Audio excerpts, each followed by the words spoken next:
The Book of Disquiet by Bernardo Suarez, an assistant bookkeeper in the city of Lisbon. Preface by Fernando Pessoa. Lisbon has a certain number of eating establishments in which, on top of a respectable-looking tavern, there's a regular dining room with the solid and homey air of a restaurant in a small trainless town. In these first-floor dining rooms, fairly empty except on Sundays, one often comes across odd sorts, unremarkable faces, a series of asides in life. There was a time in my life when a limited budget and a desire for quiet made me a regular patron of one of these first-floor restaurants. And it happened that whenever I ate dinner there around 7 o'clock, I nearly always saw a certain man who didn't interest me at first, but then began to. Fairly tall and thin, he must have been about 30 years old. He hunched over terribly when sitting down, but less so when standing up. And he dressed with a carelessness that wasn't entirely careless. In his pale, uninteresting face, there was a look of suffering that didn't add any interest, but it was difficult to say just what kind of suffering this look suggested. It seemed to suggest various kinds, hardships, anxieties, and the suffering born of the indifference that comes from having already suffered a lot.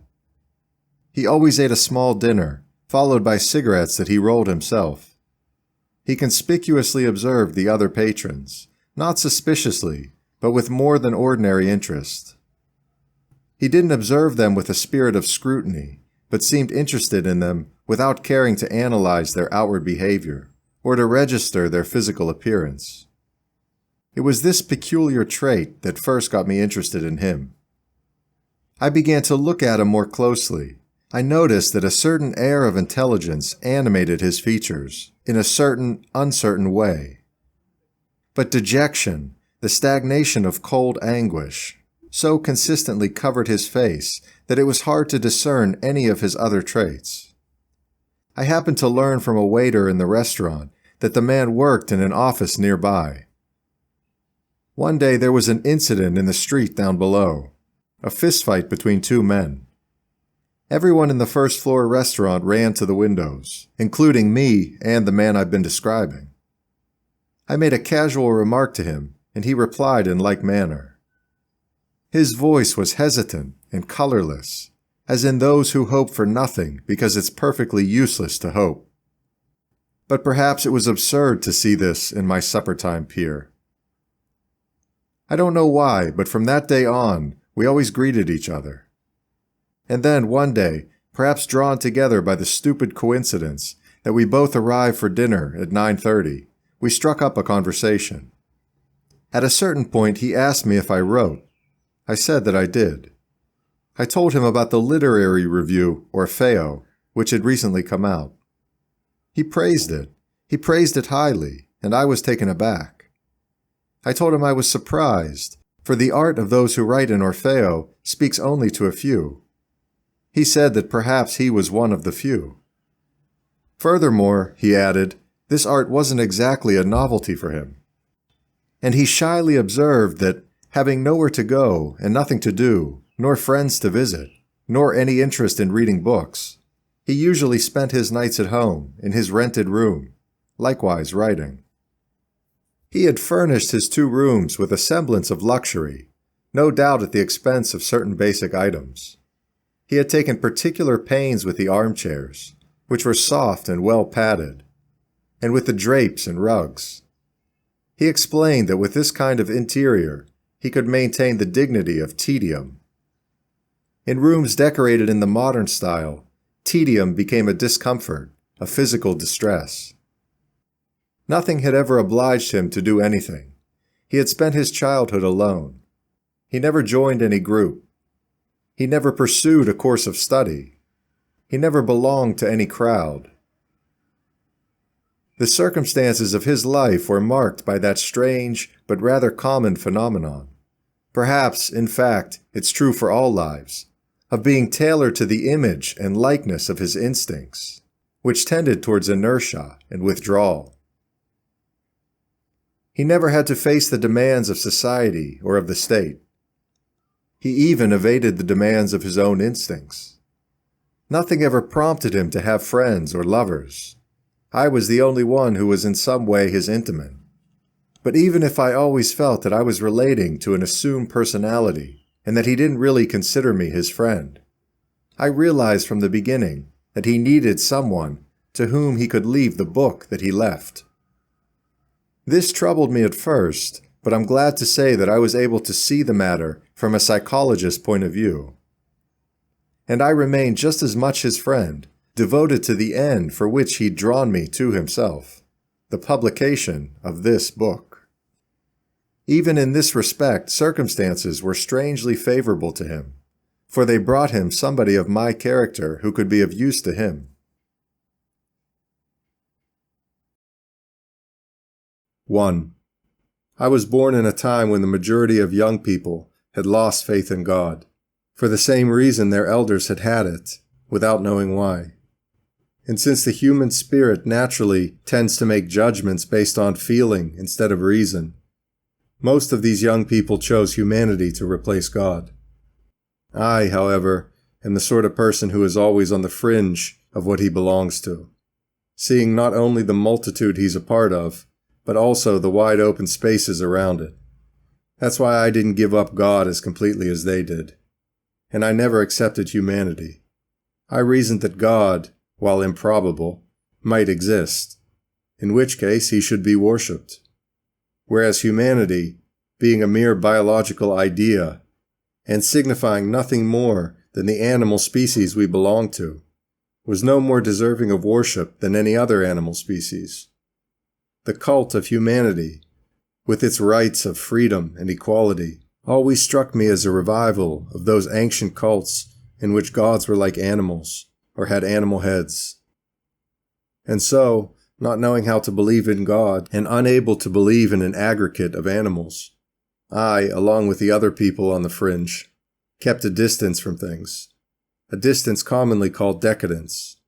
Decadence is the total loss of unconsciousness, which is the very basis of life. Could it think, the heart would stop beating. For those few like me who live without knowing how to have life, what's left but renunciation as our way and contemplation as our destiny?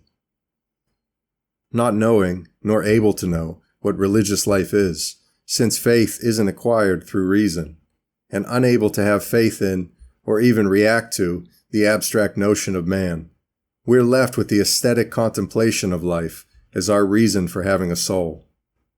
Impassive to the solemnity of any and all worlds, indifferent to the divine, and disdainers of what is human, we uselessly surrender ourselves to pointless sensations, cultivated in a refined Epicureanism, as befits our cerebral nerves.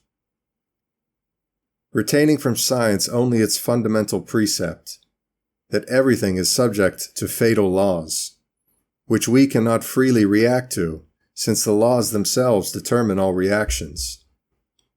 And seeing how this precept concurs with the more ancient one of the divine fatality of things, we abdicate from every effort, like the weak-bodied from athletic endeavors, and we hunch over the book of sensations like scrupulous scholars of feeling. Taking nothing seriously, and recognizing our sensations as the only reality we have for certain, we take refuge there, exploring them like large unknown countries. And if we apply ourselves diligently, not only to aesthetic contemplation, but also to the expression of its methods and results, it's because the poetry or prose we write, devoid of any desire to move anyone else's will, or to mold anyone's understanding, is merely like when a reader reads out loud to fully objectify the subjective pleasure of reading. We are well aware that every creative work is imperfect, and that our most dubious aesthetic contemplation will be the one whose object is what we write. But everything is imperfect. There's no sunset so lovely it couldn't be yet lovelier. No gentle breeze bringing us sleep that couldn't bring us yet sounder sleep. And so, contemplators of statues and mountains alike, enjoying both looks and the passing days, and dreaming all things so as to transform them into our own substance, We will also write down descriptions and analyses which, when they're finished, will become extraneous things that we can enjoy as if they happened along one day. This isn't the viewpoint of pessimists like Vigny, for whom life was a prison in which he wove straw to keep busy and forget. To be a pessimist is to see everything tragically, an attitude that's both excessive and uncomfortable. While it's true that we ascribe no value to the work we produce, and that we produce it to keep busy, we're not like the prisoner who busily weaves straw to forget about his fate. We are like the girl who embroiders pillows, but for no other reason than to keep busy. I see life as a roadside inn, where I have to stay until the coach from the abyss pulls up. I don't know where it will take me, because I don't know anything. I could see this inn as a prison, for I'm compelled to wait in it. I could see it as a social center, for it's here that I meet others. But I'm neither impatient nor common. I leave who will to stay shut up in their rooms, sprawled out on beds where they sleeplessly wait. And I leave who will to chat in the parlors, from where their songs and voices conveniently drift out here to me. I'm sitting at the door, feasting my eyes and ears on the colors and sounds of the landscape, and I softly sing, for myself alone, wispy songs I compose while waiting. Night will fall on us all, and the coach will pull up. I enjoy the breeze I'm given, and the soul I was given to enjoy it with, and I no longer question or seek. If what I write in this book of travelers can, when read by others at some future date, also entertain them on their journey, then fine. If they don't read it, or are not entertained, that's fine too. 2. I have to choose what I detest, either dreaming, which my intelligence hates, or action, which my sensibility loathes. Either action for which I was born, or dreaming for which no one was born. Detesting both, I choose neither. But since I must on occasion either dream or act, I mix the two things together. 3. I love the stillness of early summer evenings downtown, and especially the stillness made more still by contrast, on the streets that seethe with activity by day. Rua do Arsenal, Rua de Alfandega, the sad streets extending eastward from where the Rua de Alfandega ends, the entire stretch along the quiet docks. All of this comforts me with sadness when on these evenings I enter the solitude of their ensemble. I slip into an era prior to the one I'm living in. I enjoy feeling that I'm a contemporary of Cesario Verde, and that in me I have, not verses like his, but the identical substance of the verses that were his. Walking on these streets until the night falls, my life feels to me like the life they have. By day, they're full of meaningless activity. By night, they're full of a meaningless lack of it. By day, I am nothing, and by night, I am I. There's no difference between me and these streets, save they being streets and I a soul, which perhaps is irrelevant when we consider the essence of things. There is an equal, abstract destiny for men and for things. Both have an equally indifferent designation in the algebra of the world's mystery. But there's something else. In these languid and empty hours, a sadness felt by my entire being rises from my soul to my mind. A bitter awareness that everything is a sensation of mine, and at the same time something external, something not in my power to change. Ah, how often my own dreams have raised up before me as things, not to replace reality, but to declare themselves its equals. Insofar as I scorn them, and they exist apart from me, like the tram now turning the corner at the end of the street, or like the voice of an evening crier, crying I don't know what, but with a sound that stands out, an Arabian chant like the sudden patter of a fountain against the monotony of twilight. Future married couples pass, chatting seamstresses pass by, Young men in a hurry for pleasure pass by. Those who have retired from everything smoke on their habitual stroll, and at one or another doorway a shopkeeper stands like an idle vagabond, hardly noticing a thing. Army recruits, some of them brawny, others slight, slowly drift along in noisy and worse than noisy clusters. Occasionally someone quite ordinary goes by. Cars at that time of day are rare, and their noise is musical. In my heart there's a peaceful anguish, and my calm is made of resignation. All of this passes, and none of it means anything to me. It's all foreign to my fate, and even to fate as a whole. It's just unconsciousness, curses of protest when chance hurls stones, echoes of unknown voices, a collective mishmash of life. 4. And from the majestic heights of my dreams, I return to being an assistant bookkeeper in the city of Lisbon. But the contrast doesn't overwhelm me, it frees me, and its irony is my blood. What should theoretically humiliate me is what I unfurl as my flag, and the laughter I should be using to laugh at myself is a bugle I blow to herald and to create a dawn into which I am transformed. The nocturnal glory of being great without being anything, the somber majesty of splendors no one knows. And I suddenly experience the sublime feeling of a monk in the wilderness, or of a hermit in his retreat, acquainted with the substance of Christ in the sands, and in the caves of withdrawal from the world.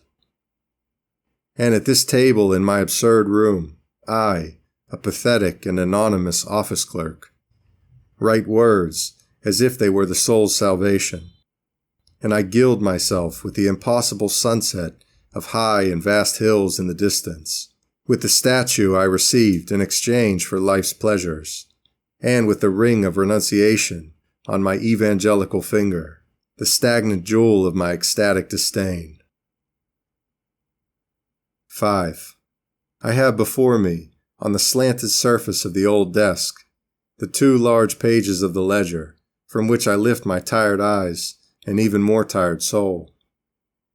Beyond the nothing that this represents, there's the warehouse with its uniform rows of shelves, uniform employees, human order, and tranquil banality, all the way to the wall that fronts the Rua dos Douradores.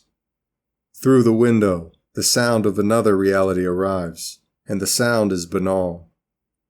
I lower new eyes to the 2 white pages on which my careful numbers have entered the firm's results, and smiling to myself, I remember that life, which contains these pages with fabric types, prices and sales, blank spaces, letters and ruled lines, also includes the great navigators, the great saints, and the poets of every age, not one of whom enters the books, a vast progeny banished from those who determine the world's worth.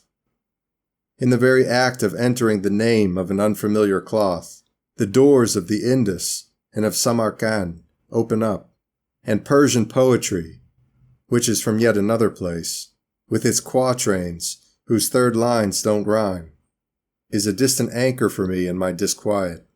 But I make no mistake. I write, I add, and the bookkeeping goes on, performed as usual by an employee of this office. 6. I asked for very little from life, and even this was denied me. A nearby field, a ray of sunlight, a little bit of calm, along with a bit of bread.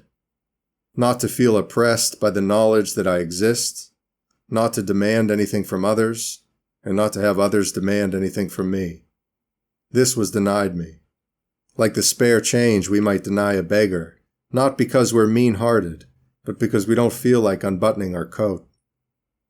Sadly, I write in my quiet room, alone as I've always been, alone as I will always be, and I wonder if my apparently negligible voice might not embody the essence of thousands of voices, the longing for self-expression of thousands of lives, the patience of millions of souls, resigned like my own to their daily lot, their useless dreams, and their hopeless hopes. In these moments, my heart beats faster because I'm conscious of it. I live more because I live on high. I feel a religious force within me, a species of prayer, a kind of public outcry. But my mind quickly puts me in my place. I remember that I'm on the 4th floor of the Rua dos Douradores, and I take a drowsy look at myself. I glance up from this half-written page at life, futile and without beauty, and at the cheap cigarette I'm about to extinguish in the ashtray beyond the fraying blotter. Me in this 4th floor room, interrogating life, saying what souls feel, writing prose like a genius or a famous author. Me, here, a genius. 7. Today, in one of the pointless and worthless daydreams that constitute a large part of my inner life, I imagine being forever free from the Rua dos Douradores, from Vasquez, my boss, from Murieta, the head bookkeeper, from all the employees, from the delivery boy, the office boy, and the cat. In my dream, I experienced freedom, as if the South Seas had offered me marvelous islands to be discovered. It would all be repose, artistic achievement, the intellectual fulfillment of my being. But even as I was imagining this, during my miniature midday holiday in a cafe, an unpleasant thought assaulted my dream. I realized I would feel regret. Yes, I say it as if confronted by an actual circumstance. I would feel regret. Vasquez, my boss, Murieta, the head bookkeeper, Borges, the cashier, all the young men, the cheerful boy who takes letters to the post office, the boy who makes deliveries, the gentle cat, all this has become part of my life, and I wouldn't be able to leave it without crying, without feeling that, like it or not, it was a part of me which would remain with all of them, and that to separate myself from them would be a partial death. Besides, if tomorrow I were to bid them all farewell and take off my Rua dos Douradores suit, what other activity would I end up doing? For I would have to do something. Or what other suit would I end up wearing? For I would have to wear some other suit. We all have a Vasquez who's the boss. Visible for some of us, invisible for others. My Vasquez goes by that very name. And he's a hale and pleasant man, occasionally short-tempered, but never two-faced, self-interested, but basically fair, with a sense of justice that's lacking in many great geniuses and human marvels of civilization, right and left. Other people answer to vanity, or to the lure of wealth, glory, immortality. For my boss, I prefer the man named Vasquez, who, in difficult moments, is easier to deal with than the abstract bosses of the world. Deeming that I earn too little, a friend of mine, who's a partner in a successful firm that does a lot of business with the government, said the other day, "You're being exploited, Suarez." And I remembered that indeed I am. But since in life we must all be exploited, I wonder if it's any worse to be exploited by Vasquez and his fabrics than by vanity, by glory, by resentment, by envy, or by the impossible. Some are exploited by God himself, and they are prophets and saints in this vacuous world. And in the same way that others return to their homes, I retreat to my non-home, the large office on the Rua dos Douradores. I arrive at my desk as at a bulwark against life. I have a tender spot, tender to the point of tears, for my ledgers, in which I keep other people's accounts, for the old inkstand I use, for the hunchback of Sergio, who draws up invoices a little beyond where I sit. I love all this, perhaps because I have nothing else to love, and perhaps also because nothing is worth a human soul's love. And so it's all the same. Should we feel the urge to give it, whether the recipient be the diminutive form of my inkstand or the vast indifference of the stars. 8. Vasquez, the boss. At times, I'm inexplicably hypnotized by Senor Vasquez. What is this man to me besides an occasional obstacle? As the owner of my time, in the daylight hours of my life, he treats me well and is polite when he talks to me, except on his grumpy days, when he's fretting about something and isn't polite to anyone. But why does he occupy my thoughts? Is he a symbol? A cause? What is he? Vasquez, the boss. I already remember him in the future, with the nostalgia I know I'm bound to feel. I'll be peacefully ensconced in a small house on the outskirts of somewhere or other, enjoying a tranquility in which I won't write the works that I don't write now. And to keep on not writing them, I'll come up with even better excuses than the ones I use today to elude myself. Or I'll be in an institution for paupers, happy in my utter defeat, mixed up with the rabble of would-be geniuses, who were no more than beggars with dreams, thrown in with the anonymous throng of those who didn't have strength enough to conquer, nor renunciation enough to conquer, by not competing. Wherever I may be, I'll miss Senor Vasquez, and the office on the Rua dos Doradores, and the monotony of my daily life will be like the remembrance of the loves that never came my way, and the triumphs that weren't to be mine. Vasquez, the boss. I see him today from that future as I see him today from right here. Medium height, stocky, a bit coarse but affectionate, frank and savvy, brusque and affable. A boss not only in his handling of money, but also in his unhurried hands, in their thick hair and veins that look like small colored muscles, in his full but not fat neck, and in his ruddy and taut cheeks with their dark, always close-shaven whiskers. I see him. I see his energetically deliberate gestures, his eyes thinking within about things outside. It displeases me when I've somehow displeased him, and my soul rejoices when he smiles, with his broad and human smile, like an applauding crowd.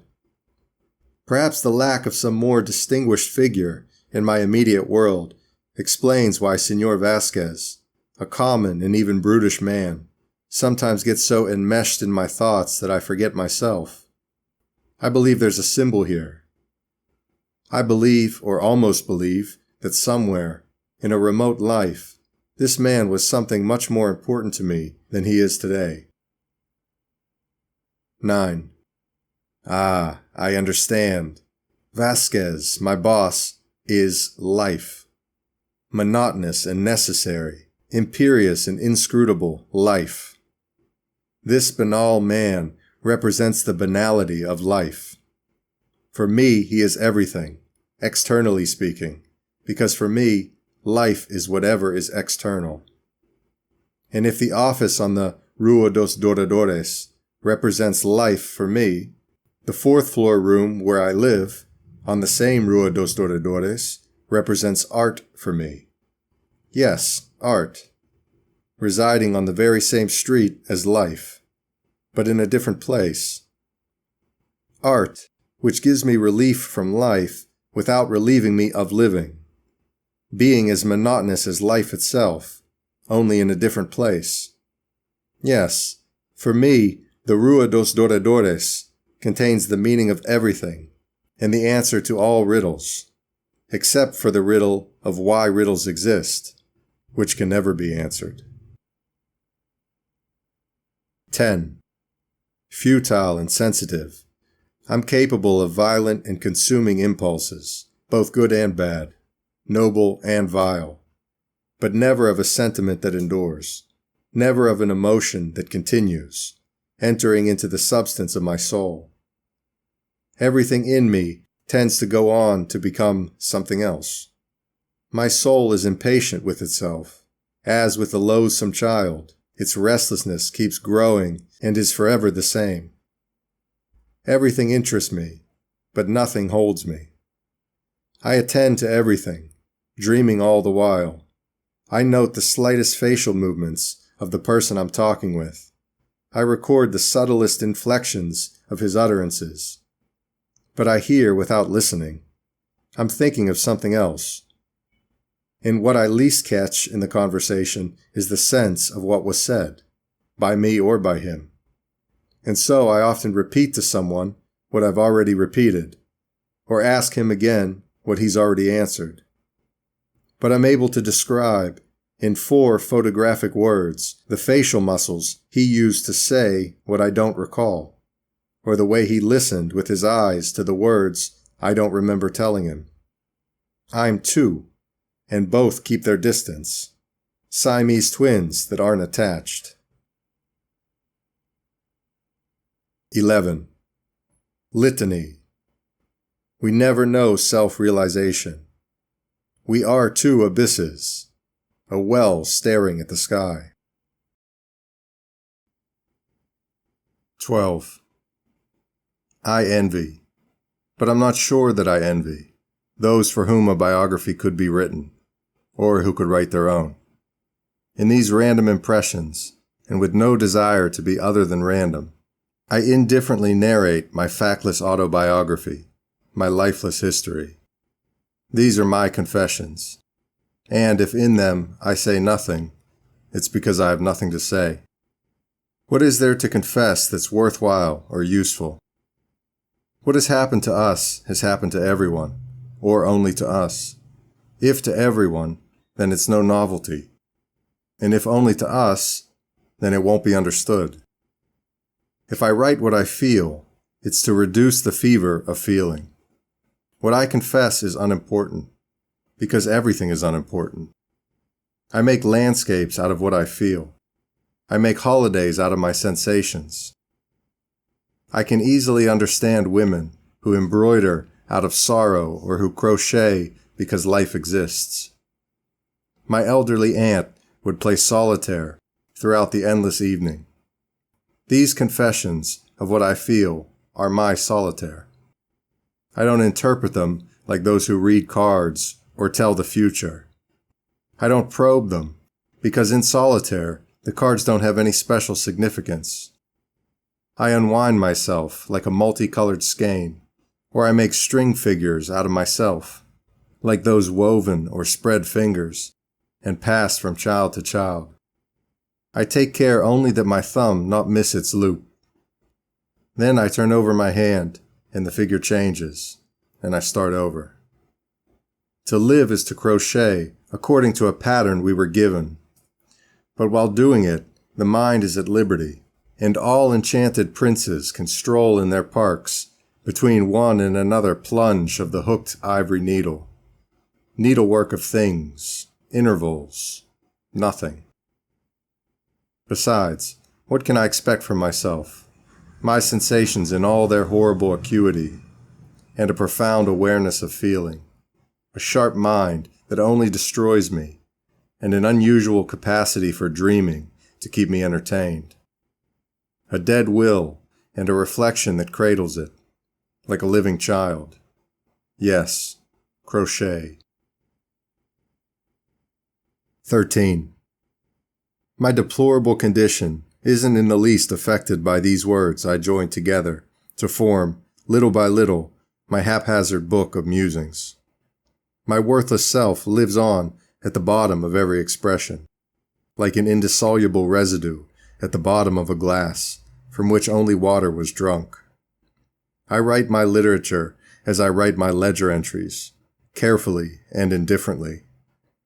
Next to the vast, starry sky and the enigma of so many souls, the night of the unknown abyss, and the chaos of nothing making sense, next to all this, what I write in the ledger and what I write on this paper that tells my soul are equally confined to the Rua dos Doradores, woefully little in the face of the universe's millionaire expanses. All of this is dream and phantasmagoria, and it matters little whether the dream be of ledger entries or of well-crafted prose. Does dreaming of princesses serve a better purpose than dreaming of the front door of the office? All that we know is our own impression, and all that we are is an exterior impression, a melodrama in which we, the self-aware actors, are also our own spectators, our own gods by permission of some department or other at City Hall. 14. We may know that the work we continue to put off doing will be bad. Worse, however, is the work we never do. A work that's finished is at least finished. It may be poor, but it exists, like the miserable plant in the lone flower pot of my neighbor who's crippled. That plant is her happiness, and sometimes it's even mine. What I write, bad as it is, may provide some hurt or sad soul a few moments of distraction from something worse. That's enough for me. Or it isn't enough. But it serves some purpose, and so it is with all of life. A tedium that includes the expectation of nothing but more tedium. A regret, right now, for the regret I'll have tomorrow for having felt regret today. Huge confusions with no point and no truth. Huge confusions. Where, curled up on a bench in a railway station, my contempt dozes in the cloak of my discouragement. The world of dreamed images, which are the sum of my knowledge as well as of my life. To heed the present moment isn't a great or lasting concern of mine. I crave time in all its duration, and I want to be myself unconditionally. 15. Inch by inch, I conquered the inner terrain I was born with. Bit by bit, I reclaimed the swamp in which I'd languished. I gave birth to my infinite being, but I had to wrench myself out of me with forceps. 16. I daydream between Cascais and Lisbon. I went to Cascais to pay a property tax for my boss, Senor Vasquez, on a house he owns in Estoril. I took anticipated pleasure in the trip, an hour each way, in which to enjoy the forever changing views of the wide river and its Atlantic estuary. But on actually going out there, I lost myself in abstract contemplations, seeing but not seeing the riverscapes I'd looked forward to seeing. While on the way back, I lost myself in mentally nailing down those sensations. I wouldn't be able to describe the slightest detail of the trip, the slightest scrap of what there was to see. What I got out of it are these pages, the fruit of contradiction and forgetting. I don't know if this is better or worse than the contrary. Nor do I know what the contrary is. The train slows down. We're at Cais do Sodre. I've arrived at Lisbon, but not at a conclusion. 17. Perhaps it's finally time for me to make this one effort, to take a good look at my life. I see myself in the midst of a vast desert. I tell what I literally was yesterday, and I try to explain to myself how I got here. 18. With merely a kind of smile in my soul, I passively consider the definitive confinement of my life to the Rua dos Doradores, to this office, to the people who surround me. An income sufficient for food and drink, a roof over my head, and a little free time in which to dream and write, to sleep. What more can I ask of the gods or expect from destiny? I've had great ambitions and boundless dreams, but so has the delivery boy or the seamstress, because everyone has dreams. What distinguishes certain of us is our capacity for fulfilling them, or our destiny that they be fulfilled. In dreams I am equal to the delivery boy and the seamstress. I differ from them only in knowing how to write.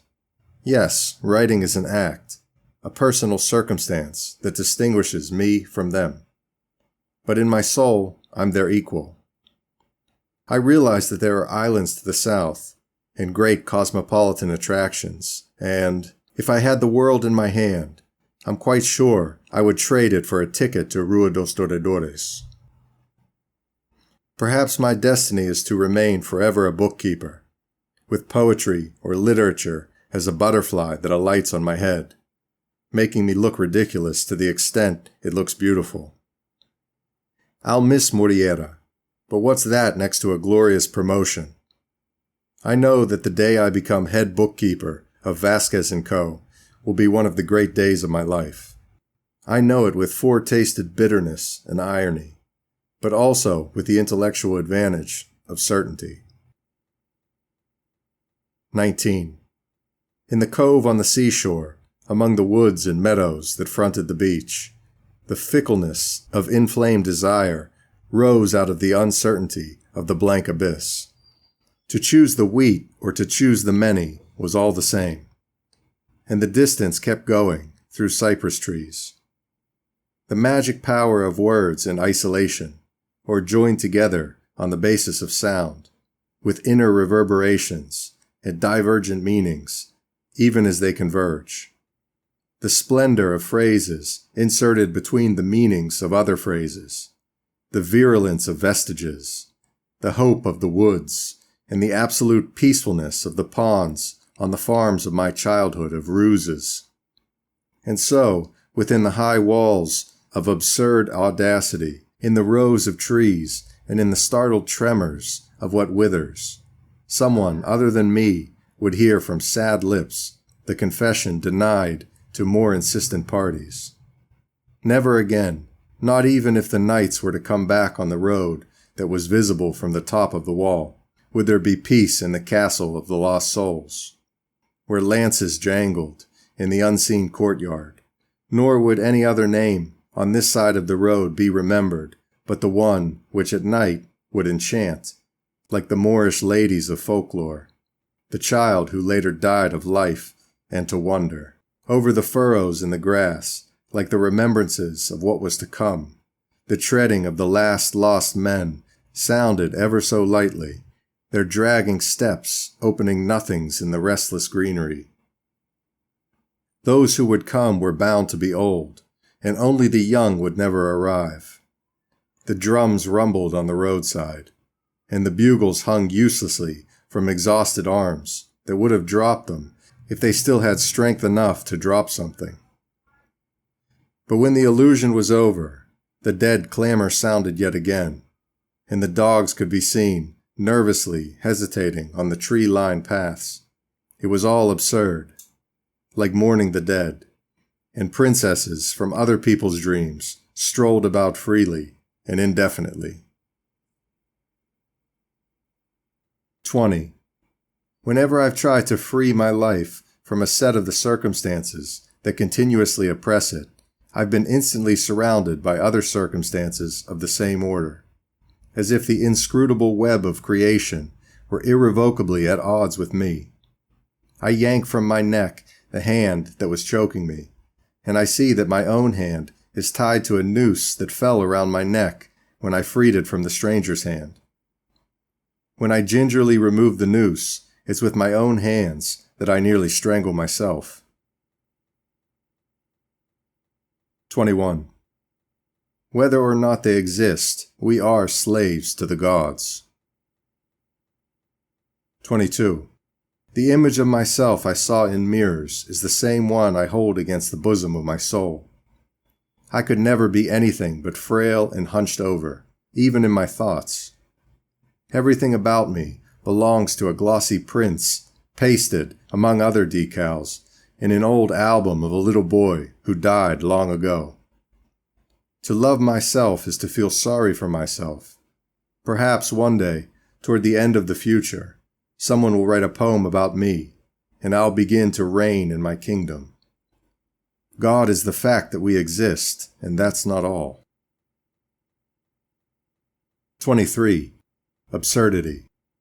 Let's act like sphinxes, however falsely, until we reach the point of no longer knowing who we are.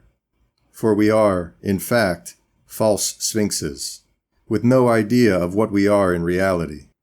The only way to be in agreement with life is to disagree with ourselves. Absurdity is divine. Let's develop theories, patiently and honestly thinking them out, in order to promptly act against them, acting and justifying our actions with new theories that condemn them. Let's cut a path in life and then go immediately against that path.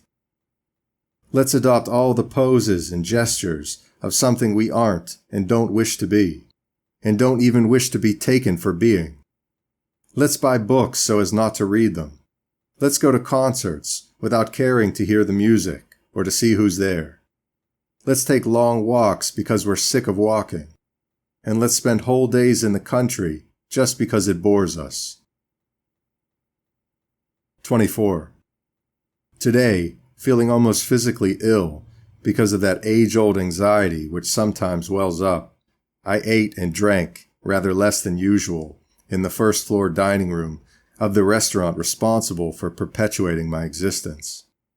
And as I was leaving, the waiter, having noted that the bottle of wine was still half full, turned to me and said, "So long, Señor Suarez, and I hope you feel better."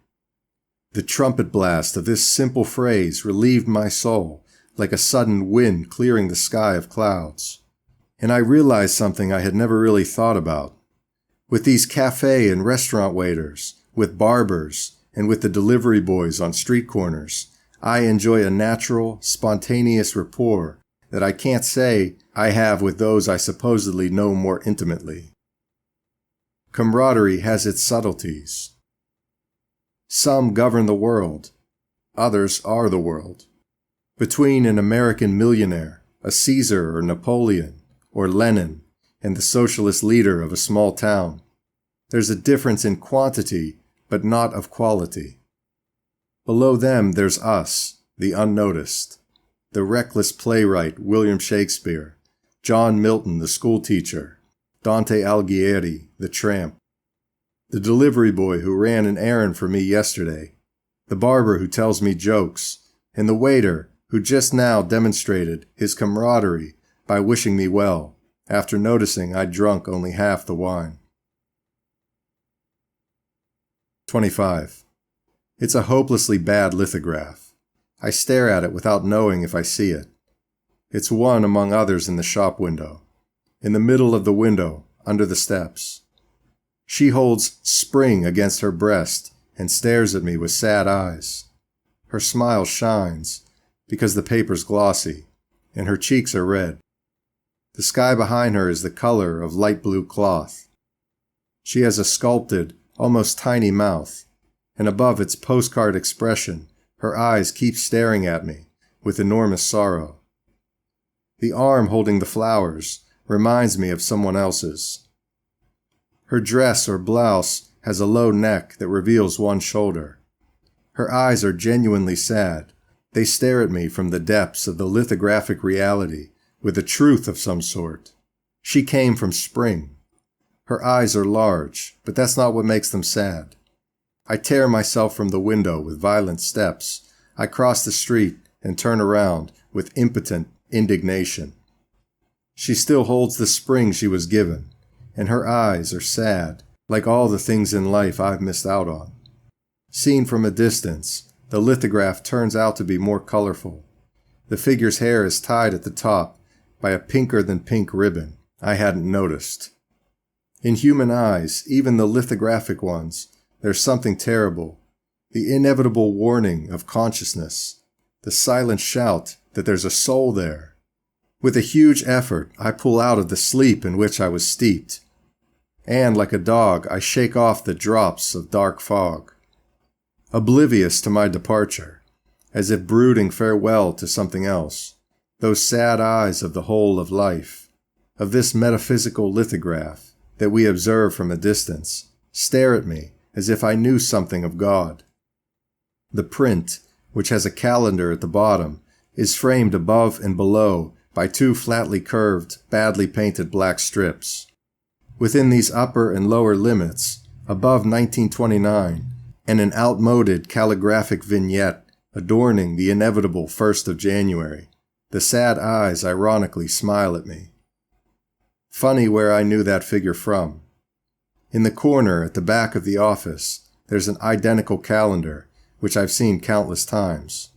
But due to some lithographic mystery, or some mystery of my own, the eyes of the office copy express no sorrow. It's just a lithograph, printed on glossy paper, It sleeps away its subdued life above the head of left-handed Alves. All of this makes me want to smile, but I feel a profound anxiety. I feel the chill of a sudden sickness in my soul. I don't have the strength to balk at this absurdity. What window overlooking what secret of God am I confronting against my will? Where does the window under the stairs lead to? What eyes stared at me from out of the lithograph? I'm practically trembling. I involuntarily raise my eyes to the far corner of the office, where the real lithograph is. I keep raising my eyes to that corner of the office where the real lithograph is. I keep raising my eyes to that corner. 26. To give each emotion a personality, a heart to each state of the heart. The girls came around the bend in a large group. They sang as they walked, and the sound of their voices was happy. I don't know who or what they might be. I listened to them for a time from afar, without a feeling of my own, but a feeling of sorrow for them impressed itself on my heart. For their future? For their unconsciousness?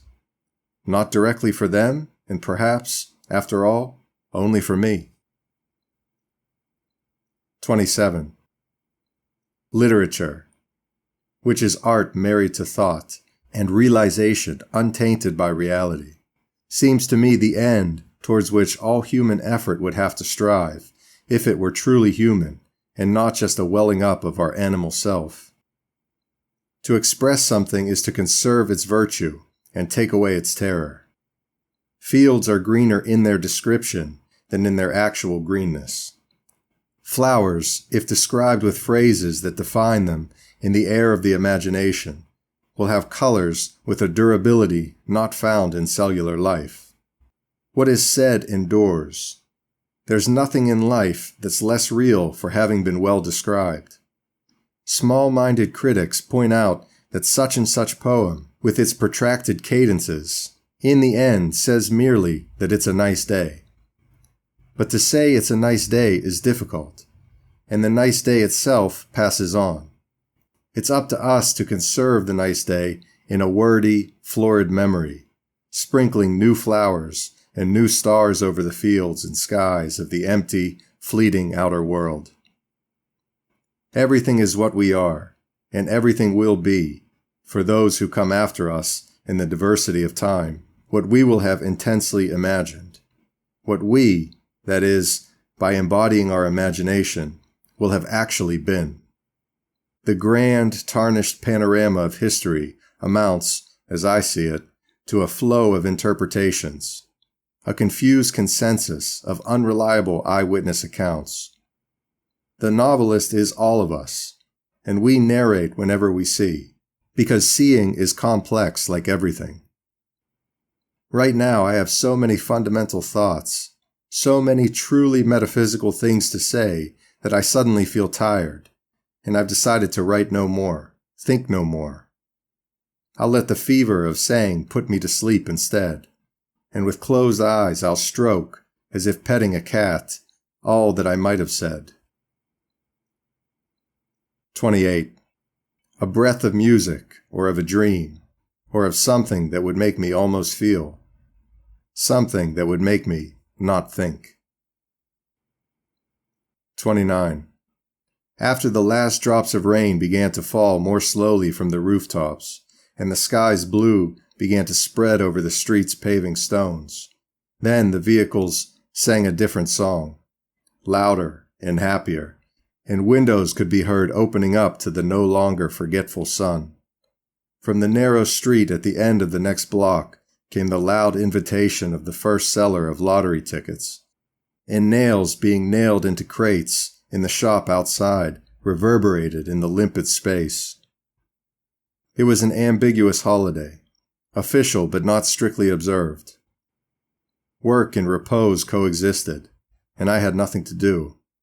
I'd woken up early, and I took a long time getting ready to exist. I paced from one side of the room to the other, dreaming out loud incoherent and impossible things. Deeds I'd forgotten to do, hopeless ambitions haphazardly realized, fluid and lively conversations which, were they to be, would already have been. And in this reverie, without grandeur or calm, in this hopeless and endless dallying, I paced away my free morning, and my words, said out loud in a low voice, multiplied in the echoing cloister of my inglorious isolation. Seen from the outside, my human figure was ridiculous, like everything human in its intimacy. Over the pajamas of my abandoned sleep, I put on an old overcoat, habitually employed for these morning vigils. My old slippers were falling apart, especially the left one. And with my hands in the pockets of my posthumous coat, I strolled down the avenue of my small room in broad and decisive steps, playing out in my useless reverie a dream no different from anybody else's. Through the open coolness of my only window, thick drops of leftover rain could still be heard falling from the rooftops. It was still somewhat moist and cool from having rained. The sky, however, was triumphantly blue, and the clouds that remained from the defeated or tired rain retreated behind the castle, surrendering to the sky its rightful paths. It was an occasion to be happy, but something weighed on me, some inscrutable yearning, an indefinable and perhaps even noble desire. Perhaps it was just taking me a long time to feel alive. And when I leaned out of my high window, looking down at the street I couldn't see, I suddenly felt like one of those damp rags used for house cleaning that are taken to the window to dry out but are forgotten, balled up on the sill, where they slowly leave a stain. 30. Sadly, or perhaps not, I recognize that I have an arid heart. An adjective matters more to me than the real weeping of a human soul. My master Vieira. But sometimes I'm different. Sometimes I have the warm tears of those who don't have and never had a mother, and the eyes that burn with these dead tears burn inside my heart. I don't remember my mother. She died when I was 1 year old. My distracted and callous sensibilities come from the lack of that warmth and from my useless longing after kisses I don't remember. I'm artificial. It was always against strange breasts that I woke up, cuddled as if by proxy. Ah, it's my longing for whom I might have been that distracts me and torments me. Who would I be now if I'd received the affection that comes from the womb and is placed, through kisses, on a baby's face? Perhaps my regret for having never been a son plays a large role in my emotional indifference. Whoever held me as a child against her face couldn't hold me against her heart. Only she who was far away, in a tomb, could have done that. She who would have belonged to me, had fate willed it. They told me later on that my mother was pretty, and they say that, when they told me, I made no comment. I was already fit in body and soul, but ignorant about emotions, and people's speech was not yet news from others, hard to imagine pages. My father, who lived far away, killed himself when I was 3, and so I never met him. I still don't know why he lived far away. I never cared to find out. I remember his death as a grave silence during the first meals we ate after learning about it. I remember that the others would occasionally look at me, and I would look back, dumbly comprehending. Then I'd eat with more concentration, since they might, when I wasn't looking, still be looking at me. I'm all of these things, like it or not, in the confused depths of my fatal sensibility. 31. The clock in the back of the deserted house, everyone sleeping, slowly lets the clear quadruple sound of 4 o'clock in the morning fall. I still haven't fallen asleep, and I don't expect to. There's nothing on my mind to keep me from sleeping, and no physical pain to prevent me from relaxing. But the dull silence of my strange body just lies there in the darkness, made even more desolate by the feeble moonlight of the street lamps. I'm so sleepy I can't even think. So sleepless I can't feel.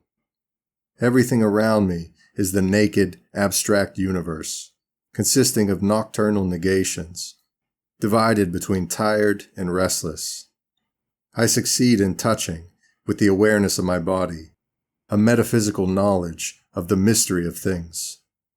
Sometimes my soul starts fading, and then the random details of daily life float on the surface of consciousness, and I find myself entering amounts while floundering in sleeplessness. At other times I wake up from the half-sleep I'd fallen into, and hazy images with poetical and unpredictable colors play out their silent show to my inattention. My eyes aren't completely closed. My faint vision is fringed by a light from far away. It's from the street lamps that border the deserted street down below. To cease, to sleep, to replace this intermittent consciousness with better, melancholy things, whispered in secret to someone who doesn't know me. To cease, to be the ebb and flow of a vast sea, fluidly skirting real shores, on a night in which one really sleeps. To cease, to be unknown and external, a swaying of branches in distant rows of trees, a gentle falling of leaves, their sound noted more than their fall, the ocean spray of far-off fountains, and all the uncertainty of parks at night, lost in endless tangles, natural labyrinths of darkness. To cease, to end at last, but surviving as something else, the page of a book, a tuft of disheveled hair, the quiver of the creeping plant next to the half-opened window, the irrelevant footsteps in the gravel of the bend, the last smoke to rise from the village going to sleep, the wagoner's whip left on the early morning roadside, absurdity, confusion, oblivion, everything that isn't life. In my own way I sleep, without slumber or repose, this vegetative life of imagining, and the distant reflection of the silent street lamps, like the quiet foam of a dirty sea, hovers behind my restless eyebrows. I sleep and unsleep. Behind me, on the other side of where I'm lying down, the silence of the house touches infinity. I hear time fall, drop by drop, and not one drop that falls can be heard. My physical heart is physically oppressed by the almost forgotten memory of all that has been or that I've been. I feel my head materially supported by the pillow in which it makes a valley. My skin and the skin of the pillowcase are like two people touching in the shadows. Even the ear on which I'm lying mathematically engraves itself on my brain. I blink with fatigue, and my eyelashes make an infinitesimal, inaudible sound against the felt whiteness of the pillow's slope. I breathe, sighing, and my breathing happens. It isn't mine. I suffer without feeling or thinking. The house's clock, definitely located in the midst of the infinite, strikes the half hour, dry and void. Everything is so full, so deep, so black and so cold. I pass times, I pass silences. Formless worlds pass by me. Like a child of mystery, a cock suddenly crows, unaware that it's nighttime. I can sleep, for it's morning in me, and I feel my mouth smile, slightly displacing the soft pleats of the pillowcase pressed against my face. I can surrender to life. I can sleep. I can forget myself. And as incipient slumber wraps me in darkness, either I remember the cock that crowed, or it is the cock itself that crows a second time. 32. Symphony of a Restless Night. Everything was sleeping as if the universe were a mistake. The wind, blowing uncertainly, was a formless flag unfurled over a non-existent army post.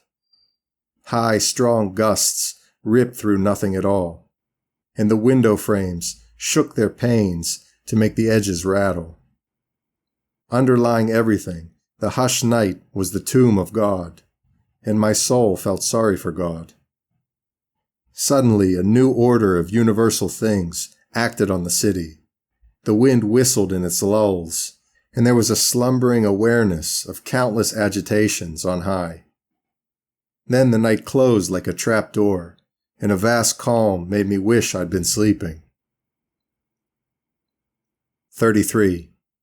During the first days of autumn, when nightfall arrived suddenly, as if prematurely, and it seems we took no longer to our day's work, I enjoy, while still working, the thought of not working, which the darkness brings. For the darkness is night, and night means sleep, home, freedom. When the lights come on, dispelling darkness from the large office, and we continue our day's work in the beginning of night, I feel a comfort that's absurd, like a remembrance belonging to someone else. And I'm at peace with the numbers I write, as if I were reading while waiting to fall asleep. We're all slaves of external circumstances. A sunny day transports us from a cafe on a narrow side street to wide open fields. An overcast sky in the country makes us close up, taking shelter as best we can in the house without doors of our own self. The onset of night, even in the midst of daytime activities, enlarges, like a slowly opening fan, our awareness that we ought to rest. But the work doesn't slow down. It gets livelier. We no longer work. We amuse ourselves with the labor to which we're condemned. And all of a sudden, across the huge column sheet of my numerary destiny, the old house of my elderly aunts, shut off from the world, shelters the drowsy 10 o'clock tea and the kerosene lamp of my lost childhood, glowing only on the linen-covered table, blinds me to the sight of Mordiera, illuminated by a black electricity infinities away from me. The maid, who is even older than my aunts, brings in the tea, along with the vestiges of her interrupted nap and the affectionately patient grumpiness of old-time servants. And across all my dead past, I enter items and totals without a single mistake. I retreat into myself, get lost in myself, forget myself in faraway nights, uncontaminated by duty and the world, undefiled by mystery and the future. And so gentle is the sensation that estranges me from debits and credits, that if by chance I'm asked a question, I answer in a soft voice, as if my being were hollow, as if it were nothing more than a typewriter I carry around with me, portable, opened, and ready. It doesn't faze me when my dreams are interrupted. They're so gentle that I keep dreaming them as I speak, write, answer, or even discuss. And through it all, the long-lost tea finishes. The office is going to close. From the ledger, which I slowly shut, I raise my eyes, sore from the tears they didn't shed. And with confused feelings, I accept, because I must, that with the closing of my office, my dream also closes. That as my hand shuts the ledger, it also pulls a veil over my irretrievable past.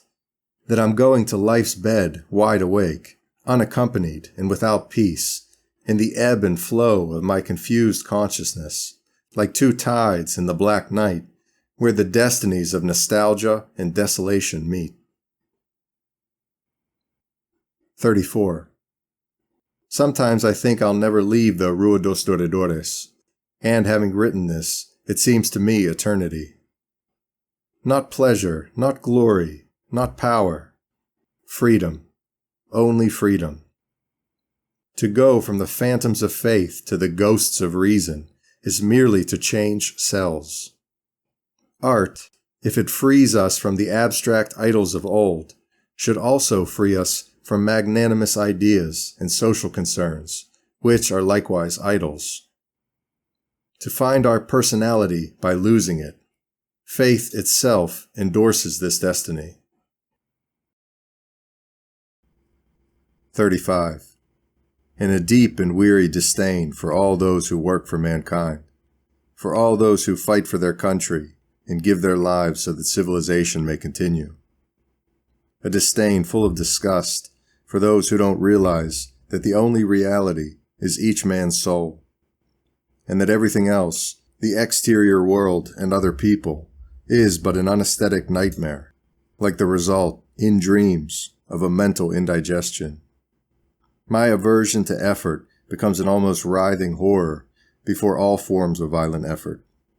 War, energetic and productive labor, helping others, all this strikes me as the product of an impertinence. Everything useful and external tastes frivolous and trivial in the light of my soul's supreme reality, and next to the pure, sovereign splendor of my more original and frequent dreams. These, for me, are more real. 36. It's not the cracked walls of my rented room, nor the shabby desks in the office where I work, nor the poverty of the same old downtown streets in between, which I've crossed and recrossed so many times they seem to have assumed the immobility of the irreparable. None of that is responsible for my frequent feeling of nausea over the squalor of daily life. It's the people who habitually surround me, the souls who know me through conversation and daily contact without knowing me at all. They're the ones who cause a salivary knot of physical disgust to form in my throat. It's the sordid monotony of their lives, outwardly parallel to my own, and their keen awareness that I'm their fellow man. That is what dresses me in a convict's clothes, places me in a jail cell, and makes me apocryphal and beggarly. There are times when each detail of the ordinary interests me for its own sake, and I feel a fondness for things, because I can read them carefully. Then I see, as Vieira said that Sousa, in his descriptions, saw, the ordinary in its singularity, and I have the poetic soul that inspired the intellectual age of poetry among the Greeks. But there are also moments, such as the one that oppresses me now, when I feel my own self far more than I feel external things, and everything transforms into a night of rain and mud, where, lost in the solitude of an out-of-the-way station, I wait interminably for the next third-class train. Yes, my particular virtue of being very often objective, and thus sidetracked from thinking about myself, suffers lapses of affirmation, as do all virtues, and even all vices. And I start to wonder how I'm able to go on, how I dare have the faint-heartedness to be here among these people, exactly like them, in true conformity to their shoddy illusion. Like flashes from a distant lighthouse, I see all the solutions offered by the imagination's female side. Flight, suicide, renunciation, grandiose acts of our aristocratic self-awareness, the swashbuckling novel of existences without balconies. But the ideal Juliet of the best possible reality closed the high window of the literary encounter on the fictitious Romeo of my blood. She obeys her father. He obeys his. The feud between the Montagues and the Capulets continues. The curtain falls on what didn't happen, and I go on home, to my rented room, where I loathe the landlady who isn't home, her children I hardly ever see, and the people from the office that I'll see only tomorrow. With the collar of a clerk's coat turned up without astonishment over the neck of a poet. With my boots, always purchased in the same shop, automatically avoiding the puddles of cold rain, and with a bit of mixed concern for having once more forgotten my umbrella and the dignity of my soul. 37. Dolorous Interlude. An object tossed into a corner, a rag that fell onto the road. My contemptible being feigns to the world. 38. I envy all people, because I'm not them, since this always seemed to me like the most impossible of all impossibilities. It's what I yearned for every day, and despaired of in every sad moment. A dull blast of grim sunlight burned my eyes' physical sensation of seeing. A hot yellow languished in the black-green of the trees. The torpor. 39. All of a sudden, as if a surgical hand of destiny had operated on a long-standing blindness with immediate and sensational results, I lift my gaze from my anonymous life to the clear recognition of how I live. And I see that everything I've done, thought, or been is a species of delusion or madness. I'm amazed by what I managed not to see. I marvel at all that I was, and that I now see that I'm not. I look at my past life as at a field lit up by the sun when it breaks through the clouds, and I note with metaphysical astonishment how my most deliberate acts, my clearest ideas, and my most logical intentions were, after all, no more than congenital drunkenness, inherent madness, and huge ignorance. I didn't even act anything out. I was the role that got acted. At most, I was the actor's motions. All that I've done, thought, or been is a series of submissions, either to a false self that I assume belonged to me because I express myself through it to the outside, or to a weight of circumstances that I supposed was the air that I breathed.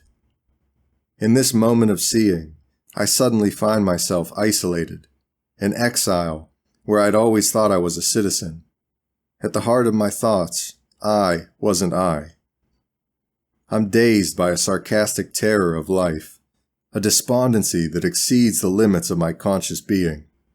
I realize that I was all error and deviation, that I never lived, that I existed only insofar as I filled time with consciousness and thought. I feel, in this moment, like a man who wakes up after a slumber full of real dreams, or like a man freed by an earthquake from the dim light of the prison he'd grown used to. This sudden awareness of my true being, of this being that has always sleepily wandered between what it feels and what it sees, weighs on me like an untold sentence to serve. It's so hard to describe what I feel when I feel I really exist, and my soul is a real entity, that I don't know what human words could define it. I don't know if I have a fever, as I feel I do, or if I've stopped having the fever of sleeping through life. Yes, I repeat, I'm like a traveler who suddenly finds himself in a strange town without knowing how he got there, which makes me think of those who lose their memory and for a long time are not themselves but someone else. I was someone else for a long time, since birth and consciousness, and suddenly I've woken up in the middle of a bridge, leaning over the river and knowing that I exist more solidly than the person I was up until now. But the city is unknown to me. The streets are new, and the trouble has no cure. And so, leaning over the bridge, I wait for the truth to go away and let the return to being fictitious and non-existent, intelligent and natural. It was just a brief moment, and it's already over. Once more I see the furniture all around me, the pattern on the old wallpaper, and the sun through the dusty panes. I saw the truth for a moment. For a moment, I was consciously what great men are their entire lives. I recall their words and deeds and wonder if they were also successfully tempted by the demon of reality. To know nothing about yourself is to live. To know yourself badly is to think. To know yourself in a flash, as I did in this moment, is to have a fleeting notion of the intimate monad, the soul's magic word. But that sudden light scorches everything, consumes everything. It strips us naked of even ourselves. It was just a moment, and I saw myself. I can no longer even say what I was. And now I'm sleepy, because I think, I don't know why, that the meaning of it all is to sleep. 40. Sometimes I feel, I'm not sure why, a touch of foretold death. Perhaps it's an indefinite sickness, which, because it doesn't materialize in pain, tends to become spiritualized in nothingness, the end. Or perhaps it's a weariness that needs a slumber far deeper than sleeping affords. All I know is that I feel like a sick man who has been getting steadily worse, until at last he calmly and without regret extends his feeble hands over the bedspread he'd been clutching. And then I wonder what this thing is that we call death. I don't mean the mystery of death, which I can't begin to fathom, but the physical sensation of ceasing to live. Humanity is afraid of death, but indecisively. The normal man makes a good soldier in combat. The normal man, when sick or old, rarely looks with horror at the abyss of nothing, though he admits its nothingness. This is because he lacks imagination, and nothing is less worthy of a thinking man than to see death as a slumber. Why a slumber, if death doesn't resemble sleep? Basic to sleep is the fact that we wake from it, as we presumably do not from death. If death resembles sleep, we should suppose that we wake up from it. But this is not what the normal man imagines. He imagines death as a slumber no one wakes up from, which means nothing. Death doesn't resemble slumber, I said, since in slumber one is alive and sleeping, and I don't know how death can resemble anything at all for us, since we have no experience of it, nor anything to compare it to. Whenever I see a dead body, death seems to me a departure. The corpse looks to me like a suit that was left behind. Someone went away and didn't need to take the one and only outfit he'd worn. 41. Silence emerges from the sound of the rain and spreads in a crescendo of gray monotony over the narrow street I contemplate. I'm sleeping while awake, standing by the window, leaning against it as against anything. I search in myself for the sensations I feel before these threads of darkly luminous water that stand out from the grimy building facades, and especially from the open windows. And I don't know what I feel, or what I want to feel. I don't know what to think, or what I am. All the pent-up bitterness of my life removes, before my sensationless eyes, the suit of natural happiness it wears in random events that fill up each day. I realize that, while often happy, and often cheerful, I'm always sad. And the part of me that realizes this is behind me, as if bent over my leaning self at the window, as if looking over my shoulder, or even over my head, to contemplate, with eyes more intimate than my own, the slow and now wavy rain, which filigrees the gray and inclement air. To shrug off all duties, even those not assigned to us, to repudiate all homes, even those that weren't ours, to live off vestiges in the ill-defined, in grand purple robes of madness, and in counterfeit laces of dreamed majesties. To be something, anything, that doesn't feel the weight of the rain outside, nor the anguish of inner emptiness. To wander without thought or soul, sensation without sensation.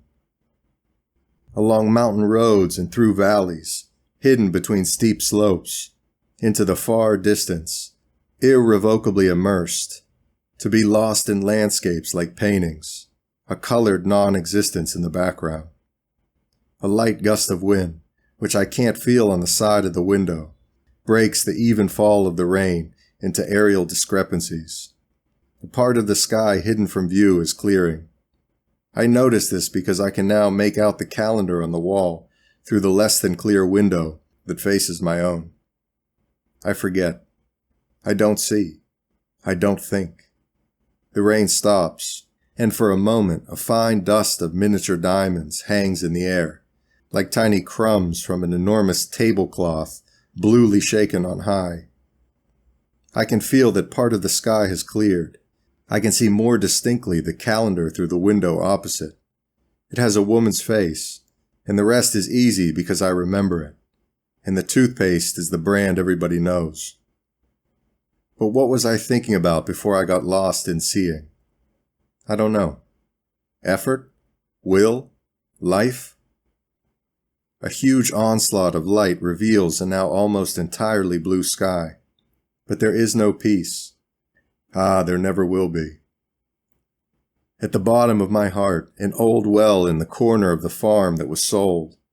A dust-coated memory of childhood, shut up in the attic of someone else's house. I have no peace, nor even, alas, the desire to have it. 42. Only as a lack of personal hygiene can I understand my wallowing in this flat, invariable life I lead, this dust or filth stuck on the surface of never changing. We should wash our destiny the way we wash our body, and change life the way we change clothes. Not to preserve life, as when we eat and sleep, but out of objective respect for ourselves, which is what personal hygiene is all about. There are many people whose lack of hygiene is not a chosen condition, but a shrugging of the intellect's shoulders. And there are many whose dullness and sameness of life is not what they wanted for their life, nor the result of not having wanted any life, but just a dulling of their own self-awareness, a spontaneous irony of the intellect. There are pigs repelled by their own filth that don't draw away from it because the feeling of repulsion is so strong it paralyzes, as when a frightened man freezes instead of fleeing the danger. There are pigs like me that wallow in their destiny, not drawing away from the banality of daily life because they're enthralled by their own impotence. They're like birds captivated by the thought of the snake, like flies that hover around branches without seeing a thing until they're within the sticky reach of the chameleon's tongue. In a similar sort of way, I promenade my conscious unconsciousness along my tree branch of the usual. I promenade my destiny that goes forward, though I don't go anywhere, and my time that advances, though I stay put. And the only thing that alleviates my monotony are these brief commentaries I make with respect to it. I'm grateful that my cell has windows inside the bars, and on the dust of the necessary that covers the panes I write my name in capital letters, my daily signature on my covenant with death. With death? No, not even with death. Whoever lives like me doesn't die. He terminates, wilts, devegetates. The place where he was remains without him being there. The street where he walked remains without him being seen on it. The house where he lived is inhabited by not him. That's all, and we call it nothing. But not even this tragedy of negation can be staged to applause, for we don't even know for sure if it's nothing. We, these vegetable manifestations of both truth and life, dust on both the outside and the inside of the panes, grandchildren of destiny and stepchildren of God, who married eternal night when she was widowed by the chaos that fathered us. To depart from the Rua dos Doredores for the impossible, to leave my desk for the unknown. But with this journey, intersected by reason, the great book that says we existed. 43. The abstract intelligence produces a fatigue that's the worst of all fatigues. It doesn't weigh on us like bodily fatigue, nor disconcert us like the fatigue of emotional experience. It's the weight of our consciousness of the world, a shortness of breath in our soul. Then, as if they were wind-blown clouds, all of the ideas in which we felt life, and all the ambitions and plans on which we based our hopes for the future, tear apart and scatter like ashes of fog, tatters of what wasn't or could never be. And behind this disastrous rout, the black and implacable solitude of the desolate starry sky appears. The mystery of life distresses and frightens us in many ways. Sometimes it comes upon us like a formless phantom, and the soul trembles with the worst of fears, that of the monstrous incarnation of non-being. At other times it's behind us, visible only as long as we don't turn around to look at it, and it's the truth in the profound horror of our never being able to know it. But the horror that's destroying me today is less noble and more corrosive. It's a longing to be free of wanting to have thoughts, a desire to never have been anything, a conscious despair in every cell of my body and soul. It's the sudden feeling of being imprisoned in an infinite cell. Where can one think of fleeing if the cell is everything? And then I feel an overwhelming, absurd desire for a kind of Satanism before Satan. A desire that one day, a day without time or substance, an escape leading outside of God will be discovered, and our deepest selves will somehow cease participating in being and non-being. 44. There's a sleepiness in our conscious attention that I can't explain, but that often attacks me. If something so hazy can be said to attack. I'll be walking down a street as if I were sitting down, and my attention, although alert to everything, will have the inertia of a body completely at rest. I would be incapable of deliberately stepping aside for an approaching passerby.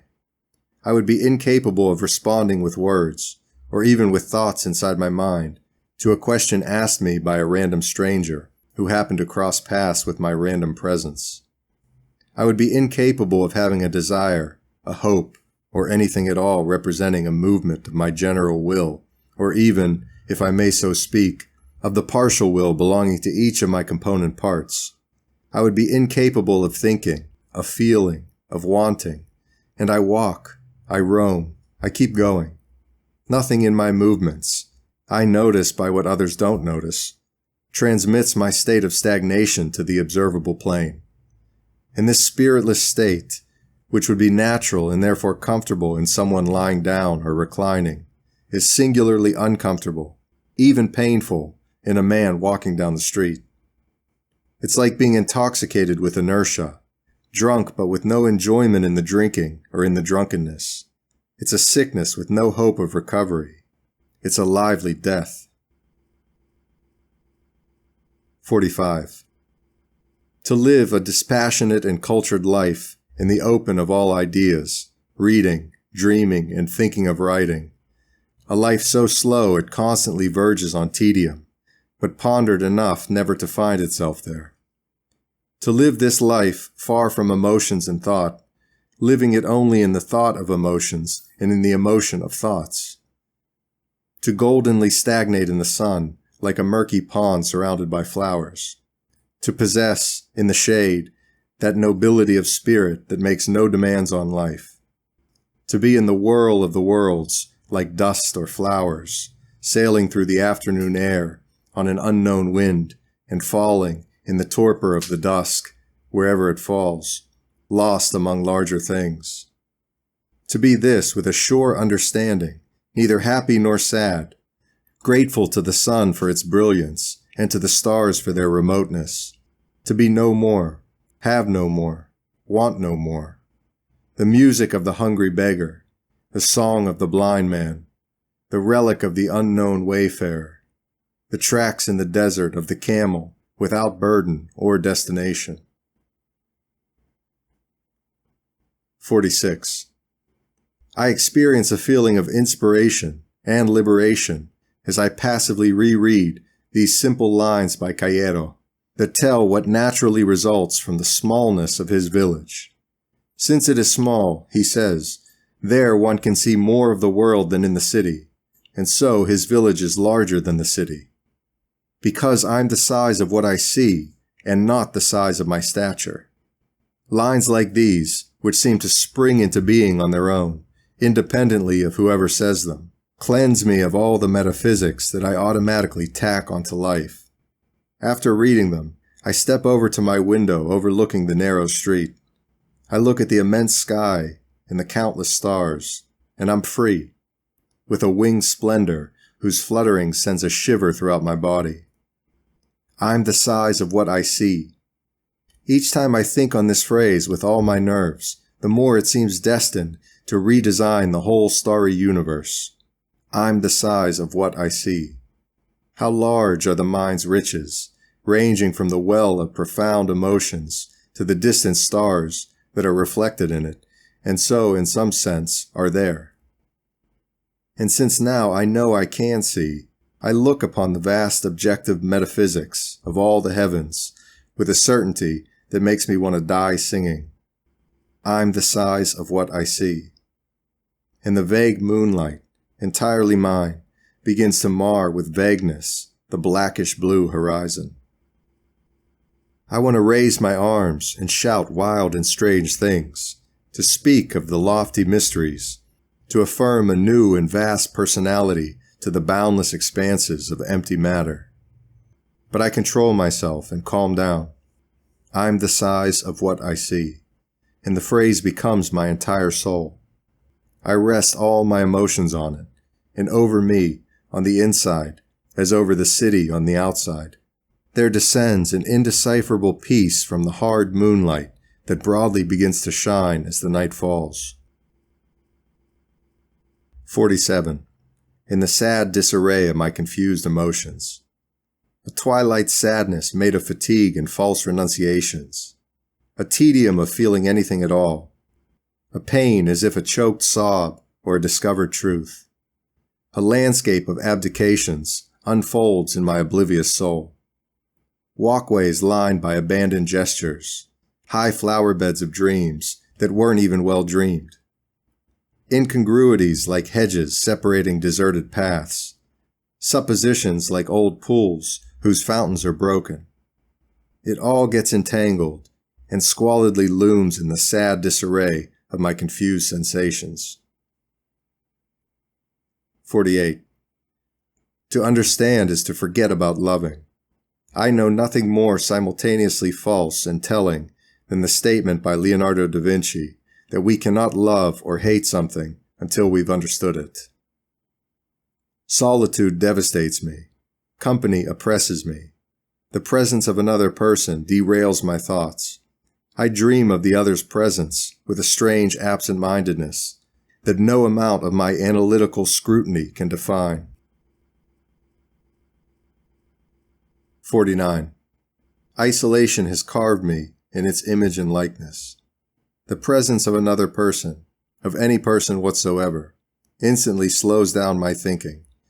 And while for a normal man contact with others is a stimulus to spoken expression and wit, for me it is a counter-stimulus, if this compound word may be linguistically permissible. When all by myself, I think of all kinds of clever remarks, quick comebacks to what no one said, and flashes of witty sociability with nobody. But all of this vanishes when I face someone in the flesh. I lose my intelligence. I can no longer speak, and after half an hour, I just feel tired. Yes, talking to people makes me feel like sleeping. Only my ghostly and imaginary friends, only the conversations I have in my dreams, are genuinely real and substantial, and in them intelligence gleams like an image in a mirror. The mere thought of having to enter into contact with someone else makes me nervous. A simple invitation to have dinner with a friend produces an anguish in me that's hard to define. The idea of any social obligation whatsoever, attending a funeral, dealing with someone about an office matter, going to the station to wait for someone I know or don't know. The very idea disturbs my thoughts for an entire day, and sometimes I even start worrying the night before, so that I sleep badly. When it takes place, the dreaded encounter is utterly insignificant, justifying none of my anxiety, but the next time is no different. I never learn to learn. My habits are of solitude, not of men. I don't know if it was Rousseau or Senecure who said this, but it was some mind of my species, if being perhaps too much to say of my race. 50. A firefly flashes forward at regular intervals. Around me, the dark countryside is a huge lack of sound that almost smells pleasant. The peace of all this is painful and oppressive. An amorphous tedium smothers me. I rarely go to the country, and almost never for a whole day or to spend the night. But since the friend in whose house I'm staying wouldn't let me turn down his invitation, today I came out here, feeling all embarrassed, like a bashful person going to a big party. I arrived here in good spirits. I've enjoyed the fresh air and wide open landscape. I ate a good lunch and supper. And now, late at night, in my unlit room, the uncertain surroundings fill me with anxiety. The window of the room where I'm to sleep looks out onto the open field, onto an indefinite field that is all fields, onto the vast and vaguely starry night, in which a breeze that cannot be heard is felt. Sitting next to the window, I contemplate with my senses the nothingness of the universal life outside. There is, at this hour, a disquieting harmony, extending from the visible invisibility of everything to the slightly rough wood of the white sill, where my left hand rests sideways on the old, cracked paint. And yet how often I've longingly envisioned this peace that I would almost flee, if I could do so easily and gracefully.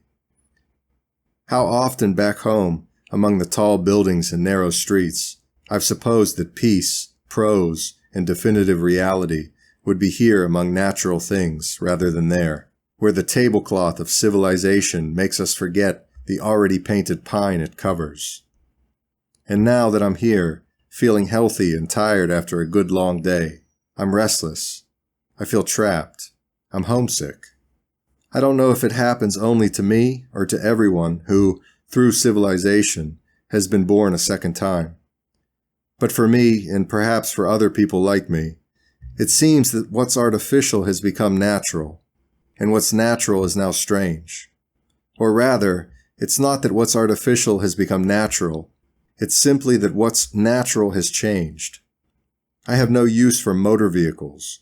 I have no use for the products of science, telephones, telegraphs, which make life easy, nor for its fanciful byproducts, phonographs, radios, which make life amusing for those who are amused by such things. None of that interests me. None of it appeals. But I love the Tagus because of the big city along its shore. I delight in the sky because I see it from the 4th floor on a downtown street.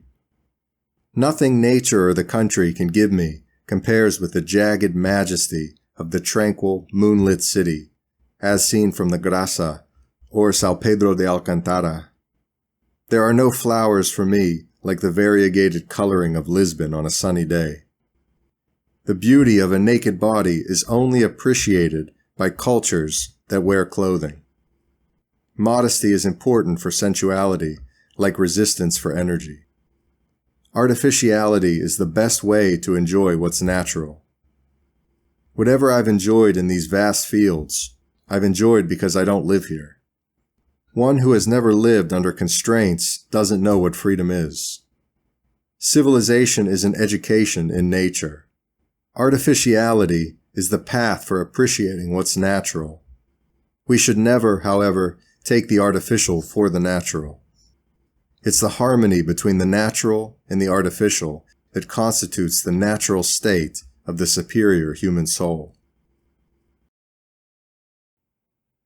51.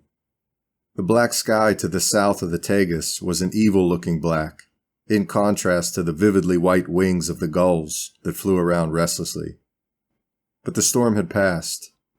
The huge dark mass that threatened rain had moved to the far shore, and the downtown, still damp from the drizzle that had fallen, smiled from the ground to a sky whose northern regions began to be blue instead of white. The cool spring air felt almost cold.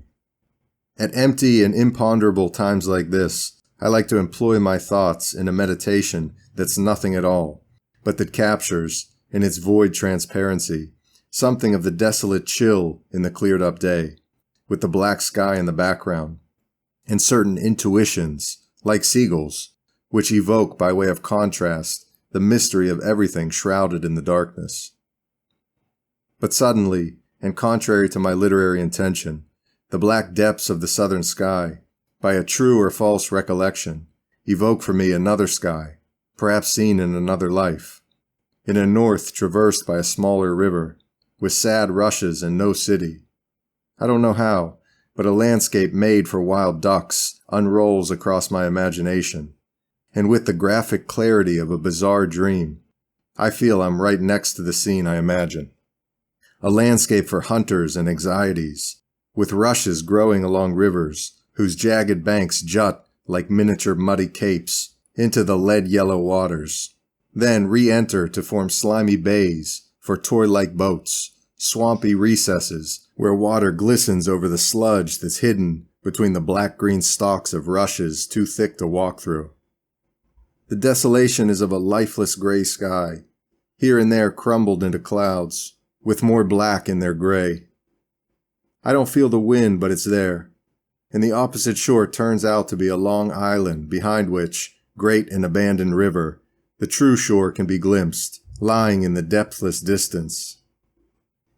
No one has been there or will ever go there. Even if I could go backwards in time and space, fleeing the world for that landscape, no one would ever join me there. I would wait in vain for what I didn't know I was waiting for, and in the end, there would be nothing but a slow falling of night, with the whole of space gradually turning the color of the darkest clouds, which little by little would vanish into the abolished mass of sky. And suddenly, here, I feel the cold from over there. It comes from my bones and makes my flesh shiver. I gasp and wake up. The man who passes me under the arcade by the stock exchange stares at me, warily, without knowing why. And the black sky, closing in, pressed even lower over the southern shore. 52. The wind was rising. First it was like the voice of a vacuum, a sucking of space into a hole, an absence in the air's silence. Then there was a sobbing from the world's depths, the realization that the panes were rattling and that it really was the wind. Then it sounded louder, a deafening howl, a disembodied weeping before the deepening night, a screeching of things, a falling of fragments, an atom from the end of the world. And then it seemed 53.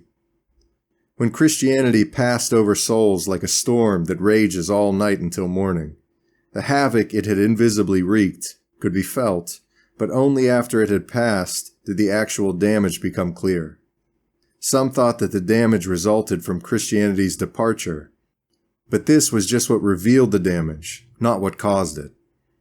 And so our world of souls was left with this visible damage, this glaring affliction, without the darkness to cloak it with its false affection. Souls were seen for what they were. In recent times, souls contracted a sickness known as romanticism, which is Christianity without illusions or myths, stripped to its withered and diseased essence. The fundamental error of romanticism is to confuse what we need with what we desire. We all need certain basic things for life's preservation and continuance. We all desire a more perfect life, complete happiness, the fulfillment of our dreams, and it's human to want what we need. And it's human to desire what we don't need but find desirable. Sickness occurs when we desire what we need and what's desirable with equal intensity. Suffering our lack of perfection as if we were suffering for lack of bread. The romantic malady is to want the moon as if it could be actually obtained. You can't have your cake and eat it too. Whether in the base realm of politics or in the private sanctuary of each man's soul, the malady is the same. The pagan didn't know, in the real world, this sickly dimension of things and of himself. Being human, he also desired the impossible, but he didn't crave it. This religion was... Text is missing. And only in the inner sanctum of mystery, only to the initiated, far from the common people, and the... Text is missing. Was it given to know the transcendental things of religions that fill the soul with the world's emptiness. 54. In my dreams, I've sometimes tried to be the unique and imposing individual that the romantics envisaged in themselves, and I always end up laughing out loud at the very idea. The ultimate man exists in the dreams of all ordinary men, and romanticism is merely the turning inside out of the empire we normally carry around inside us. Nearly all men dream, deep down, of their own mighty imperialism, the subjection of all men, the surrender of all women, the adoration of all peoples, and, for the noblest dreamers, of all eras. Few men devoted, like me, to dreaming are lucid enough to laugh at the aesthetic possibility of dreaming of themselves in this way. The gravest accusation against romanticism has still not been made, that it plays out the inner truth of human nature. Its excesses, its absurdities, and its ability to seduce and move hearts all come from its being the outer representation of what's deepest in the soul, a concrete, visible representation that would even be possible if human possibility depended on something besides fate. Even I, who laugh at these seductions that play on the mind, very often catch myself thinking how nice it would be to be famous, how pleasant to be doted on, how colorful to be triumphant. But I'm unable to envision myself in these lofty roles without a hearty snicker from the other I that's always nearby, like a downtown street. See myself famous? What I see is a famous bookkeeper. Feel myself raised to the thrones of renown? It happens in the office on the Rua dos Doradores, and my colleagues ruin the scene. Hear myself cheered by swarming crowds? The cheering reaches me in my rented room on the 4th floor and collides with the shabby furniture and the banality that humiliates me from the kitchen to my dreams. I didn't even have castles in Spain like the Spanish grandees of all illusions. My castles were made of old, grubby playing cards from an incomplete deck that could never be used to play anything and didn't even fall, but had to be knocked down by the impatient hand of the old maid, who wanted to put back the tablecloth that had been pulled to one side because the hour for tea had struck like a curse from fate. But even this vision is flawed, for I have neither the house in the country nor the elderly aunts, at whose table I might sip a relaxing cup of tea at the end of an evening with the family. My dream even failed in its metaphors and depictions. My empire didn't even happen among the old playing cards. My march of triumph didn't get as far as a teapot or an old cat. I'll die as I've lived, amid all the junk on the outskirts, sold by weight among the postscripts of the broken. May I at least carry to the boundless possibility contained in the abyss of everything, the glory of my disillusion like that of a great dream, and the splendor of not believing like a banner of defeat, a banner in feeble hands, but still and all a banner. Dragged through the mud and the blood of the weak, but raised high for who knows what reason, whether in defiance or as a challenge, or in mere desperation, as we vanish into quicksand. No one knows for what reason, because no one knows anything, and the sand swallows those with banners as it swallows those without. And the sand covers everything, my life, my prose, my eternity. I carry my awareness of defeat like a banner of victory. 55. However much my soul may be descended from the Romantics, I can find no peace of mind except in reading classical authors. The very sparseness by which their clarity is expressed comforts me in some strange way. From them I get a joyful sense of expansive life that contemplates large open spaces without actually traveling through them. Even the pagan gods take a rest from the unknown. The obsessive analysis of our sensations, sometimes of merely imagined sensations, the identification of our heart with the landscape, the anatomic exposure of all our nerves, the substitution of desire for the will and of longing for thinking, all these things are far too familiar to be of interest to me, or to give me peace when expressed by another. Whenever I feel them, and precisely because I feel them, I wish I were feeling something else. And when I read a classical author, that something else is given to me. I frankly and unblushingly admit it. There's not a passage of Chateaubriand or a canto of Lamartine, passages that often seem to be the voices of my own thoughts, cantos that often seem to have been written for me to know myself. That transports and uplifts me like a passage of Vieira's prose, or like certain odes by one of our few classical writers who truly followed Horace. I read and am liberated. I acquire objectivity. I cease being myself and so scattered. And what I read, instead of being like a nearly invisible suit that sometimes oppresses me, is the external world's tremendous and remarkable clarity, the sun that sees everyone, the moon that splotches the still earth with shadows, the wide expanses that end in the sea, the blackly solid trees whose tops greenly wave, the steady peace of ponds on farms, the terraced slopes with their paths overgrown by grapevines. I read as one who abdicates, and since the royal crown and robe are never as grand as when the departing king leaves them on the ground. I lay all my trophies of tedium and dreaming on the tiled floor of my antechambers, then climb the staircase with no other nobility but that of seeing.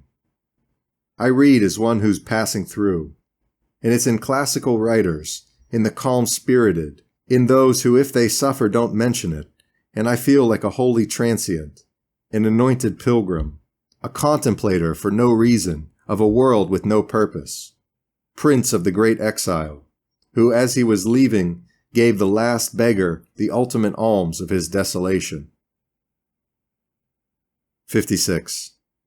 The firm's moneyed partner, chronically afflicted by a vague illness, decided on a whim during one of his healthy respites to have a group portrait made of the office personnel.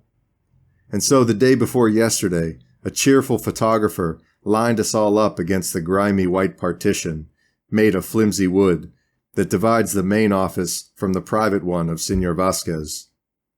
In the middle was Vasquez himself. Flanking him in a definite, then indefinite ranking by category were the other human souls that daily life come together here as one body to accomplish some small tasks whose ultimate objective is the secret of the gods.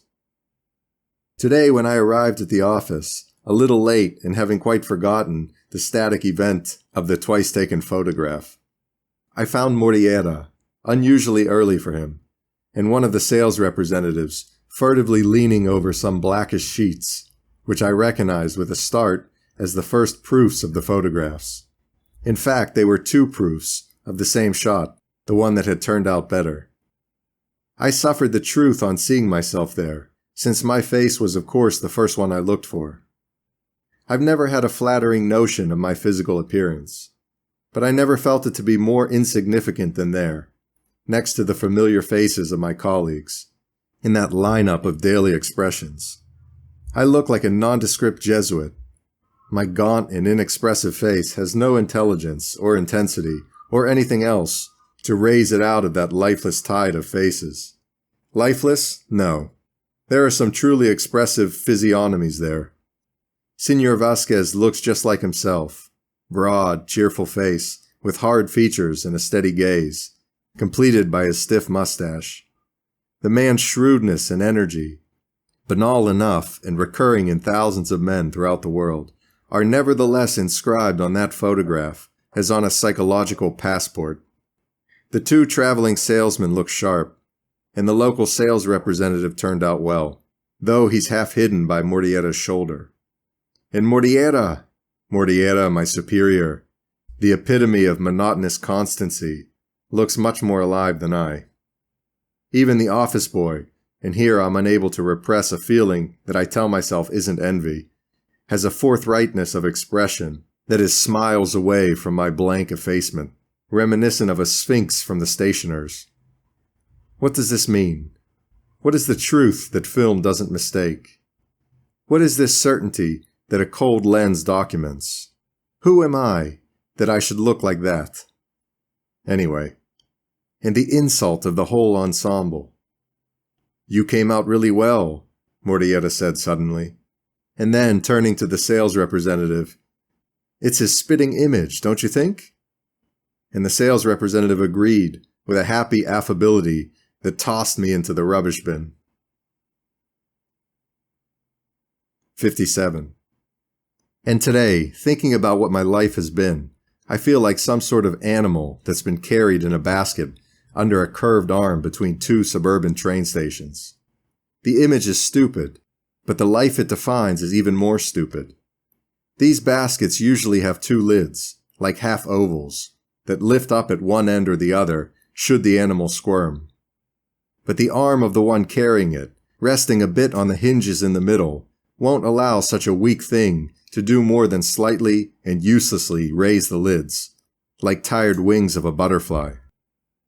I forgot that I was talking about me in the description of the basket. I clearly see it, along with the fat, sunburned arm of the maid carrying it. I can't see any more of the maid than her arm and its down. I can't get comfortable unless all of a sudden a breezy coolness passes through those white rods and strips which baskets are made of, and inside of which I squirm, an animal unaware that it's going from one station to another. I'm resting on what seems to be a long seat, and I hear people talking outside my basket. All is calm, and so I sleep, until I'm lifted up again at the station. 58. The environment is the soul of things. Each thing has its own expression, and this expression comes from outside it. Each thing is the intersection of 3 lines, and these 3 lines form the being, a certain quantity of material, the way in which we interpret it, and the environment it's in. This table, on which I'm writing, is a block of wood. It's the table, and it's a piece of furniture among others in the room. My impression of this table, if I wish to transcribe it, will be composed of the notions that it is made of wood, that I call it a table and attribute certain uses to it, and that it receives, reflects, and is transformed by the objects placed on top of it, in whose juxtaposition it has an external soul. And its very color, the fading of that color, its spots and cracks, all came from outside it. And this, more than its wooden essence, is what gives it its soul. And the core of that soul, its being a table, also came from the outside, which is its personality. I consider it neither a human nor a literary error to attribute a soul to the things we call inanimate. To be a thing is to be the object of an attribution. It may be erroneous to say that a tree feels, that a river runs, that a sunset is sad, or that the calm ocean, blue from the sky it doesn't have, smiles from the sun outside it. But it's every bit as erroneous to attribute beauty to things. It's every bit as erroneous to say that things possess color, form, perhaps even being. This ocean is salt water. This sunset is the initial diminishing of sunlight in this particular latitude and longitude. This little boy playing next to me is an intellectual mass of cells. Better yet, he's a clockwork of subatomic movements, a strange electrical conglomeration of millions of solar systems in miniature. Everything comes from outside, and the human soul itself may be no more than the ray of sunlight that shines and isolates from the soil the pile of dung that is the human body. In these considerations, there may be an entire philosophy for someone with the strength to draw conclusions. It won't be me. Lucid, vague thoughts and logical possibilities occur to me, but they all dim in the vision of a ray of sunlight that gilds a pile of dung like wetly squished dark straw on the almost black soil next to a stone wall. That's how I am. When I want to think, I look. When I want to descend into my soul, I suddenly freeze, oblivious, at the top of the long spiral staircase, looking through the upper story window at the sun that bathes the sprawling mass of rooftops in a tawny farewell. 59. Whenever my ambition, influenced by my dreams, raised up above the everyday level of my life, so that for a moment I seemed to soar, like a child on a swing, I always, like the child, had to come down to the public garden and face my defeat, with no flags to wave in battle and no sword I was strong enough to unsheathe. I suppose that most of the people I chance to pass in the street also feel, I notice in their silently moving lips and in their eyes vague uncertainty, or in the sometimes raised voice of their joint mumbling, like a flagless army fighting a hopeless war. And probably all of them, I turn around to see their slumping, defeated-looking shoulders, share with me this sense of salesmanly squalor, of being no more than humiliatingly vanquished stragglers among reeds and scum, with no moonlight over the shores or poetry in the marshes. Like me, they have an exalted and sad heart. I know them all. Some are shop assistants, others are office workers, and still others are small businessmen. Then there are the conquerors from the bars and cafes, unwittingly sublime in the ecstasy of their self-centered chatter, or content to remain self-centeredly silent, with no need to defend what they're too stingy to say. But they're all poets, poor devils, who drag past my eyes as I drag past theirs, the same sorry sight of our common incongruity. They all have, like me, their future in the past. At this very moment, idle and alone in the office, because everyone else went to lunch, I'm staring through the grimy window at an old man who's slowly teetering down the other side of the street. He's not drunk, he's dreaming. He's attentive to what doesn't exist. Perhaps he still hopes. If there's any justice in the gods' injustice, then may they let us keep our dreams, even when they're impossible, and may our dreams be happy, even when they're trivial. Today, because I'm still young, I can dream of South Sea Islands and impossible Indias. Tomorrow, perhaps, the same gods will make me dream of owning a small tobacco shop or of retiring to a house in the suburbs. Every dream is the same dream, for they're all dreams. Let the gods change my dreams, but not my gift for dreaming. While thinking about this, I forgot about the old man. Now I don't see him. I opened the window to get a better look, but he's not there. He left. For me, he had the visual mission of a symbol. Having finished his mission, he turned the corner. If I were told that he turned the absolute corner and was never here, I would accept it, with the same gesture I'm about to employ to close the window. Succeed? Poor salesmanly demigods who conquer empires with lofty words and intentions, but need to scrounge up money for food and the rent. They're like the troops of a disbanded army whose commanders had a glorious dream, which in them, now drudging through the scum of marshes, has been reduced to a vague notion of grandeur. The consciousness of having belonged to an army, and the vacuity of not even knowing what the commander they never saw had ever done.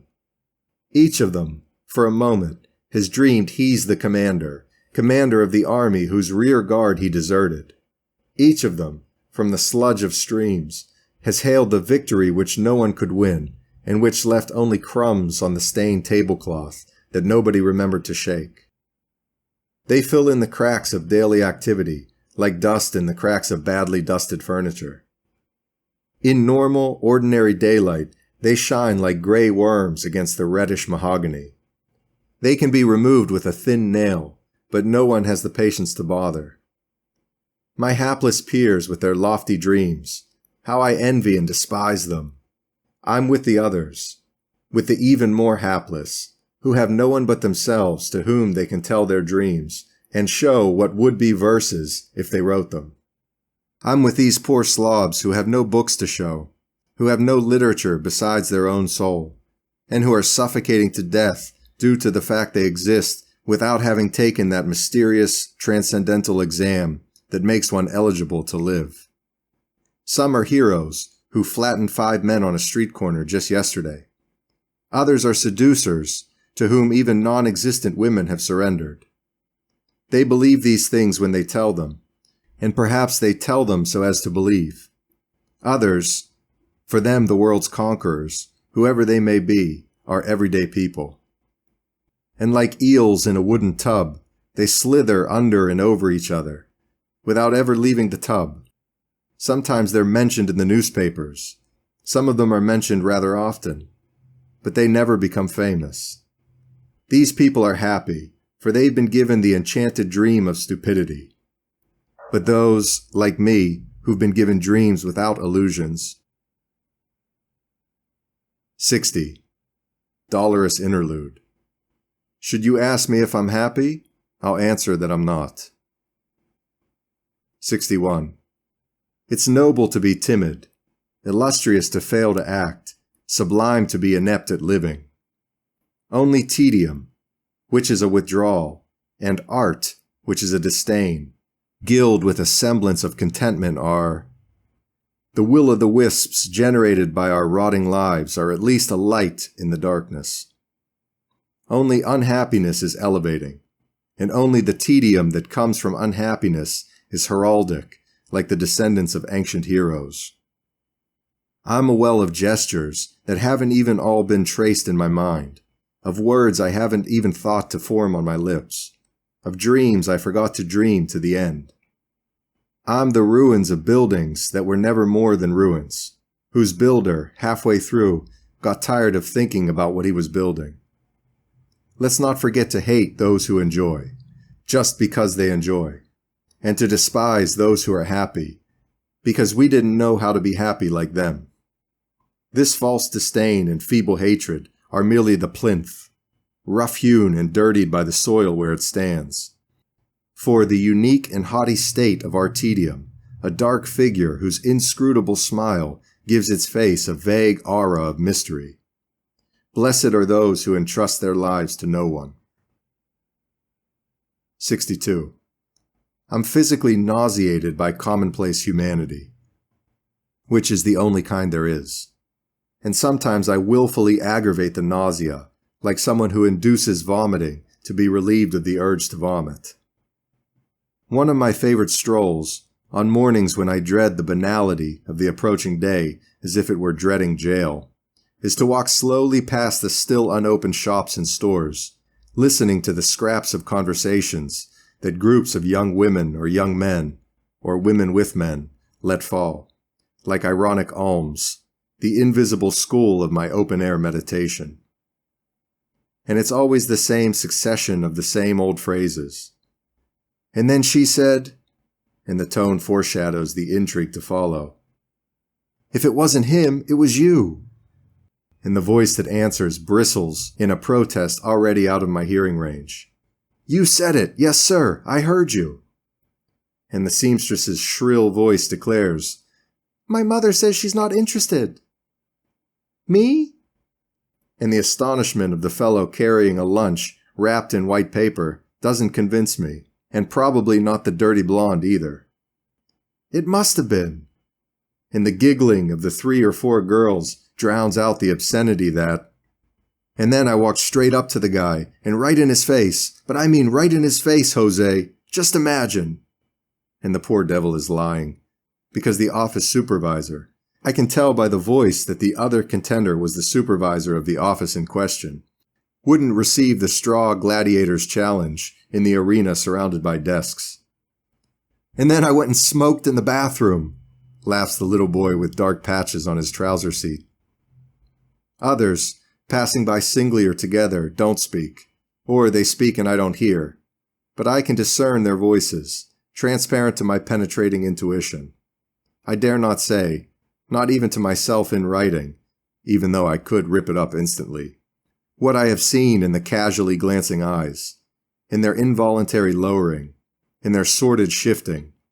I dare not say, because when vomiting is induced, one heave is enough. The guy was so soused he couldn't even see the stairs. I raised my head. At least this young man describes. These people are more bearable when they describe, since in describing they forget themselves. My nausea subsides. I see the guy. I see him photographically. Even the innocuous slang heartens me. Blessed breeze across my forehead. The guy so soused he couldn't see the steps of the staircase.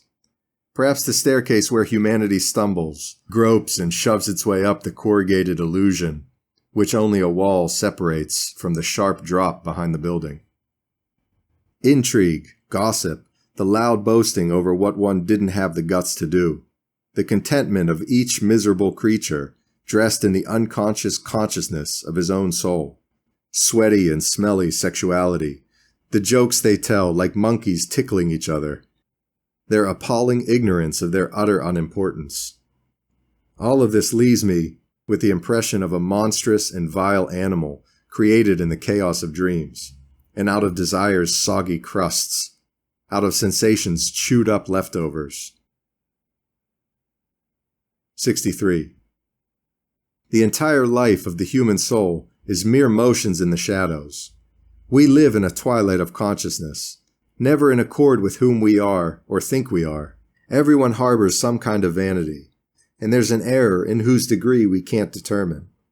We are something that goes on during the show's intermission. Sometimes, through certain doors, we catch a glimpse of what may be no more than scenery. The world is one big confusion, like voices in the night. I've just reread these pages on which I write in a lucidity that endures only in them, and I ask myself, what is this, and what good is it? Who am I when I feel? What in me dies when I am? Like someone on a hill who tries to make out the people in the valley, I look down at myself from on high, and I'm a hazy, confused landscape, along with everything else. In these times, when an abyss opens up in my soul, the tiniest detail distresses me like a letter of farewell. I feel as if I'm always on the verge of waking up. I'm oppressed by the very self that encases me, asphyxiated by conclusions, and I'd gladly scream if my voice could reach somewhere.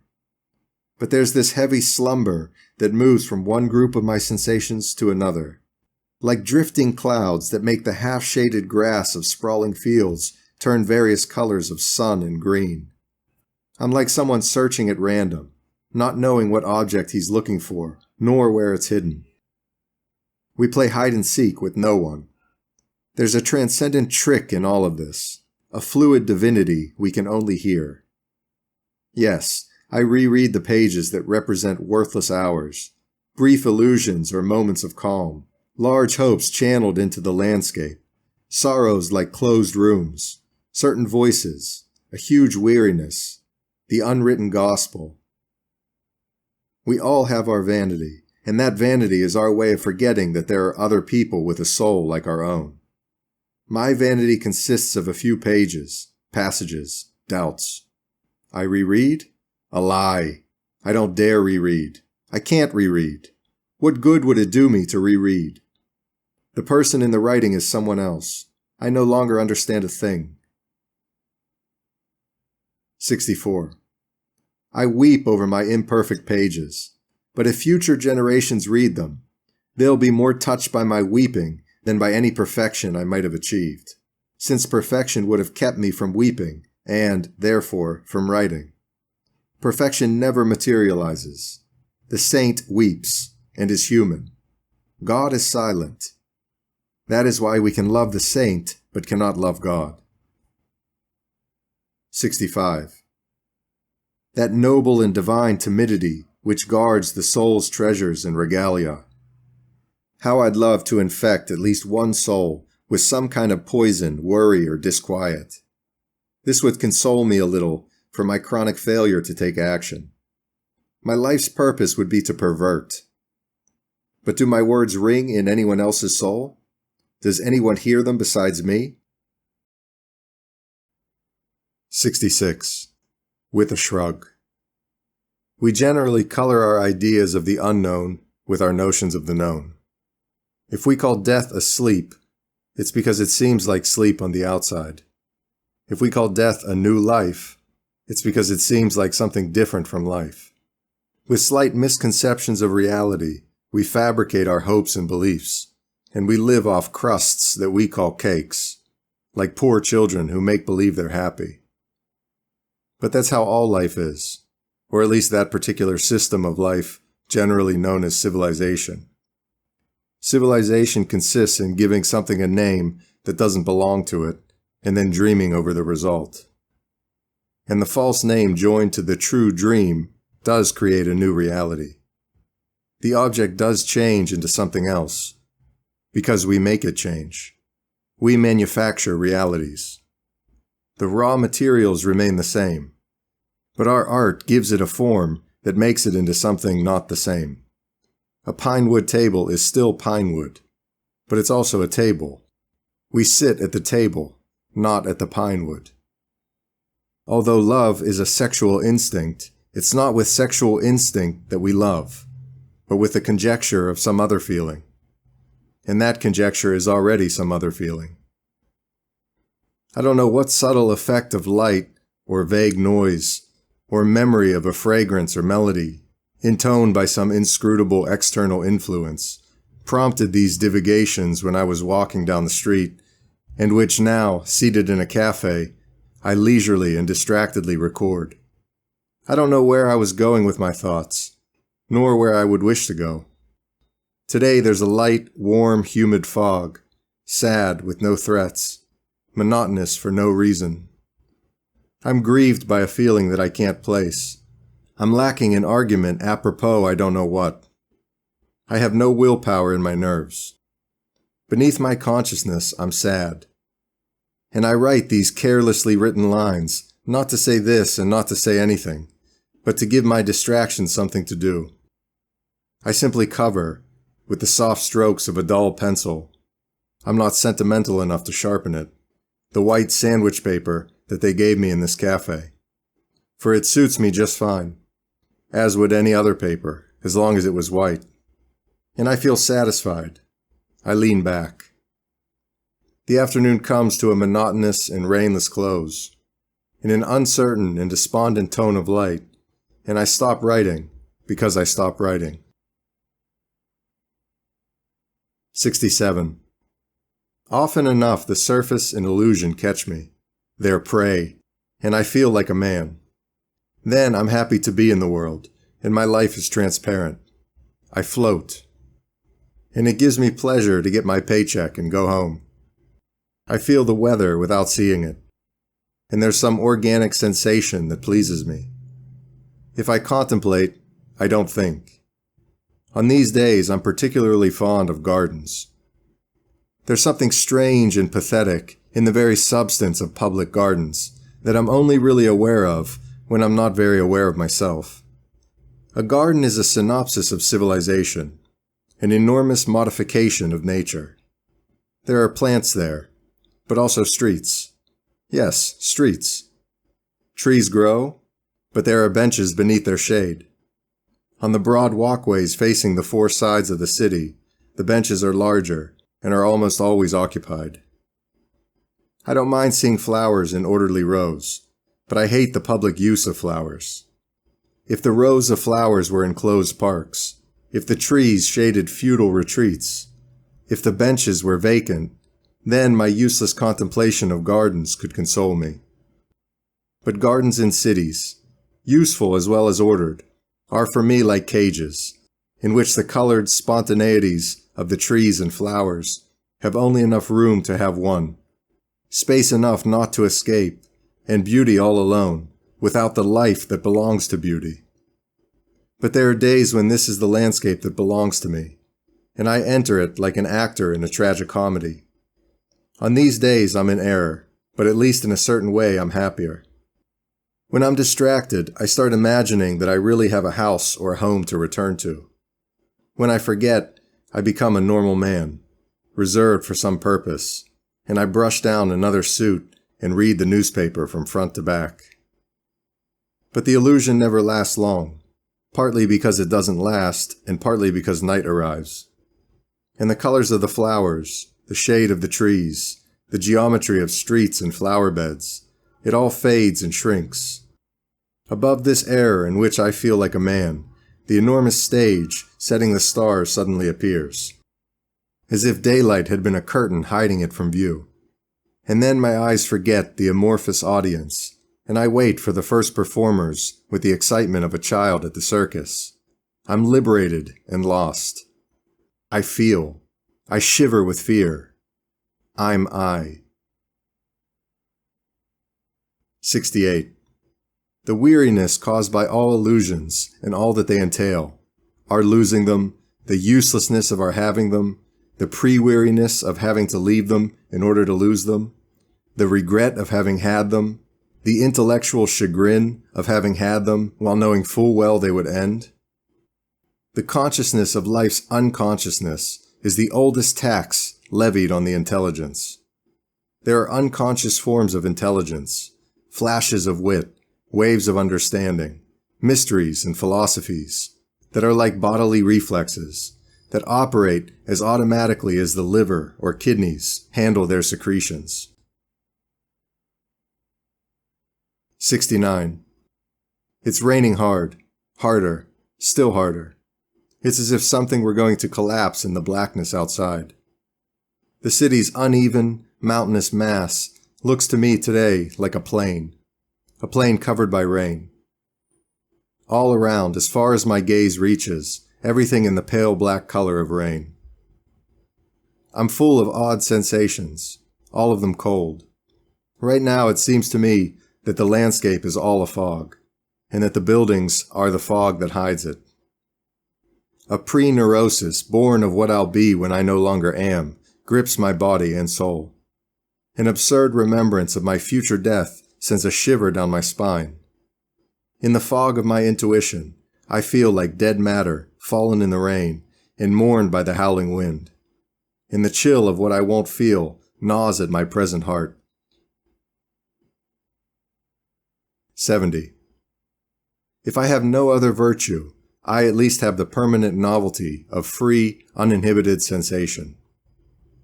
Today, walking down the Rua Nova do Almada, I happened to gaze at the back of the man walking ahead of me. It was an ordinary back of an ordinary man, a simple sports coat on the shoulders of an incidental pedestrian. He carried an old briefcase under his left arm, and his right hand held the curved handle of a rolled-up umbrella, which he tapped on the ground to the rhythm of his walking. I suddenly felt something like tenderness for that man. I felt the tenderness one feels for common human banality, for the daily routine of the family breadwinner going to work, for his humble and happy home, for the happy and sad pleasures that necessarily make up his life, for the innocence of living without analyzing, for the animal naturalness of that coat-covered back.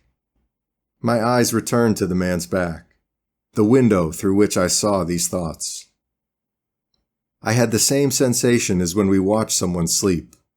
When asleep, we all become children again. Perhaps because in the state of slumber, we can do no wrong and are unconscious of life. The greatest criminal and the most self-absorbed egoist are holy by a natural magic, as long as they're sleeping. For me, there's no discernible difference between killing a child and killing a sleeping man. The man's back is sleeping. His entire person, walking ahead of me at the very same speed, is sleeping. He walks unconsciously, lives unconsciously. He sleeps, for we all sleep. All life is a dream. No one knows what he's doing. No one knows what he wants. No one knows what he knows. We sleep our lives, eternal children of destiny. That's why, whenever the sensation rules my thoughts, I feel an enormous tenderness that encompasses the whole of childish humanity, the whole of sleeping society, everyone, everything. It's an immediate humanitarianism, without aims or conclusions, that overwhelms me right now.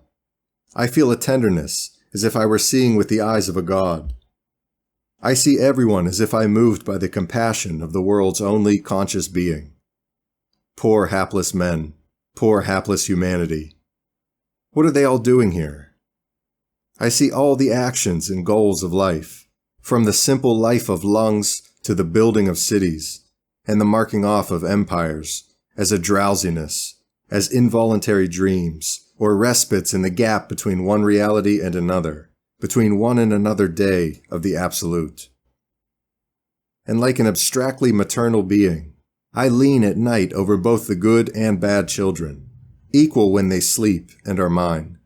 I feel for them with an infinite capacity for tenderness.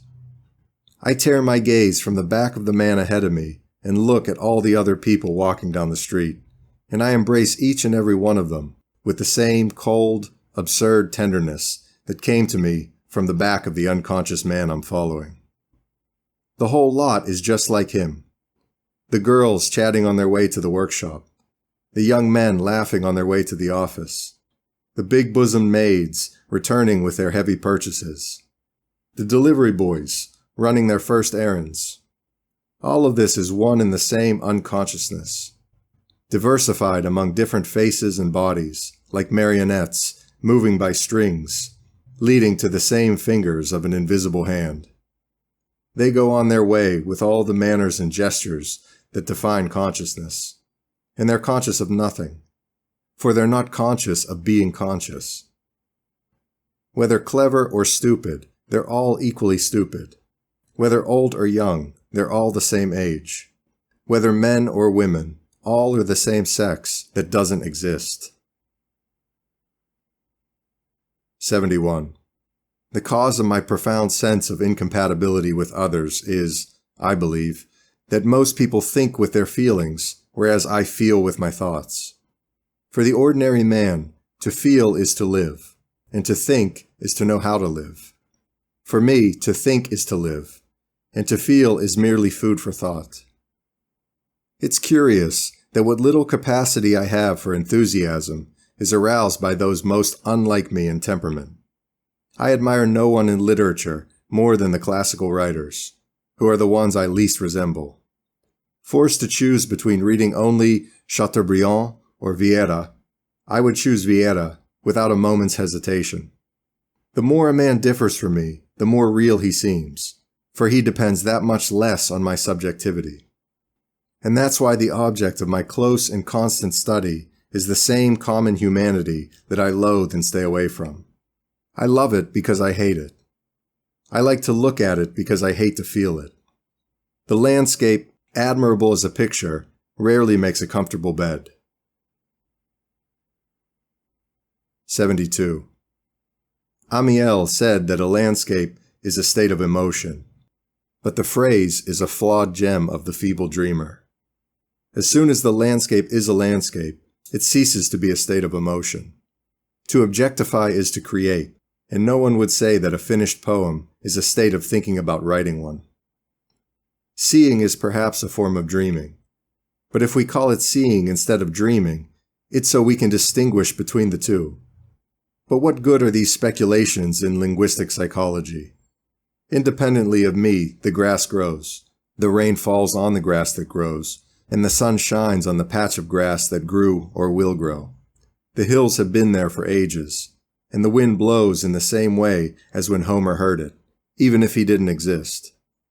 It would be better to say that a state of emotion is a landscape, for the phrase would contain not the lie of a theory, but the truth of a metaphor. These incidental words were dictated to me by the panorama of the city as seen from the lookout of São Pedro de Alcântara, under the universal light of the sun. Every time I contemplate a wide panorama, forgetting the 5 feet 6 inches of height and the 135 pounds in which I physically consist, I smile a supremely metaphysical smile for those who dream that dreaming is a dream. And I love the truth of the absolutely external with a noble purity of understanding. The Tagus in the background is a blue lake, and the hills of the far-off shore are flattened Switzerland. A small ship, a black cargo steamer, departs from Pocho de Bispo in the direction of the estuary, which I can't see. May the gods all preserve for me, until my present form ceases, this clear and sunlit view of external reality, the instinctive awareness of my unimportance, the coziness of being small, and the solace of being able to imagine myself happy. 73. On arriving at the solitary summits of natural elevations, we experience a feeling of privilege. With our own added height, we are higher than the summits themselves. Nature's utmost, at least in that place, is beneath our own 2 feet. Our position makes us kings of the visible world. Everything around us is lower. Life is a descending slope or a low-lying plain, next to the elevation and pinnacle we become. Everything we are is due to chance and trickery. And this height we boast isn't ours. We're no taller on the summit than our normal height. The hill on which we tread elevates us. It's the height we're at that makes us higher. A rich man breathes easier. A famous man is freer. A title of nobility is itself a small hill. Everything is artifice, but not even the artifice is ours. We climb it, or were brought to it, or we were born in the house on the hill. Great, however, is the man who realizes that the difference in distance from the valley to the sky and from the hill to the sky makes no difference. Should the floodwaters rise, we're better off in the hills. But when God curses us as Jupiter with lightning bolts, or as Aeolus with high winds, then the best cover will be to have remained in the valley, and the best defense is to lie low. Wise is the man who has the potential for height in his muscles, but who renounces climbing in his consciousness. By virtue of his gaze, he has all hills, and by virtue of his position, all valleys. The sun that gilds the summits will gild them more for him than for someone at the top who must endure the bright light. And the palace, perched high in the woods, will be more beautiful for those who see it from the valley than for those who, imprisoned by its rooms, forget it. I take comfort in these reflections, since I can't take comfort in life. And the symbol merges with reality when, as a transient body and soul in these low-lying streets that lead to the Tagus, I see the luminous heights of the city glowing, like a glory from beyond, with the various lights of a sun that has already set. 74. Thunderstorm. The blue of the sky showing between the still clouds was smudged with transparent white. The boy at the back of the office suspended for a moment the cord going around the eternal package. "I can only remember one other like this," he statistically remarked. A cold silence. The sounds from the street seemed to be cut by a knife. Then there was a long, cosmically held breath, a kind of generalized dread. The entire universe had stopped dead. Moments, moments, moments. Silence blackened the darkness. All of a sudden, live steel. How human the metallic peal of the trams. How happy the landscape of simple rain falling on the street resurrected from the chasm. Oh, Lisbon, my home. 75. I don't need fast cars or express trains to feel the delight and terror of speed. All I require is a tram and my gift for abstraction, which I've developed to an astonishing degree. On a tram in motion, I'm able, through my constant and instantaneous analysis, to separate the idea of the tram from the idea of speed, separating them so completely that they're distinct things in reality. Then I can feel myself riding not inside the tram, but inside its mere speed. And should I get bored and want the delirium of excess speed, I can transfer the idea to the pure imitation of speed, increasing or decreasing it at will, extending it beyond the fastest possible speeds of trains. I abhor running real risks, but it's not because I'm afraid of feeling too intensely. It's because they break my perfect focus on my sensations, and this disturbs and depersonalizes me. I never go where there's risk. I fear the tedium of dangers. A sunset is an intellectual phenomenon. 76. I sometimes enjoy, in split fashion, thinking about the possibility of a future geography of our self-awareness. I believe that the future historian of his own sensations may be able to make a precise science out of the attitude he takes towards his self-awareness. We're only in the beginnings of this difficult art, at this point just an art, the chemistry of sensations in its as yet alchemical stage. This scientist of tomorrow will pay special attention to his own inner life, subjecting it to analysis with a precision instrument created out of himself. I see no inherent obstacle to making, out of steels and bronzes of thought, a precision instrument for self-analysis. I mean steels and bronzes that are really steels and bronzes, but of the mind. Perhaps that's the only way it can be made. Perhaps it will be necessary to formulate the idea of a precision instrument, concretely visualizing it, in order to undertake a rigorous inner analysis. And it will surely be necessary to reduce the mind to some kind of real matter with a space for it to exist in. All of this depends on an extreme refinement of our inner sensations, which, when taken as far as they can go, will doubtless reveal or create in us a space just as real as the space that's occupied by material things and that, come to think of it, has no reality. For all I know, this inner space may just be a new dimension of the other one. Perhaps scientific research will eventually discover that everything is dimensions of the same space, which is neither physical nor spiritual, so that in one dimension we live as bodies, and in another as souls. And perhaps there are other dimensions where we live other, equally real facets of ourselves. Sometimes I enjoy getting lost in the useless meditation of just how far this research might take us.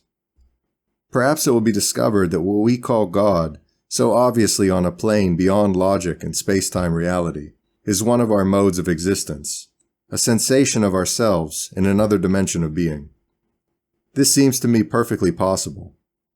Perhaps dreams are yet another dimension in which we live, or perhaps they're a cross between two dimensions. As our body lives in length, in breadth, and in height, it may be that our dreams live in the ideal, in the ego, and in space. In space through their visible representation, in the ideal through their non-material essence, and in the ego through their personal dimension as something intimately ours. The ego itself, the I in each one of us, is perhaps a divine dimension. All of this is complex and will no doubt be determined in its time. Today's dreamers are perhaps the great precursors of the ultimate science of the future. Of course, I don't believe in an ultimate science of the future, but that's beside the point. I periodically formulate metaphysics such as these, with the serious concentration of someone who's truly at work to forge science. And it's possible I may actually be forging it. I have to be careful not to take too much pride in this, since pride can undermine the strict impartiality of scientific objectivity. 77. There's no pastime like the use of science, or things that smack of science, for futile ends, and so I often pass the time by intently studying my psyche as others see it. The pleasure I get from this sterile artifice is sometimes sad, sometimes painful. I carefully study the overall impression I make on others, from which I then draw conclusions. I'm a fellow most people like, and they even have a vague and curious respect for me. But I don't arouse ardent emotions. No one will ever passionately be my friend. That's why so many are able to respect me. 78. Certain sensations are slumbers that fill up our mind like a fog and prevent us from thinking, from acting, from clearly and simply being. As if we hadn't slept, something in our undreamed dreams lingers in us, and the torpor of the new day's sun warms the stagnant surface of our senses. We're drunk on not being anything, and our will is a bucket poured out onto the yard by the listless movement of a passing foot. We look but don't see. The long street bustling with clothed animals is like a flat-lying signboard whose letters move around and make no sense. The buildings are just buildings. We're no longer able to give meaning to what we see, though we see perfectly well what's there. The banging of the crate maker's hammer reverberates close by, yet remotely. Each blow makes a distinctly separate sound, with an echo and without any point. The wagons creak, as they do on days when storms threaten. Voices emerge from the air, not from throats. The river in the background is tired. It's not tedium that we feel, nor is it grief. It's a desire to sleep with another personality, to be able to forget everything with a pay increase. We feel nothing, unless maybe by an automatism down below, which makes the legs we possess strike the feet inside our shoes against the ground, in the oblivious act of walking. Perhaps we don't even feel that. There's a squeezing in our head around the eyes, and as if fingers were plugging our ears. It's like a head cold of the soul, and this literary image of being sick makes us wish that life were a convalescence, obliging us to stay off our feet. And the idea of convalescence makes us think of villas on the outskirts of town. Not the gardens that surround them, but their cozy interiors, far from the road and the turning wheels. No, we don't feel anything. We consciously pass through the door we have to enter, and the fact that we have to enter it is enough to put us to sleep. We pass through everything. Where's your tambourine, oh bear that just stands there? 79. Faint, like something just beginning, the low-tide smell wafted over the Tagus and putridly spread over the streets near the shore. The stench was crisply nauseating, with a cold torpor of lukewarm sea. I felt life in my stomach, and my sense of smell shifted to behind my eyes. Tall, sparse bundles of clouds alighted on nothing, their grayness disintegrating into a pseudo-white. A cowardly sky threatened the atmosphere, as if with inaudible thunder, made only of air. There was even stagnation in the flight of the gulls. They seemed to be lighter than air, left there by someone. Nothing oppressed. The late afternoon disquiet was my own. A cool breeze intermittently blew. My ill-starred hopes, born of the life I've been forced to live. They're like the hour in this air, fogless fogs, unraveled basting of a false storm. I feel like screaming, to put an end to this landscape and my meditation. But the stench of ocean imbues my intent, and the low tide inside me has exposed the sludgy blackness that's somewhere out there, though I can see it only by smell. All this stupid insistence on being self-sufficient, all this cynical awareness of pretended sensations, all this imbroglio of my soul with these sensations, of my thoughts with the air and the river, all just to say that life smells bad and hurts me in my consciousness. All for not knowing how to say, as in that simple and all-embracing phrase from the book of Job, "My soul is weary of my life." 80. Dolorous Interlude. Everything wearies me, including what doesn't weary me. My happiness is as painful as my pain. If only I could be a child, sailing paper boats in a cistern on the farm, with a rustic canopy of crisscrossing trellis vines projecting checkers of sunlight and green shade on the shiny dark surface of the shallow water. There's a thin sheet of glass between me and life. However clearly I see and understand life, I can't touch it.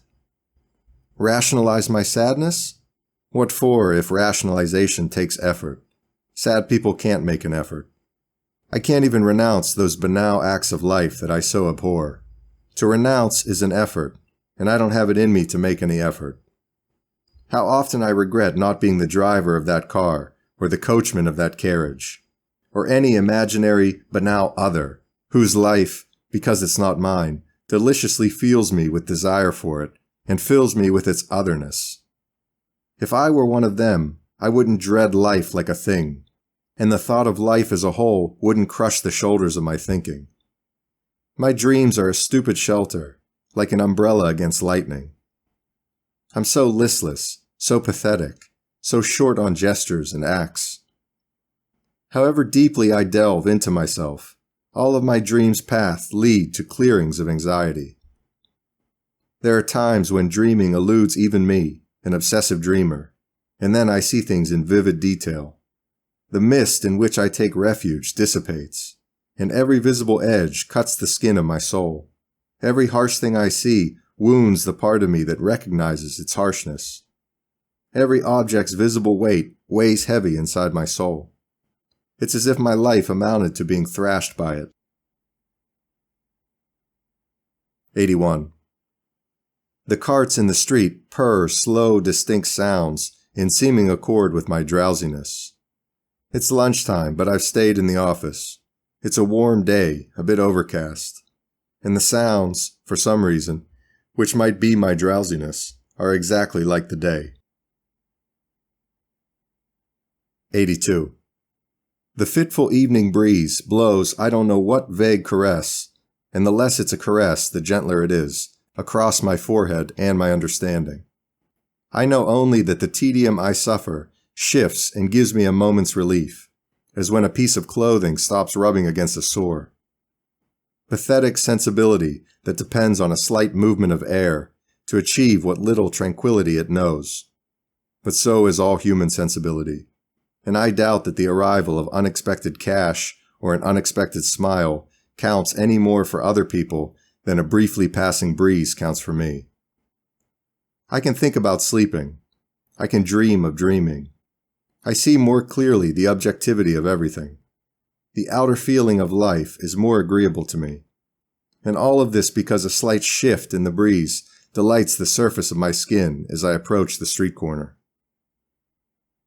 All that we love or lose, things, human beings, meanings, rubs our skin and so reaches the soul. And in the eyes of God, the event is no more than this breeze that brought me nothing besides an imaginary relief, the propitious moment and the wherewithal to lose everything splendidly. 83. whirls, whirlpools, in life's fluid futility. In this large downtown square, the soberly multicolored flow of people passes by, changes course, forms pools, divides into streams, converges into brooks. While my eyes distractedly watch, I inwardly fashion this aquatic image, which is more suitable than any other, in part because I thought it would rain, for this random movements. As I wrote this last sentence, which for me says exactly what it means, I thought it might be useful to put at the end of my book, when I finally publish it, a few non-errata after the errata, and to note the phrase, "this random movements," on page so-and-so, is correct as is, with the noun in the plural and the demonstrative in the singular. But what does this have to do with what I was thinking? Nothing, which is why I let myself think it. Around the square, the streetcars grumble and clang. They look like giant yellow mobile matchboxes, in which a child stuck a slanted used match to serve as a mast. When jerking into motion, they loudly and ironly screech. Around the statue in the middle, the pigeons are like black crumbs that flit about as if they were being scattered by the wind. The plump creatures take tiny steps with their tiny feet. And they are shadows, shadows. Seen from up close, people are monotonously diverse. Vieira said that Frei Luís de Souza wrote about the common with singularity. These people are singular with commonality, contrary to the style of the life of the Archbishop. It seems to me a pity, though I'm indifferent to it all. I ended up here for no reason, like everything in life.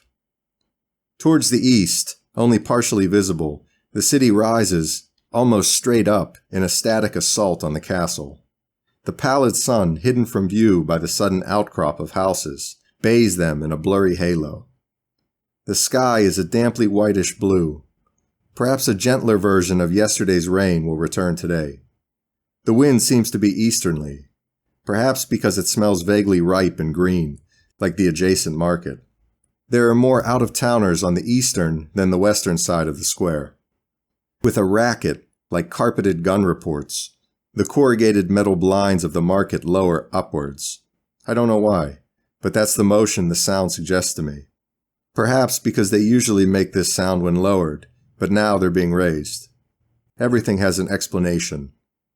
Suddenly, I'm all alone in the world. I see all this from the summit of a mental rooftop. I'm alone in the world. To see is to be distant. To see clearly is to halt. To analyze is to be foreign. No one who passes by touches me. Around me there is only air.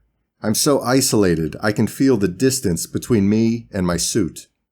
I'm a child in a nightshirt carrying a dimly lit candle and traversing a huge empty house. Living shadows surround me. Only shadows. Offspring of the stiff furniture and of the light I carry. Here in the sunlight they surround me, but are people. 84. Today, during a break from feeling, I reflected on the style of my prose. Exactly how do I write? I had, like many others, the perverted desire to adopt a system and a norm. It's true that I wrote before having the norm and the system, but so did everyone else. Analyzing myself this afternoon, I've discovered that my stylistic system is based on two principles, and in the best tradition of the best classical writers, I immediately uphold these two principles as general foundations of all good style. 1. To express what one feels exactly as it is felt, clearly if it is clear, obscurely if obscure, confusedly if confused. And 2. To understand that grammar is an instrument and not a law. Let's suppose there's a girl with masculine gestures. An ordinary human creature will say, "That girl acts like a boy." Another ordinary human creature, with some awareness that to speak is to tell, will say, "That girl is a boy." Yet another, equally aware of the duties of expression, but inspired by a fondness for concision, which is the sensual delight of thought, will say, "That boy." I'll say, "She's a boy," violating one of the basic rules of grammar. that pronouns must agree in gender and number with the nouns they refer to. And I'll have spoken correctly. I'll have spoken absolutely, photographically, outside the norm, the accepted, the insipid. I won't have spoken, I'll have told. In establishing usage, grammar makes valid and invalid divisions. For example, it divides verbs into transitive and intransitive. But a man who knows how to say what he says must sometimes make a transitive verb intransitive so as to photograph what he feels instead of seeing it in the dark, like the common lot of human animals. If I want to say I exist, I'll say I am. If I want to say I exist as a separate entity, I'll say I am myself. But if I want to say I exist as an entity that addresses and acts on itself, exercising the divine function of self-creation, then I'll make to be into a transitive verb. Triumphantly and anti-grammatically supreme, I'll speak of amming myself. I'll have stated a philosophy in just 2 words. Isn't this infinitely preferable to saying nothing in 40 sentences? What more can we demand from philosophy and diction? Let grammar rule the man who doesn't know how to think what he feels. Let it serve those who are in command when they express themselves. It is told of Sigismund, king of Rome, that when someone pointed out a grammatical mistake he made in a speech, he answered, "I am king of Rome, and above all, grammar." And he went down in history as Sigismund Super Grammaticum, a marvelous symbol. Every man who knows how to say what he has to say is, in his way, king of Rome. The title is royal, and the reason for it is imperial. 85. When I consider all the people I know or have heard of who write prolifically, or who at least produce lengthy and finished works, I feel an ambivalent envy, a disdainful admiration, an incoherent mixture of mixed feelings. The creation of something complete and whole, be it good or bad, and if it's never entirely good, it's very often not all bad. Yes, the creation of something complete seems to stir in me above all a feeling of envy. A completed thing is like a child. Although imperfect like everything human, it belongs to us like our own children. And I, whose self-critical spirit allows me only to see my lapses and defects, I, who dare write only passages, fragments, excerpts of the non-existent, I myself, in the little that I write, am also imperfect. Better either the complete work, which in any case is a work, even if it's bad, or the absence of words, the unbroken silence of the soul that knows it is incapable of acting. 86. Perhaps everything in life is the degeneration of something else. Perhaps existence is always an approximation, an advent or surroundings.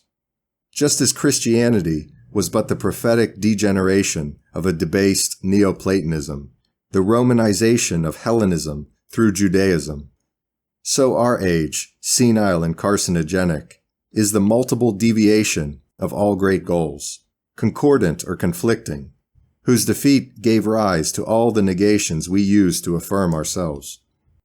We live in an intermission with band music. But what do I, in this 4th floor room, have to do with sociologies such as these? They are all a dream to me, like Babylonian princesses, and to occupy ourselves with humanity is a futile enterprise, an archaeology of the present. I'll disappear in the fog as a foreigner to all life, as a human island detached from the ocean of the sea, as a uselessly existing ship that floats on the surface of everything. 87. Metaphysics has always struck me as a prolonged form of latent insanity. If we knew the truth, we'd see it. Everything else is systems and approximations.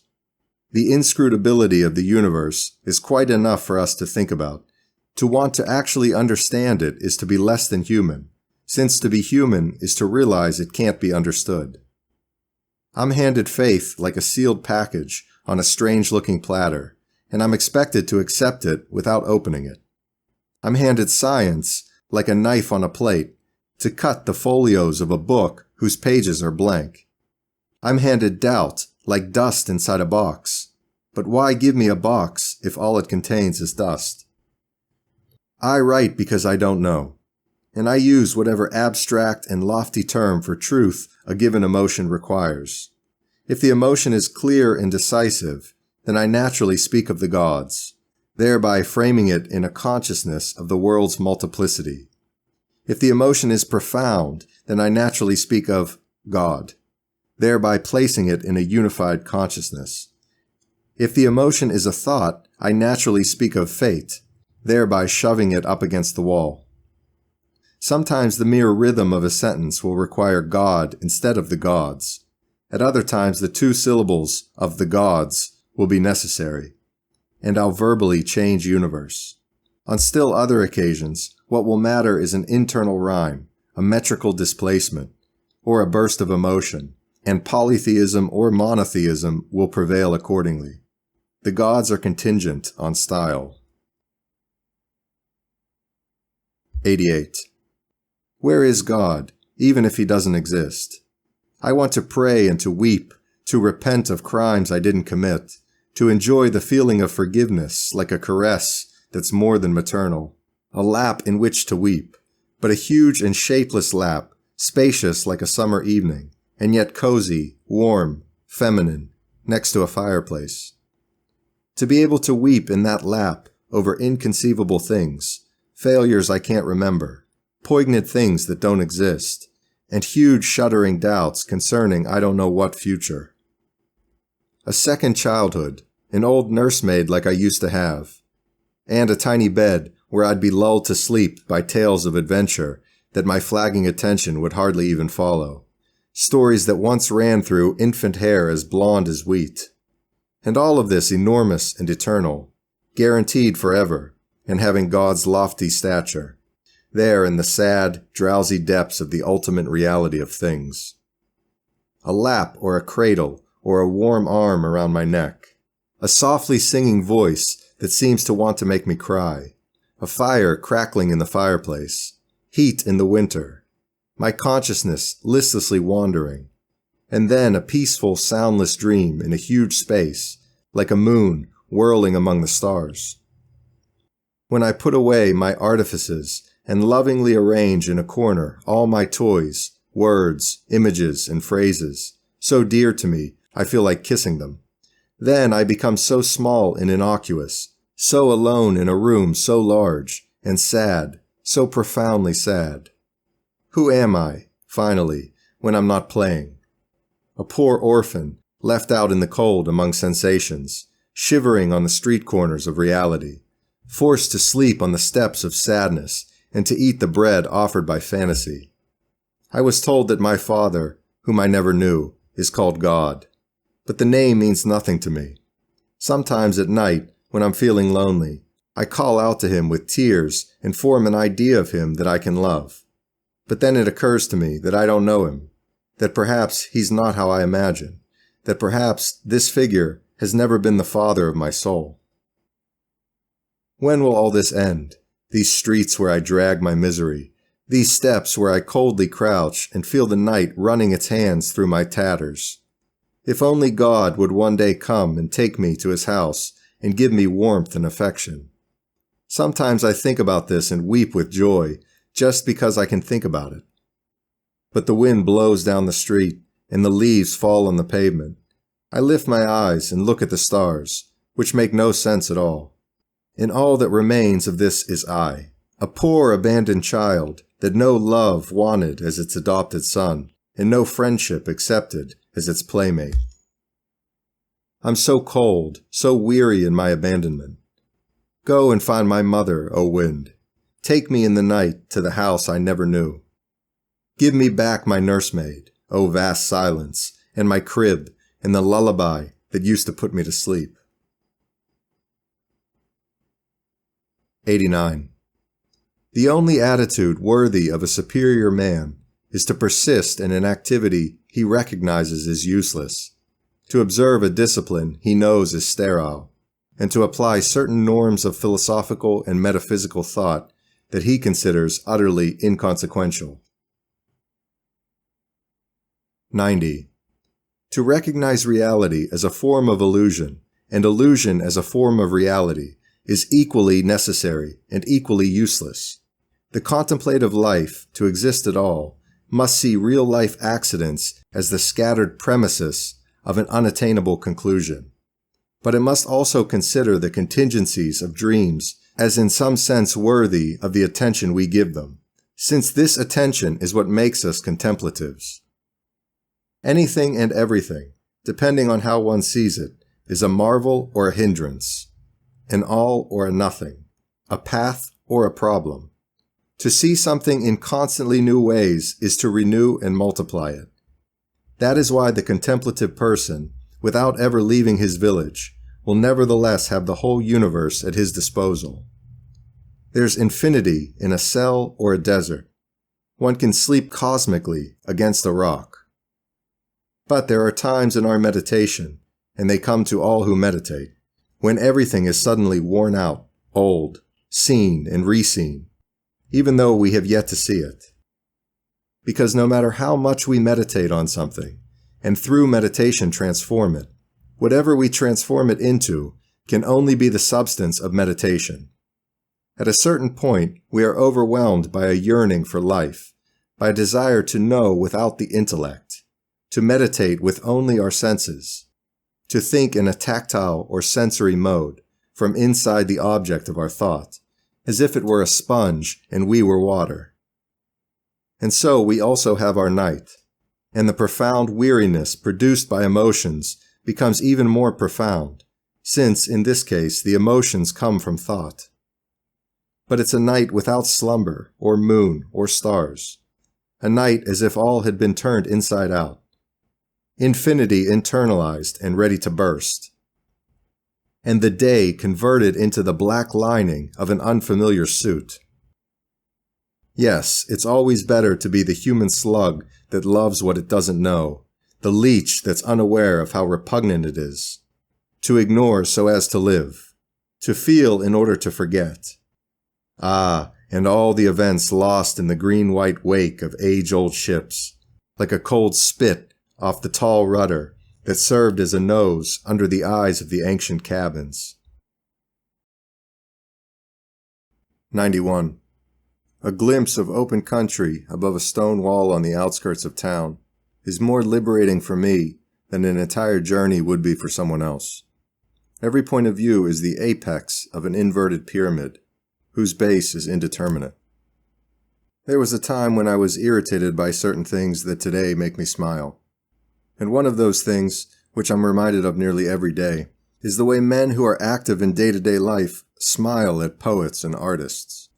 They don't always do it, as the intellectuals who write in newspapers suppose, with an air of superiority. Often they do it with affection, but it's as if they were showing affection to a child, someone with no notion of life's certainty and exactness. This used to irritate me, because I naively assumed that this outward smile directed at dreaming and self-expression sprang from an inner conviction of superiority. In fact, it's only a reaction to something that's different. Well, I once took this smile as an insult, because it seemed to imply a superior attitude. Today, I see it as a sign of an unconscious doubt. Just as adults often recognize in children a quick-wittedness that they don't have, so the smilers recognize in us, who are devoted to dreaming and expressing, something different that makes them suspicious, just because it's unfamiliar. I like to think that the smartest among them sometimes detect our superiority, and then smile in a superior way to hide the fact. But our superiority is not the kind that many dreamers have imagined we have. The dreamer isn't superior to the active man because dreaming is superior to reality. The dreamer's superiority is due to the fact that dreaming is much more practical than living, and the dreamer gets far greater and more varied pleasure out of life than the man of action. In other and plainer words, the dreamer is the true man of action. Life being fundamentally a mental state, and all that we do or think valid to the extent we consider it valid, the valuation depends on us. The dreamer is an issuer of banknotes, and the notes he issues circulate in the city of his mind, just like real notes in the world outside. Why should I care if the currency of my soul will never be convertible to gold, when there is no gold in life's factitious alchemy? After us all comes the deluge, but only after us all. Better and happier those who, recognizing that everything is fictitious, write the novel before someone writes it for them, and, like Machiavelli, don courtly garments to write in secret. 92. I've never done anything but dream. This and this alone has been the meaning of my life. My only real concern has been my inner life. My worst sorrows have evaporated when I've opened the window onto the street of my dreams and forgotten myself and what I saw there. I've never aspired to be more than a dreamer. I paid no attention to those who spoke to me of living. I've always belonged to what isn't where I am and to what I could never be. Whatever isn't mine, no matter how base, has always had poetry for me. The only thing I've loved is nothing at all. The only thing I've desired is what I couldn't even imagine. All I asked of life is that it go on without my feeling it. All I demanded of love is that it never stop being a distant dream. In my own inner landscapes, all of them unreal, I've always been attracted to what's in the distance, and the hazy aqueducts, almost out of sight in my dreamed landscape, had a dreamy sweetness in relation to the rest of the landscape, a sweetness that enabled me to love them. I'm still obsessed with creating a false world, and will be until I die. Today I don't line up spools of thread and chess pawns, with an occasional bishop or knight sticking out, in the drawers of my chest, but I regret that I don't. And in my imagination, I line up the characters, so alive and dependable, who occupy my inner life. And this makes me feel cozy, like sitting by a warm fire in winter. I have a world of friends inside me, with their own real, individual, imperfect lives. Some of them are full of problems, while others live the humble and picturesque life of bohemians. Others are traveling salesmen. To be able to imagine myself as a traveling salesman has always been one of my great ambitions, unattainable alas. Others live in the rural towns and villages of a Portugal inside me. They come to the city, where I sometimes run into them, and I open wide my arms with emotion. And when I dream this, pacing in my room, talking out loud, gesticulating, when I dream this and picture myself running into them, then I rejoice. I'm fulfilled. I jump up and down, my eyes water. I throw open my arms and feel a genuine, enormous happiness. No nostalgia hurts as much as nostalgia for things that never existed. The longing I feel when I think of the past I've lived in real time, when I weep over the corpse of my childhood life. This can't compare to the fervor of my trembling grief as I weep over the non-reality of my dreams' humble characters. Even the minor ones I recall having just seen once in my pseudo-life, while turning a corner in my envisioned world, or while passing through a doorway on a street that I walked up and down in the same dream. My bitterness over nostalgia's impotence to revive and resurrect becomes a tearful rage against God, who created impossibilities, when I think about how the friends of my dreams, with whom I've shared so much in a make-believe life, and with whom I've had so many stimulating conversations in imaginary cafes, have never had a space of their own where they could truly exist, independent of my consciousness of them. Oh, dead past that survives in me, and that has never been anywhere but in me. The flowers from the garden of the little country house that never existed except in me. The pine grove, orchards, and vegetable plots of the farm that was only a dream of mine. My imaginary excursions, my outings in a countryside that never existed. The trees along the roadside, the pathways, the stones, the rural folk passing by.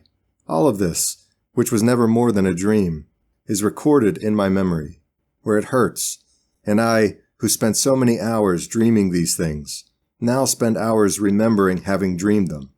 And it's a genuine nostalgia that I feel, an actual past that I mourn, a real-life corpse that I stare at, lying there solemnly in its coffin. Then there are the landscapes and lives that weren't exclusively internal, certain paintings without great artistic merit and certain prints on walls I saw every day became realities to me. My sensation in these cases was different, sadder and more poignant. It grieved me that I couldn't be there too, whether or not the scenes were real. That I couldn't at least be an inconspicuous figure drawn in at the foot of those moonlit woods I saw on a small print in a room where I once slept. And this was after my childhood was quite finished. That I couldn't imagine being hidden there, in the woods next to the river, bathed by the eternal, though poorly rendered, moonlight, watching the man going by in a boat beneath the branches of a willow tree. In these cases, I was grieved by my inability to dream completely. My nostalgia exhibited other features. The gestures of my despair were different. The impossibility that tortured me resulted in a different kind of anxiety. Ah, if all this at least had a meaning in God, a fulfillment in accord with the tenor of my desires. Fulfilled I don't know where, in a vertical time, consubstantial with the direction of my nostalgias and reveries. If there could at least be a paradise made of all this, even if only for me.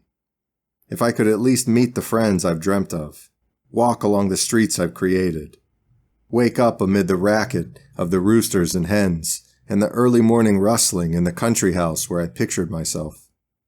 And all of this more perfectly arranged by God, placed in the right order for it to exist, in the form needed for me to possess it, which is something not even my dreams can achieve. For there's always at least one dimension missing in the inward space that harbors these hapless realities. I raise my head from the sheet of paper where I'm writing. It's early still. It's just past noon on a Sunday. Life's basic malady, that of being conscious, begins with my body and discomfits me. To have no islands where those of us who are uncomfortable can go, no ancient garden paths reserved for those who retreat into dreaming. To have to live and to act, however little, to have to physically touch because there are other equally real people in life. To have to be here writing this because my soul needs it, and not to be able to just dream it all, to express it without words, without so much as consciousness, through a construction of myself in music and diffuseness, such that tears would well in my eyes as soon as I felt like expressing myself, and I would flow like an enchanted river across gentle slopes of my own self, ever further into unconsciousness and the far away, to no end but God. 93. The intensity of my sensations has always been less than the intensity of my awareness of them. I've always suffered more from my consciousness that I was suffering than from the suffering of which I was conscious. The life of my emotions moved early on to the chambers of thought, and that's where I've mostly lived my emotional experience of life. And since thought, when it shelters emotion, is more demanding than emotion by itself, the regime of consciousness in which I began to live what I felt made how I felt more down to earth, more physical, more titillating. By thinking so much, I became echo and abyss. By delving within, I made myself into many. The slightest incident, a change in the light, the tumbling of a dry leaf, the faded petal that falls from a flower, the voice speaking on the other side of the stone wall, the steps of the speaker next to those of the listener, the half-open gate of the old country estate, the courtyard with an arch and houses clustered around it in the moonlight. All these things, although not mine, grab hold of my sensory attention with the chains of longing and emotional resonance. In each of these sensations, I am someone else, painfully renewed in each indefinite impression. I live off impressions that aren't mine. I'm a squanderer of renunciations, someone else in the way I'm I. 94. To live is to be other. It's not even possible to feel if one feels today what he felt yesterday. To feel today what one felt yesterday isn't to feel, it's to remember today what was felt yesterday. To be today's living corpse of what yesterday was lived and lost. To erase everything from the slate from one day to the next, to be new with each new morning, in a perpetual revival of our own emotional virginity. This, and only this, is worth being or having. To be or have what we imperfectly are. This dawn is the first dawn of the world. Never did this pink color yellowing to a warm white so tinge, towards the west, the face of the buildings whose window pane eyes gaze upon the silence brought by the growing light. There was never this hour, nor this light, nor this person that's me. What will be tomorrow will be something else, and what I see will be seen by reconstituted eyes, full of a new vision. High city hills, great marvels of architecture that the steep slopes secure and make even greater. Motley chaos or heaped up buildings that the daylight weaves together with bright spots and shadows. You are today, you and me, because I see you. You are what I'll be tomorrow, and I love you from the deck rail as when two ships pass, and there's a mysterious longing and regret in their passing. 95. I lived inscrutable hours, a succession of disconnected moments, in my night walk to the lonely shore of the sea. All the thoughts that have made men live and all their emotions that have died passed through my mind, like a dark summary of history in my meditation that went to the seashore. I suffered in me, with me, the aspirations of all eras, and every disquietude of every age walked with me to the whispering shore of the sea. What men wanted and didn't achieve, what they killed in order to achieve, and all that souls have secretly been. All of this filled the feeling soul with which I walked to the seashore. What lovers found strange in those they love, what the wife never revealed to her husband, what the mother imagines about the son she didn't have, what only had form in a smile or opportunity, in a time that wasn't the right time, or in an emotion that was missing. All of this went to the seashore with me, and with me returned. And the waves grandly churned their music that made me live it all in slumber. We are who we're not, and life is quick and sad. The sound of the waves at night is the sound of the night, and how many have heard it in their own soul, like the perpetual hope that dissolves in the darkness with a faint plash of distant foam. What tears were shed by those who achieved, what tears lost by those who succeeded. And all this, in my walk to the seashore, was a secret told me by the night in the abyss. How many we are, how many of us fool ourselves. What seas crash in us in the night when we exist, along the beaches that we feel ourselves to be, inundated by emotion, all that was lost, all that should have been sought, all that was obtained and fulfilled by mistake, all that we loved and lost, and then, after losing it and loving it for having lost it, realized we never loved. All that we believed when we were thinking we were feeling, all the memories we took for emotions, and the entire ocean, noisy and cool, rolling in from the depths of the vast night to ripple over the beach during my nocturnal walk to the seashore. Who even knows what he thinks or wants? Who knows what he is to himself? How many things music suggests and we're glad they can never be? How many things the night recalls and we weep, and they never even were? As if a long horizontal piece had raised its voice, the risen wave crashes and then calms, and a dribbling can be heard up and down the invisible beach. How much I die if I feel for everything. How much I feel if I meander this way, bodiless and human, with my heart as still as a beach, and the entire sea of all things beating loud and derisive, then becoming calm, on the night that we live, on my eternal nocturnal walk to the seashore. 96. I see dreamed landscapes as plainly as real ones. If I lean out over my dreams, I'm leaning out over something. If I see life go by, my dream is of something. Somebody said about somebody else that for him, the figures of dreams had the same shape and substance as the figures of life. Although I can see why somebody might say the same thing about me, I wouldn't agree. For me, the figures of dreams aren't identical to those of life. They're parallel.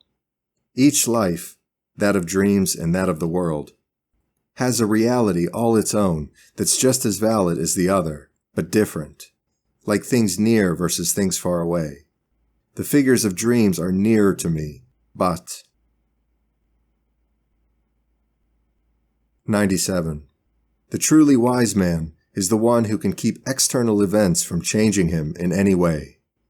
To do this, he covers himself with an armor of realities closer to him than the world's facts, and through which the facts, modified accordingly, reach him.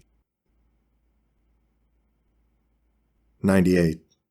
Today I woke up very early, with a sudden and confused start, and I slowly got out of bed, suffocating from an inexplicable tedium. No dream had caused it. No reality could have created it. It was a complete and absolute tedium, but founded on something. The obscure depths of my soul had been the battleground where unknown forces had invisibly waged war, and I shook all over from the hidden conflict. A physical nausea, prompted by all of life, was born in the moment I woke up. A horror at the prospect of having to live got up with me out of bed. Everything seemed hollow, and I had the chilling impression that there is no solution for whatever the problem may be. An extreme nervousness made my slightest gestures tremble. I was afraid I might go mad, not from insanity, but from simply being there. My body was a latent shout. My heart pounded as if it were talking. Taking wide, false steps that I vainly tried to take differently, I walked barefoot across the short length of the room and diagonally through the emptiness of the inner room, where in a corner there's a door to the hallway. With jerky and incoherent movements, I hit the brushes on top of the dresser. I knocked a chair out of place, and at a certain point, my swinging hand struck one of the hard iron posts of my English bed. I lit a cigarette, which I smoked subconsciously, and only when I saw that the ashes had fallen on the headboard. How if I hadn't leaned against it? Did I understand that I was possessed, or something of the sort, in fact, if not in name, and that my normal, everyday self-awareness had intermingled with the abyss? I received the announcement of morning. The cold, faint light that confers a vague whitish blue on the unveiled horizon, like a grateful kiss from creation. Because this light, this true day, freed me from I don't know what. It gave an arm to my as yet unrevealed old age. It cuddled my false childhood. It helped my overwrought sensibility find the repose it was desperately begging for. Ah, what a morning this is, awakening me to life's stupidity and to the great tenderness.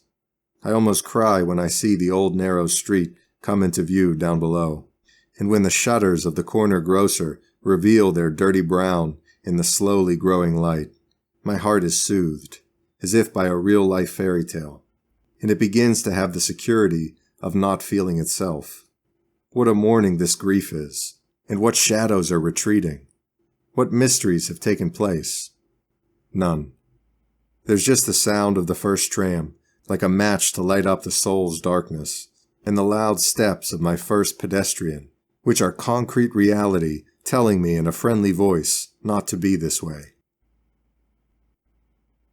99. There are times when everything wearies us, including what we would normally find restful. Wearisome things weary us by definition, restful things by the wearying thought of procuring them. There are dejections of the soul past all anxiety and all pain. I believe they're known only by those who elude human pains and anxieties, and are sufficiently diplomatic with themselves to avoid even tedium. Reduced in this way to beings armored against the world, it's no wonder that at a certain point in their self-awareness, the whole set of armor should suddenly weigh on them, and life become an inverted anxiety, a pain not suffered. I am at one of those points, and I write these lines as if to prove that I'm at least alive. All day long I've worked as if in a half-sleep, doing my sums the way things are done in dreams, writing left to right across my torpor. All day long I felt life weighing on my eyes and against my temples, sleep in my eyes, pressure from inside my temples, the consciousness of all this in my stomach, nausea, despondency. To live strikes me as a metaphysical mistake of matter, a dereliction of inaction. I refuse to look at the day to find out what it can offer that might distract me, and that, being recorded here in writing, might cover up the empty cup of my not wanting to live. I refuse to look at the day, and with my shoulders hunched forward, I ignore whether the sun is present or absent outside in the subjectively sad street. In the deserted street where the sound of people passes by, I ignore everything, and my chest hurts. I've stopped working and don't feel like budging. I'm looking at the grimy white blotting paper, tacked down at the corners and spread out over the advanced age of the slanted desktop. I examine the crossed-out scribbles of concentration and distraction. There are various instances of my signature, upside down and turned around. A few numbers here and there, wherever. A few confused sketches, sketched by my absent-mindedness.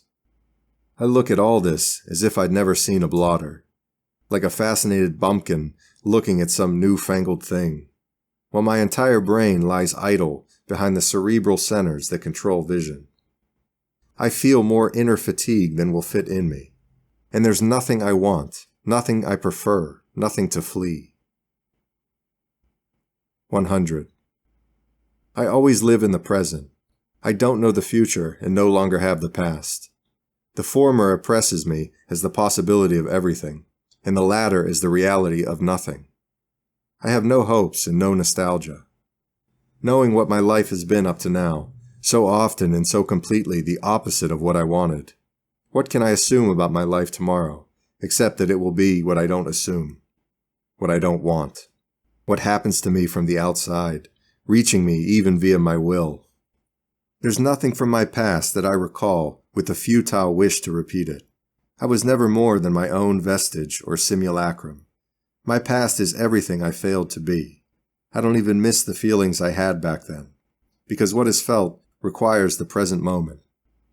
Once this has passed, there's a turning of the page and the story continues, but with a different text. Brief, dark shadow of a downtown tree, light sound of water falling into the sad pool, green of the trimmed lawn, public garden shortly before twilight.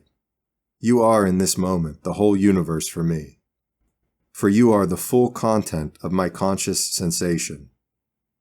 All I want from life is to feel it being lost in these unexpected evenings, to the sound of strange children playing in the gardens like this one, fenced in by the melancholy of the surrounding streets and topped, beyond the tree's tallest branches, by the old sky where the stars are again coming out. 101.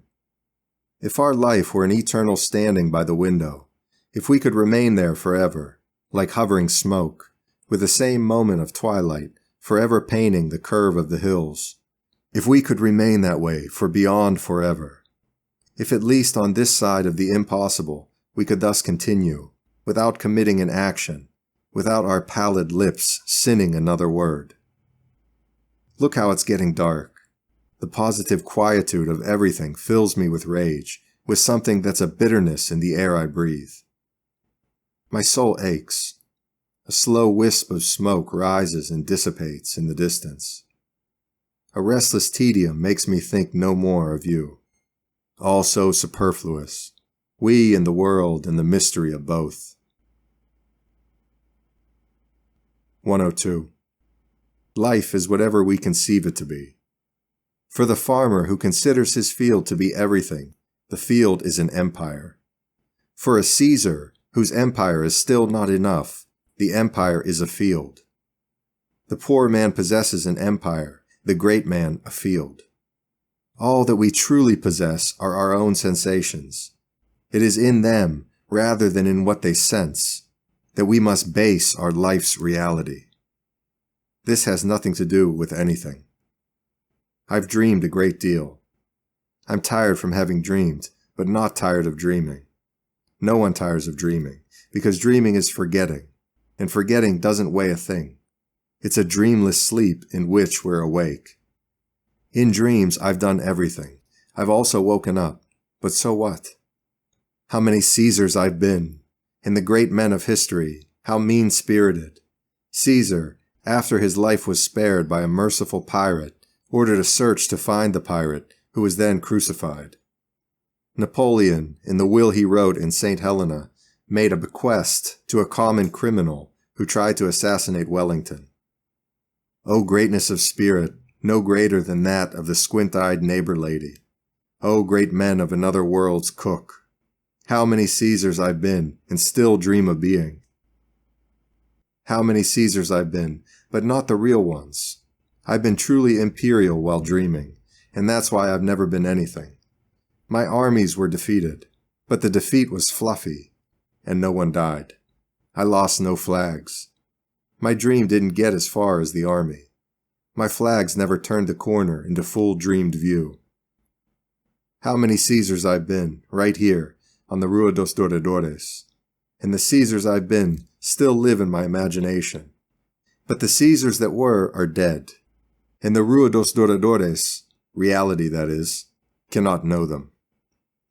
I throw an empty matchbox towards the abyss that's the street beyond the sill of my high window without balcony. I sit up in my chair and listen, distinctly, as if it meant something. The empty matchbox resounds on the street, declaring to me its desertedness. Not another sound can be heard, except the sounds of the whole city. Yes, the sounds of the city on this long Sunday. So many, all at odds, and all of them right. How little from the real world forms the support of the best reflections, the fact of arriving late for lunch, of running out of matches, of personally, individually throwing the matchbox out the window, of feeling out of sorts for having eaten late, the fact it's Sunday virtually guaranteeing a lousy sunset, the fact I'm nobody in the world, and all metaphysics. But how many Caesars I've been. 103. I cultivate hatred of action like a greenhouse flower. I dissent from life, and am proud of it. 104. No intelligent idea can gain general acceptance unless some stupidity is mixed in with it. Collective thought is stupid because it's collective. Nothing passes into the realm of the collective without leaving at the border, like a toll, most of the intelligence it contained. In youth, we are twofold. Our innate intelligence, which may be considerable, coexists with the stupidity of our inexperience, which forms a second, lesser intelligence. Only later on do the two unite. That's why youth always blunders, not because of its inexperience, but because of its non-unity. Today, the only course left for the man of superior intelligence is abdication. 105. Aesthetics of abdication. To conform is to submit, and to conquer is to conform, to be conquered. Thus, every victory is a debasement. The conqueror inevitably loses all the virtues born of frustration with the status quo that led him to the fight that brought victory. He becomes satisfied, and only those who conform, who lack the conqueror's mentality, are satisfied. Only the man who never achieves his goal conquers. Only the man who is forever discouraged is strong. The best and most regal course is to abdicate. The supreme empire belongs to the emperor who abdicates from all normal life and from other men, for the preservation of his supremacy won't weigh on him like a load of jewels. 106. Sometimes, when I lift my dazed head from the books where I record other people's accounts, in the absence of a life I can call my own, I feel a physical nausea, which might be from hunching over, but which transcends the numbers and my disillusion. I find life distasteful, like a useless medicine, and that's when I feel and can clearly picture how easy it would be to get rid of this tedium, if I had the simple strength of will to really want to get rid of it. We live by action, by acting on desire. Those of us who don't know how to want, whether geniuses or beggars, are related by impotence. What's the point of calling myself a genius if I'm after all an assistant bookkeeper? When Cesario Verde made sure the doctor knew that he was not Señor Verde, an office worker, but Cesario Verde, the poet. He used one of those self-important terms that reek of vanity. What he always was, poor man, was Señor Verde, an office worker. The poet was born after he died, for it was only then that he was appreciated as a poet. To act, that is true wisdom. I can be what I want to be, but I have to want whatever it is. Success consists in being successful, not in having the potential for success. Any wide piece of ground is the potential site of a palace, but there's no palace until it's built. My pride was stoned by blind men, my disillusion trampled on by beggars. I want you only to dream of you. They tell the beloved woman in verses they never send, they who dare not tell her anything. This, I want you only to dream of you, is a verse from an old poem of mine. I record the memory with a smile. I don't even comment on the smile.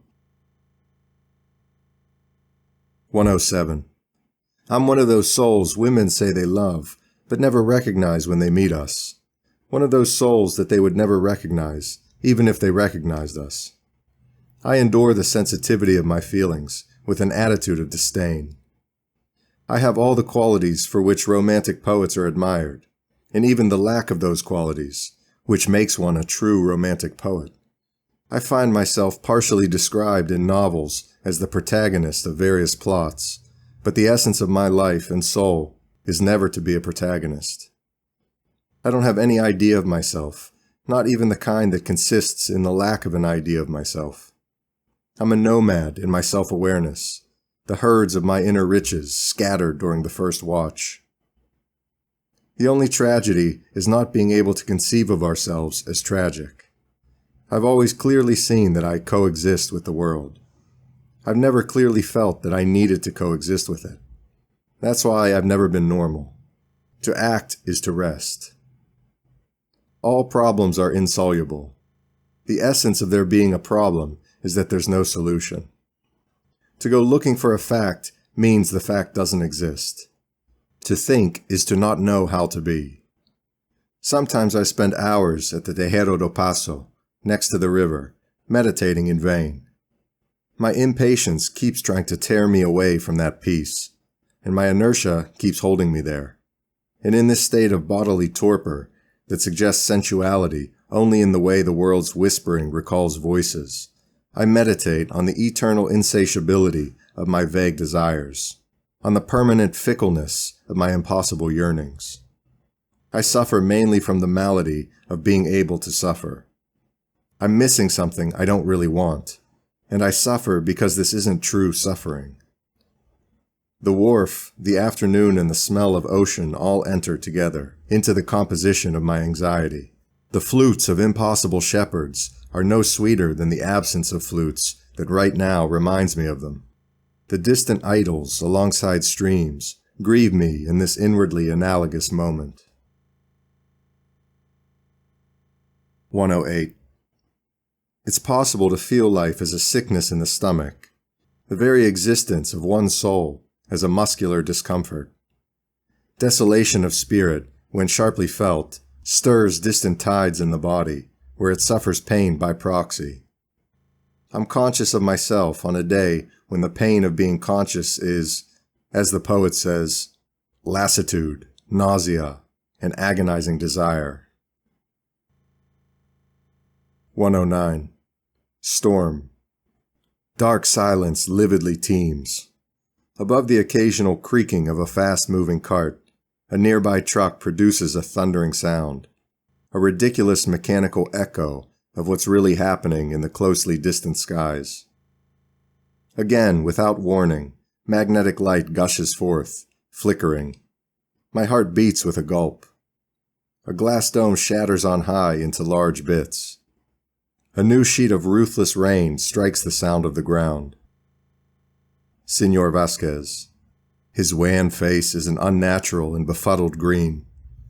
I watch him take his labored breaths with the kinship of knowing I'll be no different. 110.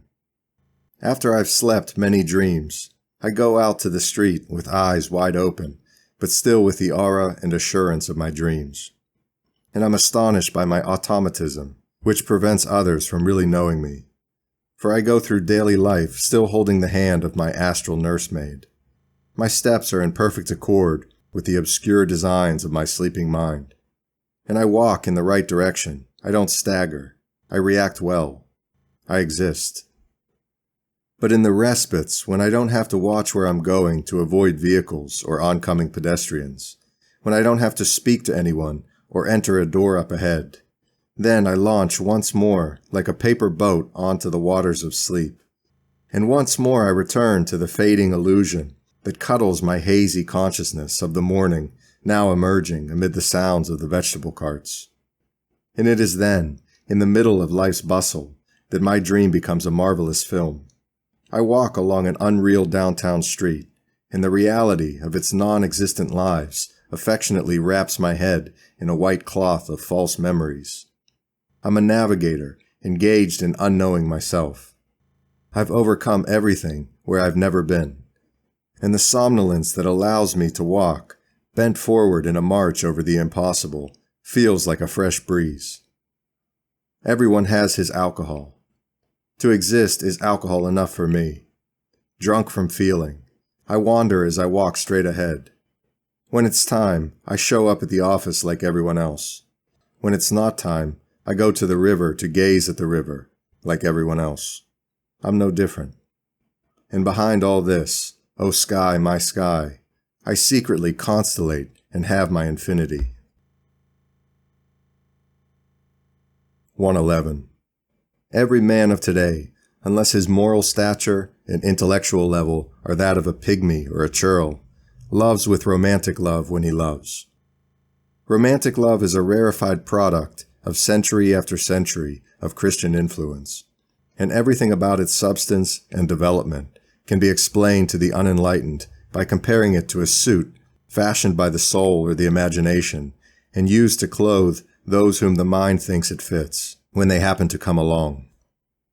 But every suit, since it isn't eternal, lasts as long as it lasts, and soon, under the fraying clothes of the ideal we formed, the real body of the person we dressed it in shows through.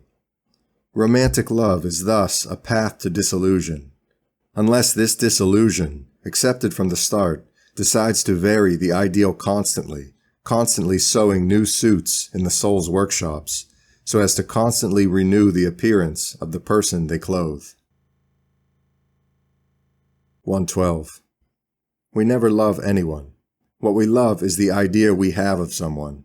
It's our own concept, our own selves that we love. This is true in the whole gamut of love. In sexual love, we seek our own pleasure via another body. In non-sexual love, we seek our own pleasure via our own idea. The masturbator may be abject, but in point of fact, he's the perfect logical expression of the lover. He's the only one who doesn't feign and doesn't fool himself. The relations between one soul and another, expressed through such uncertain and variable things as shared worlds and proffered gestures, are deceptively complex. The very act of meeting each other is a non-meeting. Two people say, "I love you," or mutually think it and feel it, and each has in mind a different idea, a different life, perhaps even a different color or fragrance in the abstract sum of impressions that constitute the soul's activity. Today I'm lucid as if I didn't exist.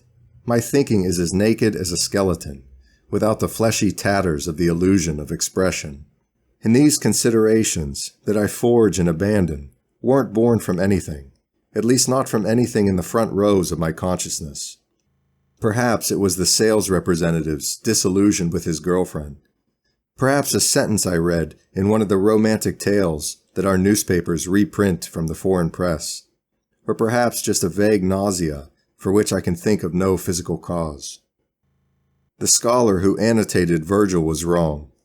Understanding is what wearies us most of all. To live is to not think. 113. 2 or 3 days like the beginning of love. The value of this for the aesthete is in the feelings it produces. To go further would be to enter the realm of jealousy, suffering, and anxiety. In this antechamber of emotion, there's all the sweetness of love, hints of pleasure, whiffs of passion, without any of its depth. If this means giving up the grandeur of tragic love, we must remember that tragedies, for the aesthete, are interesting to observe, but unpleasant to experience. The cultivation of life hinders that of the imagination. It is the aloof, uncommon man who rules. No doubt this theory would satisfy me if I could convince myself that it's not what it is, a complicated jabber to fill the ears of my intelligence, to make it almost forget that at heart I'm just timid, with no aptitude for life. 114. Aesthetics of artificiality. Life hinders the expression of life. If I actually lived a great love, I would never be able to describe it. Not even I know if this I that I'm disclosing to you in these meandering pages actually exists, or is but a fictitious aesthetic concept I've made of myself. Yes, that's right. I live aesthetically as someone else. I've sculpted my life like a statue made of matter that's foreign to my being. Having employed my self-awareness in such a purely artistic way, and having become so completely external to myself, I sometimes no longer recognize myself. Who am I behind this unreality? I don't know. I must be someone. And if I avoid living, acting, and feeling, then, believe me, it's so as not to tamper with the contours of my invented personality. I want to be exactly like what I wanted to be and am not. If I were to give in to life, I'd be destroyed. I want to be a work of art, at least in my soul, since I can't be one in my body. That's why I've sculpted myself in quiet isolation and have placed myself in a hothouse, cut off from the fresh air and direct light, where the absurd flower of my artificiality can blossom in secluded beauty. Sometimes I muse about how wonderful it would be if I could string all my dreams together into one continuous life, a life consisting of entire days full of imaginary companions and created people, a false life which I could live and suffer and enjoy. Misfortune would sometimes strike me there, and there I would also experience great joys, and nothing about me would be real, but everything would have a sublime logic. It would all pulse to a rhythm of sensual falseness, taking place in a city built out of my soul and extending all the way to the platform next to an idle train, far away in the distance within me.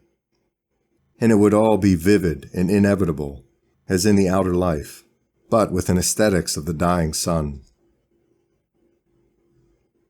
115. To organize our life in such a way that it becomes a mystery to others, that those who are closest to us will only be closer to not knowing us. That is how I've shaped my life, almost without thinking about it, but I did it with so much instinctive art that even to myself I've become a not entirely clear and definite individual.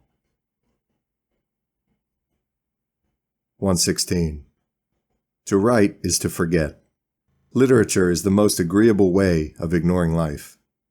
Music soothes, the visual arts exhilarate, and the performing arts, such as acting and dance, entertain. Literature, however, retreats from life by turning it into a slumber.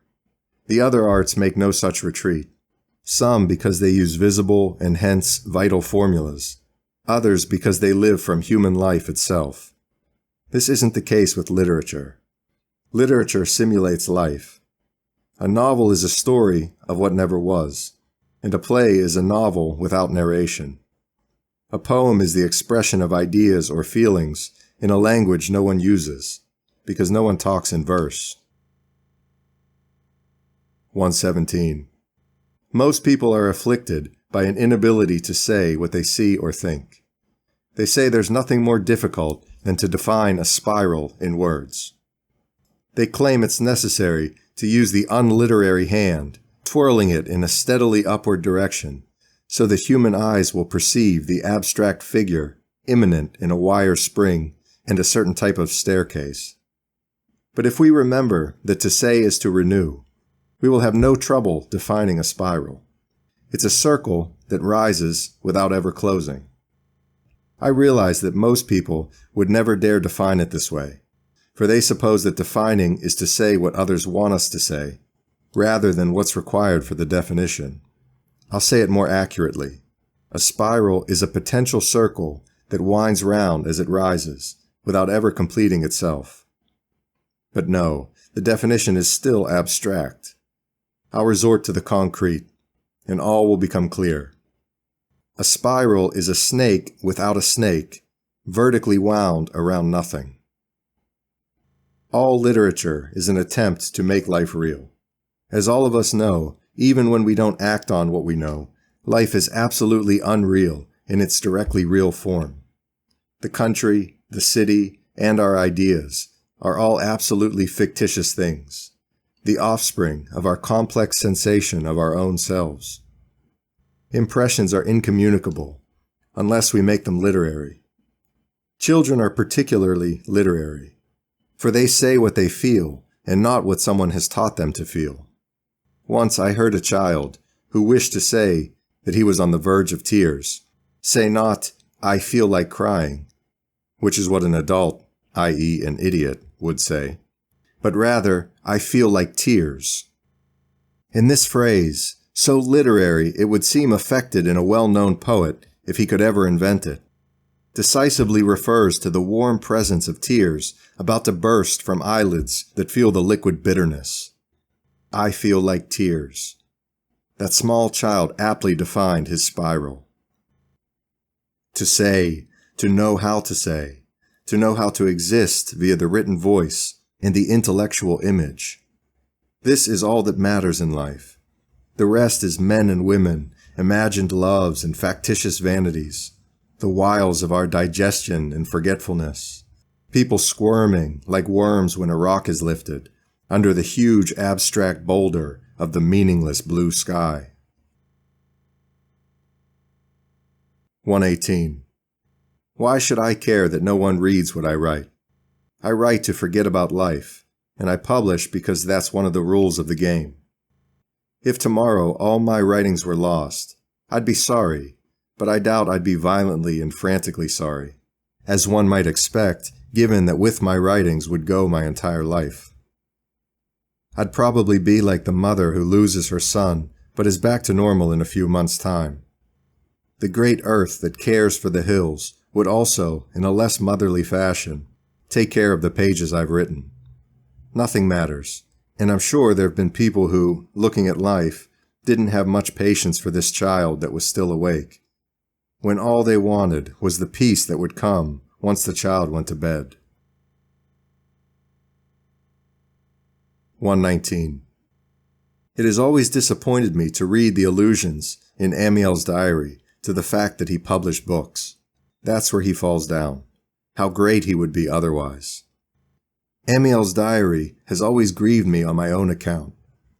When I came to the passage where he says that Scherer described the fruit of the mind as the consciousness of consciousness, I felt it as a direct reference to my soul.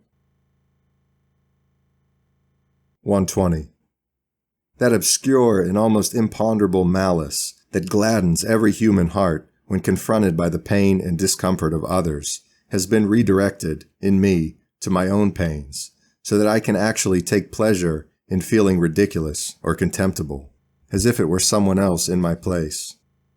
By a strange and fantastic transformation of sentiments, I don't feel that malicious and all too human gladness when faced with other people's pain and embarrassment.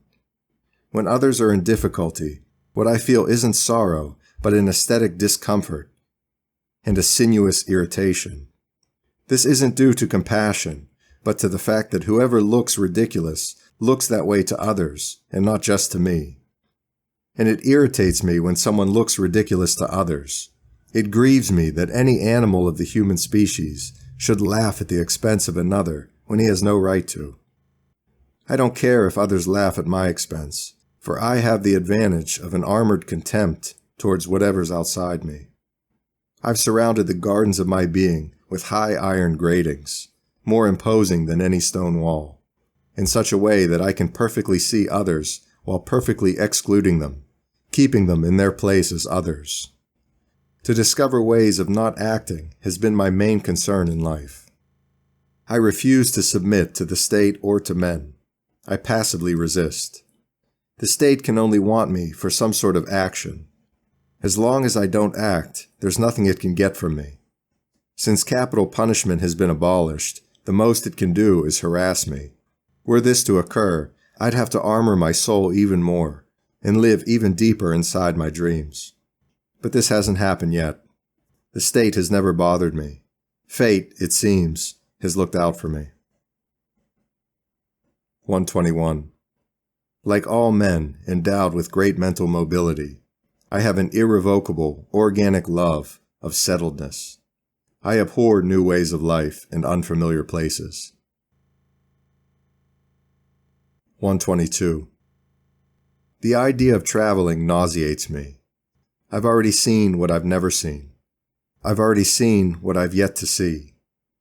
The tedium of the forever new, the tedium of discovery, behind the specious differences of things and ideas, the unrelenting sameness of everything, the absolute similarity of a mosque and a temple and a church, the exact equivalence of a cabin and a castle, the same physical body for a king in robes and for a naked savage, the eternal concordance of life with itself, the stagnation of everything I live, all of it equally condemned to change. Landscapes are repetitions. On a simple train ride, I uselessly and restlessly waver between my inattention to the landscape and my inattention to the book that would amuse me if I were someone else. Life makes me feel a vague nausea, and any kind of movement aggravates it. Only landscapes that don't exist and books I'll never read aren't tedious. Life for me is a drowsiness that never reaches the brain. This I keep free so that I can be sad there. Let those who don't exist travel. For someone who isn't anything, like a river, forward motion is no doubt life. But for those who are alert, who think and feel, the horrendous hysteria of trains, cars, and ships makes it impossible to sleep or to wake up. From any trip, even a short one, I return as from a slumber full of dreams, in a dazed confusion, with one sensation stuck to another, feeling drunk from what I saw. I can't rest for lack of good health in my soul. I can't move because of something lacking between my body and soul. It's not movement that I'm missing, but the very desire to move. Often enough I've wanted to cross the river, those 10 minutes from the Tejero do Pacho to Casiles, and I've always felt intimidated by so many people, by myself, and by intention.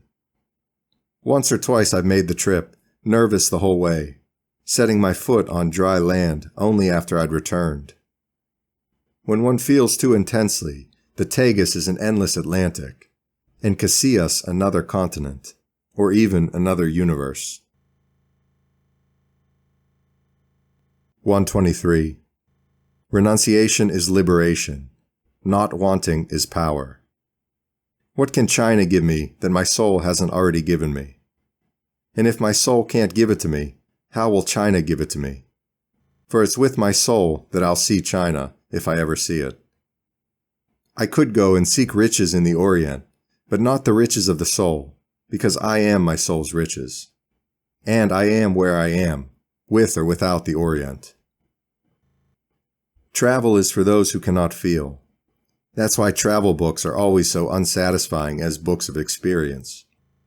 They're worth only as much as the imagination of the one who writes them, and if the writer has imagination, he can as easily enchant us with the detailed photographic description, down to each tiny colored pigment, of scenes he imagined as he can with the necessarily less detailed description of the scenes he thought he saw.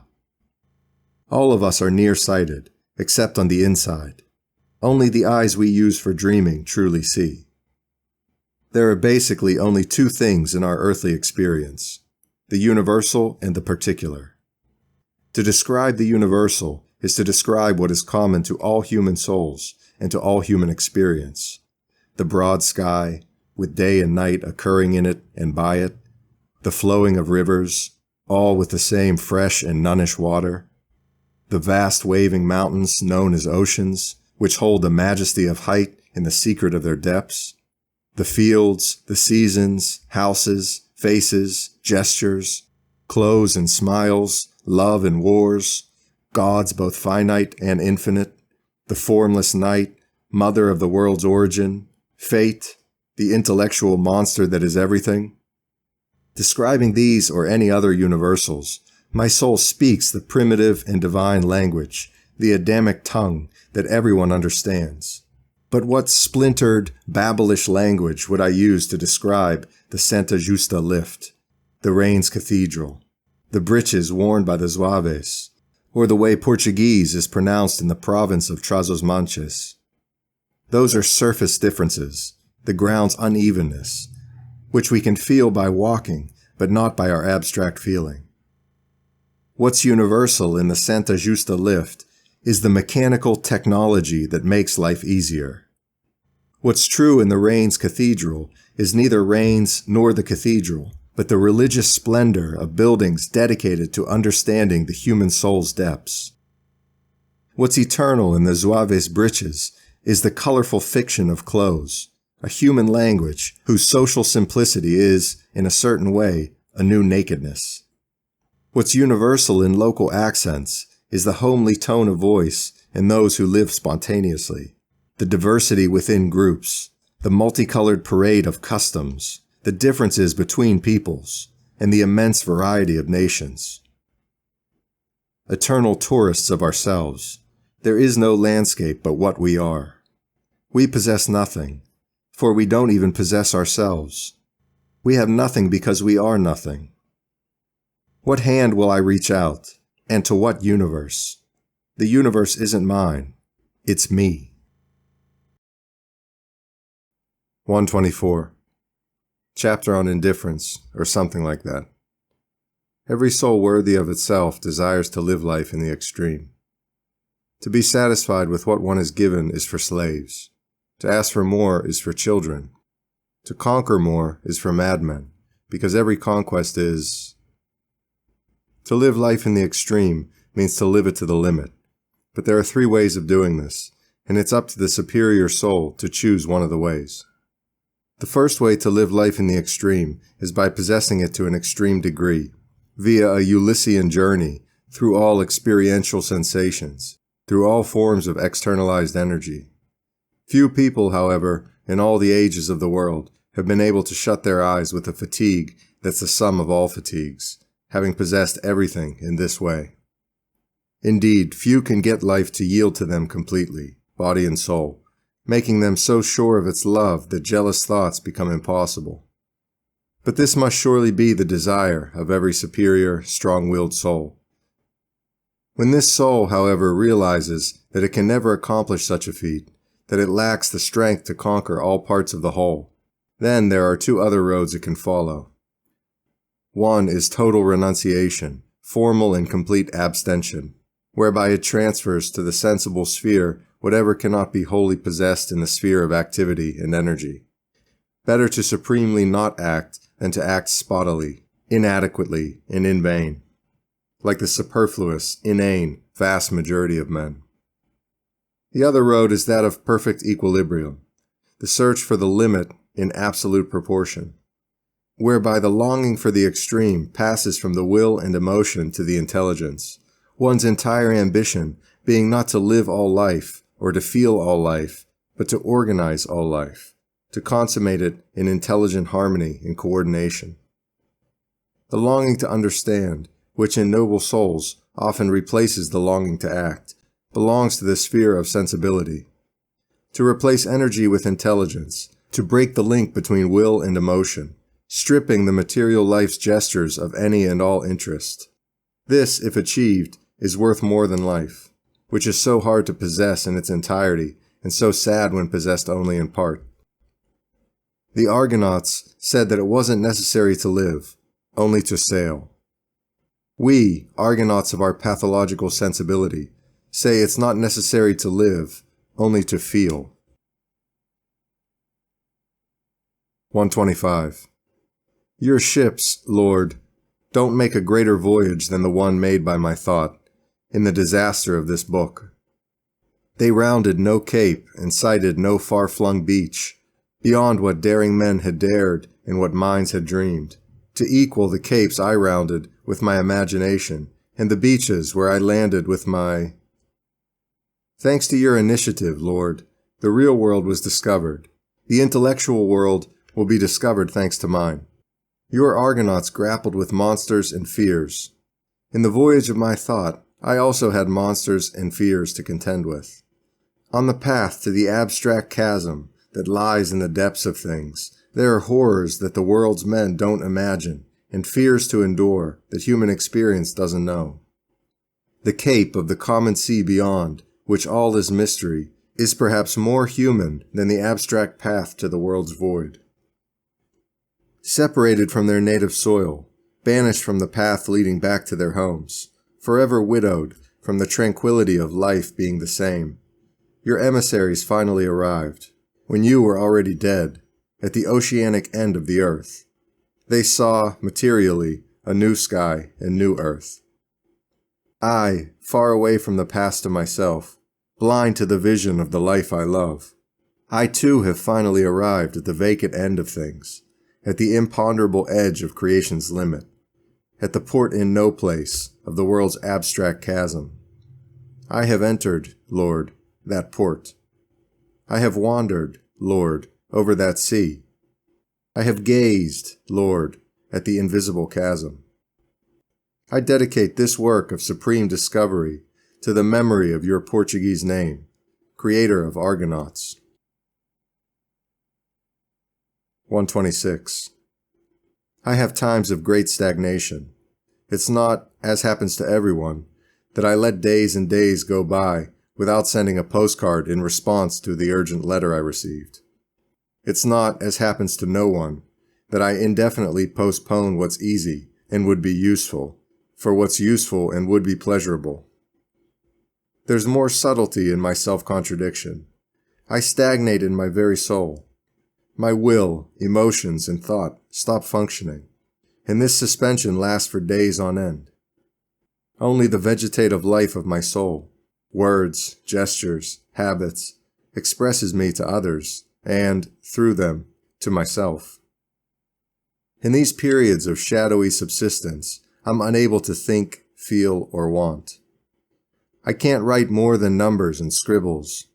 I don't feel, and the death of a loved one would strike me as having happened in a foreign language. I'm helpless. It's as if I were sleeping and my gestures, words, and deliberate acts were no more than a peripheral respiration, the rhythmic instinct of some organism. Thus the days keep passing, and if I added them all up, who knows how much of my life they would amount to. It sometimes occurs to me, when I shake off this state of suspension, that perhaps I'm not as naked as I suppose, that perhaps there are still intangible clothes covering the eternal absence of my true soul. It occurs to me that thinking, feeling, and wanting can also be stagnations, on the threshold of a more intimate thinking, a feeling that's more mine, a will lost somewhere in the labyrinth of who I really am. However it may be, I'll let it be. And to whatever god or gods that be, I'll let go of who I am, according as luck and chance determine, faithful to a forgotten pledge. 127. I don't get indignant, because indignation is for the strong. I'm not resigned, because resignation is for the noble. I don't hold my peace, because silence is for the great. And I'm neither strong, nor noble, nor great. I suffer and I dream. I complain because I'm weak. And since I'm an artist, I amuse myself by making my complaints musical and by arranging my dreams according to my idea of what makes them beautiful. I only regret not being a child, since then I could believe in my dreams, and not being a madman, since then I could keep everyone around me from getting close to my soul. Taking dreams for reality, living too intensely what I dream, has given this thorn to the false rose of my dreamed life, that not even dreams cheer me, because I see their defects. Not even by colorfully painting my window can I block out the noise of the life outside, which doesn't know I'm observing it. Happy the creators of pessimistic systems. Besides taking refuge in the fact of having made something, they can exult in their explanation of universal suffering, and include themselves in it. I don't complain about the world. I don't protest in the name of the universe.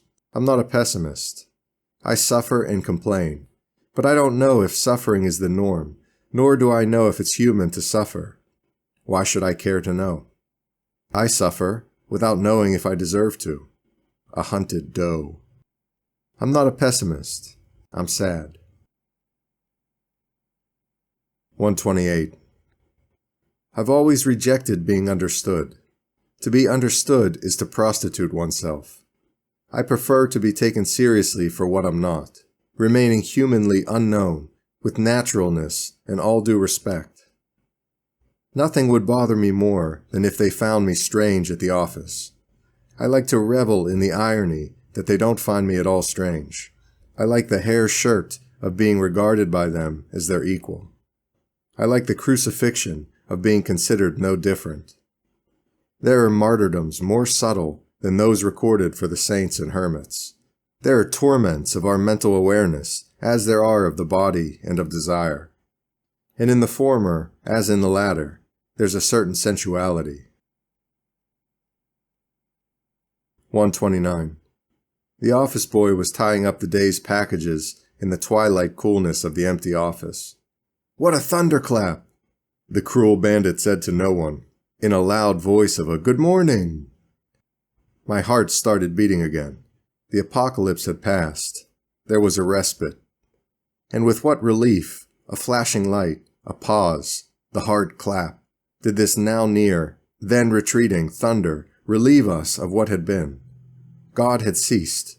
My lungs breathed heavily. I realized it was stuffy in the office.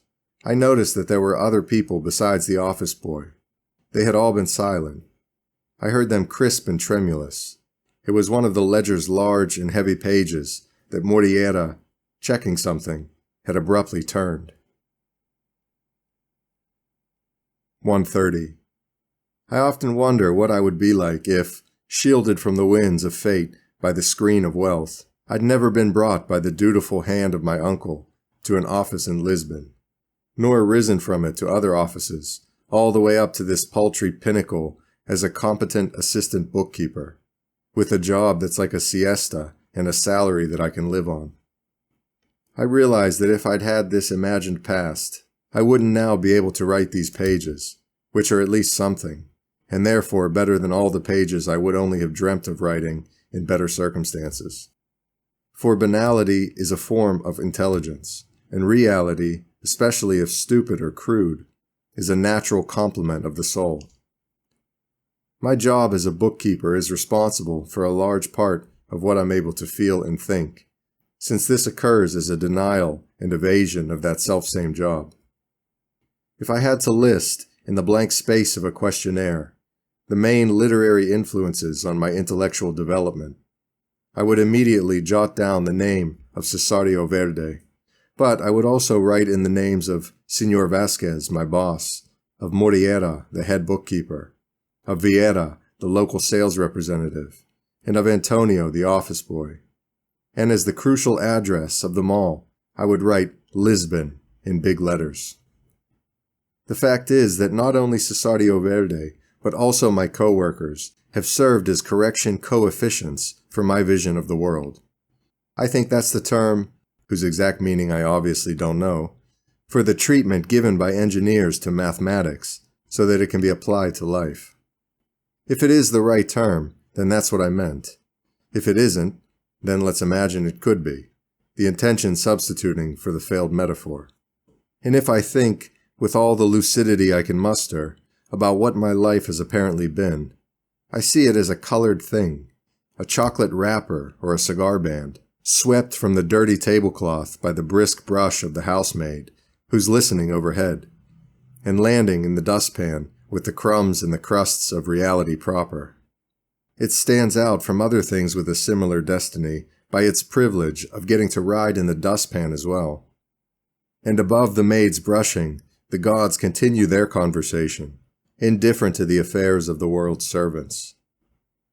Yes, if I'd been wealthy, shielded, spruce, ornamental, I wouldn't even have been this brief episode of pretty paper among crumbs. I would have remained on a lucky dish, thank you, but no, and have retreated to the sideboard to grow old. This way, rejected after my useful substance had been eaten, I go to the rubbish bin with the dust of what's left of Christ's body, and I can't imagine what will follow, and among what stars, but something, inevitably, will follow.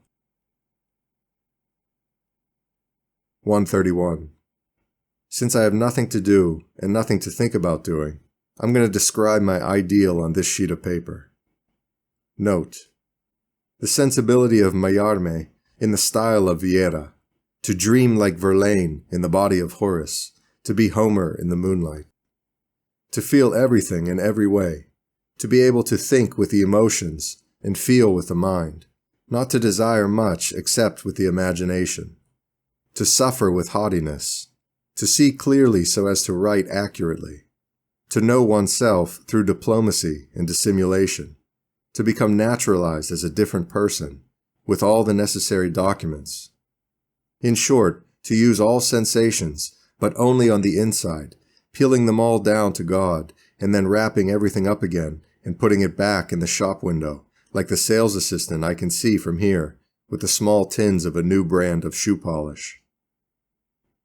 All these ideals, possible or impossible, now end.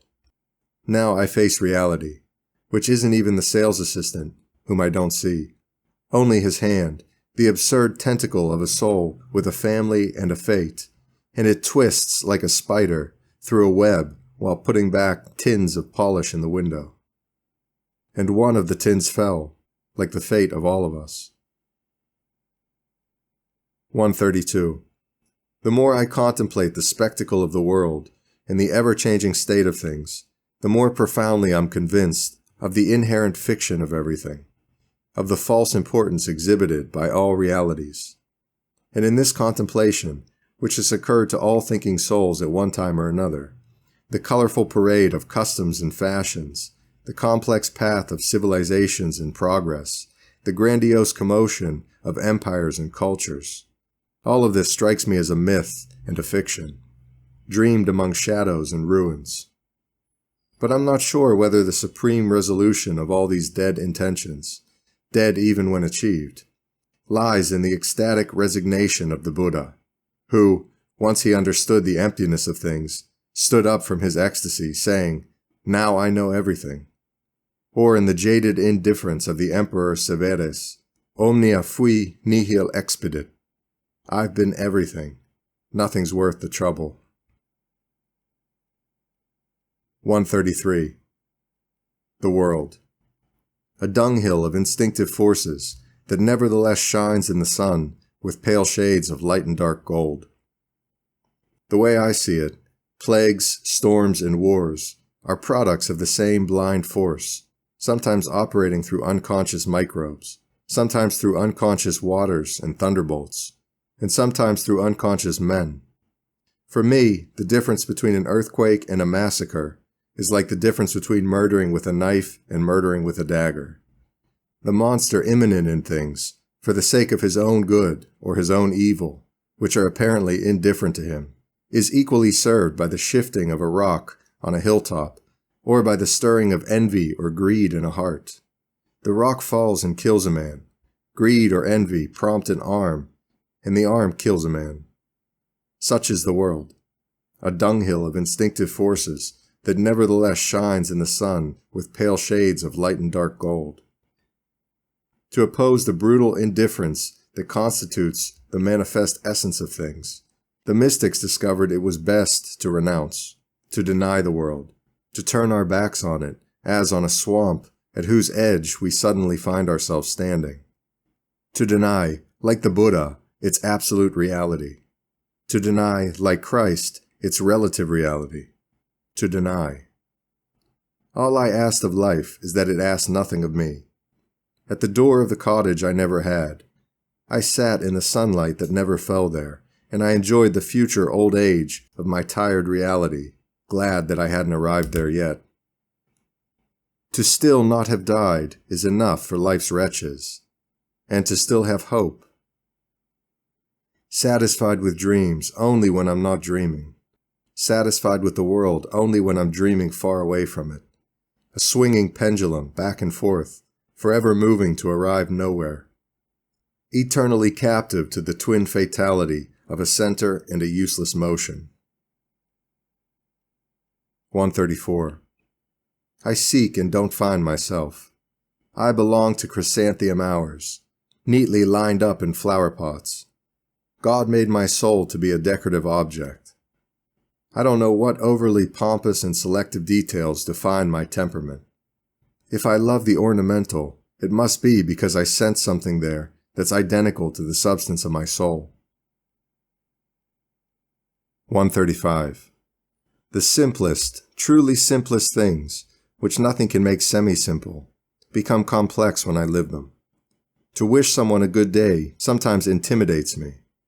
My voice gets caught, as if there were a strange audacity in saying these words out loud. It's a kind of squeamishness about existing. There's no other way to put it. The constant analysis of our sensations creates a new way of feeling, which seems artificial to those who only analyze with the intellect, and not with sensation itself. All my life I've been metaphysically glib, serious at playing around. I haven't done anything seriously, however much I may have wanted to. A mischievous destiny had fun with me. To have emotions made of chintz, or of silk, or of brocade. To have emotions that could be described like that. To have describable emotions. I feel in my soul a divine regret for everything. A choked and sobbing grief for the condemnation of dreams in the flesh of those who dream them. And I hate without hatred all the poets who wrote verses, all the idealists who saw their ideals take shape, all those who obtained what they wanted. I haphazardly roam the calm streets, walking until my body is as tired as my soul, grieved to the point of that old, familiar grief that likes to be felt, pitying itself with an indefinable, maternal compassion set to music. Sleep. To fall asleep. To have peace. To be an abstract consciousness that's conscious only of breathing peacefully, without a world, without heavens, without a soul, a dead sea of emotion reflecting an absence of stars. 136. The burden of feeling. The burden of having to feel. 137. The hypersensitivity of my feelings, or perhaps merely of their expression, or perhaps, more accurately, of the intelligence which lies between the former and the latter, and which forms, from my wish to express, the fictitious emotion that exists only to be expressed. Perhaps it's just the machine in me that reveals who I'm not. 138. There's an erudition of acquired knowledge, which is erudition in the narrowest sense, and there's an erudition of understanding, which we call culture. But there's also an erudition of sensibility. Erudition of the sensibility has nothing to do with the experience of life. The experience of life teaches nothing, just as history teaches nothing. True experience comes from restricting our contact with reality while increasing our analysis of that contact. In this way, our sensibility becomes broader and deeper, because everything is in us. All we need to do is look for it and know how to look. What is travel and what good is it? Any sunset is the sunset. One doesn't have to go to Constantinople to see it. The sensation of freedom that travel brings? I can have it by going from Lisbon to Benfica, and have it more intensely than one who goes from Lisbon to China. Because if the freedom isn't in me, then I won't have it no matter where I go. Any road, said Carlyle, this simple and temptful road, will lead you to the end of the world. But the intemptful road, if it is followed all the way to the end, returns to intemptful. So that intemptful, where we already were, is the same end of the world we set out to find. Condillac begins his celebrated book with, No matter how high we climb or how low we descend, we never escape our sensations. We never disembark from ourselves. We never attain another existence unless we other ourselves by actively, vividly imagining who we are. The true landscapes are those that we ourselves create, since, being their gods, we see them as they truly are, which is however we created them. None of the four corners of the world is the one that interests me and that I can truly see. It's the fifth corner that I travel in, and it belongs to me. Whoever has crossed all the seas has crossed only the monotony of himself. I've crossed more seas than anyone. I've seen more mountains than there are on earth. I've passed through more cities than exist. And the great rivers of the non-worlds have flown sovereignly under my watching eyes. If I were to travel, I'd find a poor copy of what I've already seen without taking one step. In the countries that others go to, they go as anonymous foreigners. In the countries I've visited, I've been not only the secret pleasure of the unknown traveler, but also the majesty of the reigning king, the indigenous people and their culture, and the entire history of the nation and its neighbors. I saw every landscape and every house because they were me, made in God from the substance of my imagination. 139. For a long time now I haven't written. Months have gone by in which I haven't lived, just endured, between the office and physiology, in an inward stagnation of thinking and feeling. Unfortunately, this isn't even restful, since in rotting there's fermentation. For a long time now I haven't written and haven't even existed. I hardly even seem to be dreaming. The streets for me are just streets. I do my office work conscious only of it, though I can't say without distraction, in the back of my mind I'm sleeping instead of meditating, which is what I usually do, because I still have a different existence behind my work. For a long time now I haven't existed. I'm utterly calm. No one distinguishes me from who I am. I just felt myself breathe as if I'd done something new, or done it late. I'm beginning to be conscious of being conscious. Perhaps tomorrow I'll wake up to myself and resume the course of my own existence. I don't know if that will make me more happy or less. I don't know anything. I lift my pedestrian's head and see that, on the hill of the castle, the sunset's reflection is burning in dozens of windows, in a lofty brilliance of cold fire. Although these hard-flamed eyes, the entire hillside has the softness of day's end. I'm able at least to feel sad, and to be conscious that my sadness was just now crossed, I saw it with my ears, by the sudden sound of a passing tram, by the casual voices of young people, and by the forgotten murmur of the living city. For a long time now, I haven't been I. 140. It sometimes happens, more or less suddenly, that in the midst of my sensations, I'm overwhelmed by such a terrible weariness of life that I can't even conceive of any act that might relieve it. Suicide seems a dubious remedy, and natural death, even assuming it brings unconsciousness, an insufficient one. Rather than the cessation of my existence, which may or may not be possible, this weariness makes me long for something far more terrifying and profound. Never to have existed at all, which is definitely impossible. Now and then I seem to discern, in the generally confused speculations of the Indians, something of this longing that's even more negative than nothing.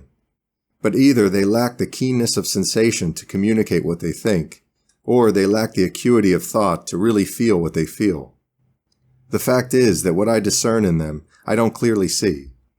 The fact is that I think I'm the first to express in words the sinister absurdity of this incurable sensation. And yet I do cure it by writing about it. Yes, for every truly profound desolation, one that's not pure feeling, but has some intelligence mixed in with it, there's always the ironic remedy of expressing it. If literature has no other usefulness, it at least has this one, though it serves only a few. The ailments of our intelligence unfortunately hurt less than those of our feelings, and those of our feelings, unfortunately, less than those of the body. I say unfortunately because human dignity would require it to be the other way around. There is no mental anguish vis-a-vis the unknown that can hurt us like love or jealousy or nostalgia, that can overwhelm us like intense physical fear, or that can transform us like anger or ambition. But neither can any pain that ravishes the soul be as genuinely painful as a toothache, a stomachache, or the pain, I imagine, of childbirth. We are made in such a way that the same intelligence that ennobles certain emotions or sensations, elevating them above others, also humbles them, when it extends its analysis to a comparison among them all. I write as if sleeping, and my entire life is an unsigned receipt. Inside the coop, where he'll stay until he's killed, the rooster sings anthems to liberty, because he was given 2 roosts. 141. Rainy landscape. Each drop of rain is my failed life weeping in nature. There's something of my disquiet in the endless drizzle, then shower, then drizzle, then shower, through which the day's sorrow uselessly pours itself out over the earth. It rains and keeps raining. My soul is damp from hearing it. So much rain. My flesh is watery around my physical sensation of it. An anguished cold holds my poor heart in its icy hands. The gray text is missing. Hours get longer, flattening out in time. The moments drag. So much rain. The gutters spew out little torrents of sudden water. A troubling noise of falling rain falls through my awareness that there are downpours. The rain groans as it listlessly batters the panes. A cold hand squeezes my throat and prevents me from breathing life. Everything is dying in me, even the knowledge that I can dream.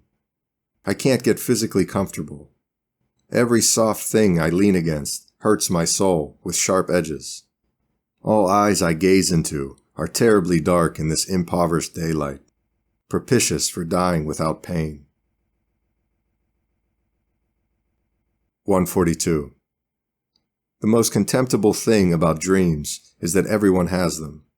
The delivery boy who dozes against the lamppost in between deliveries is thinking about something in his darkened mind.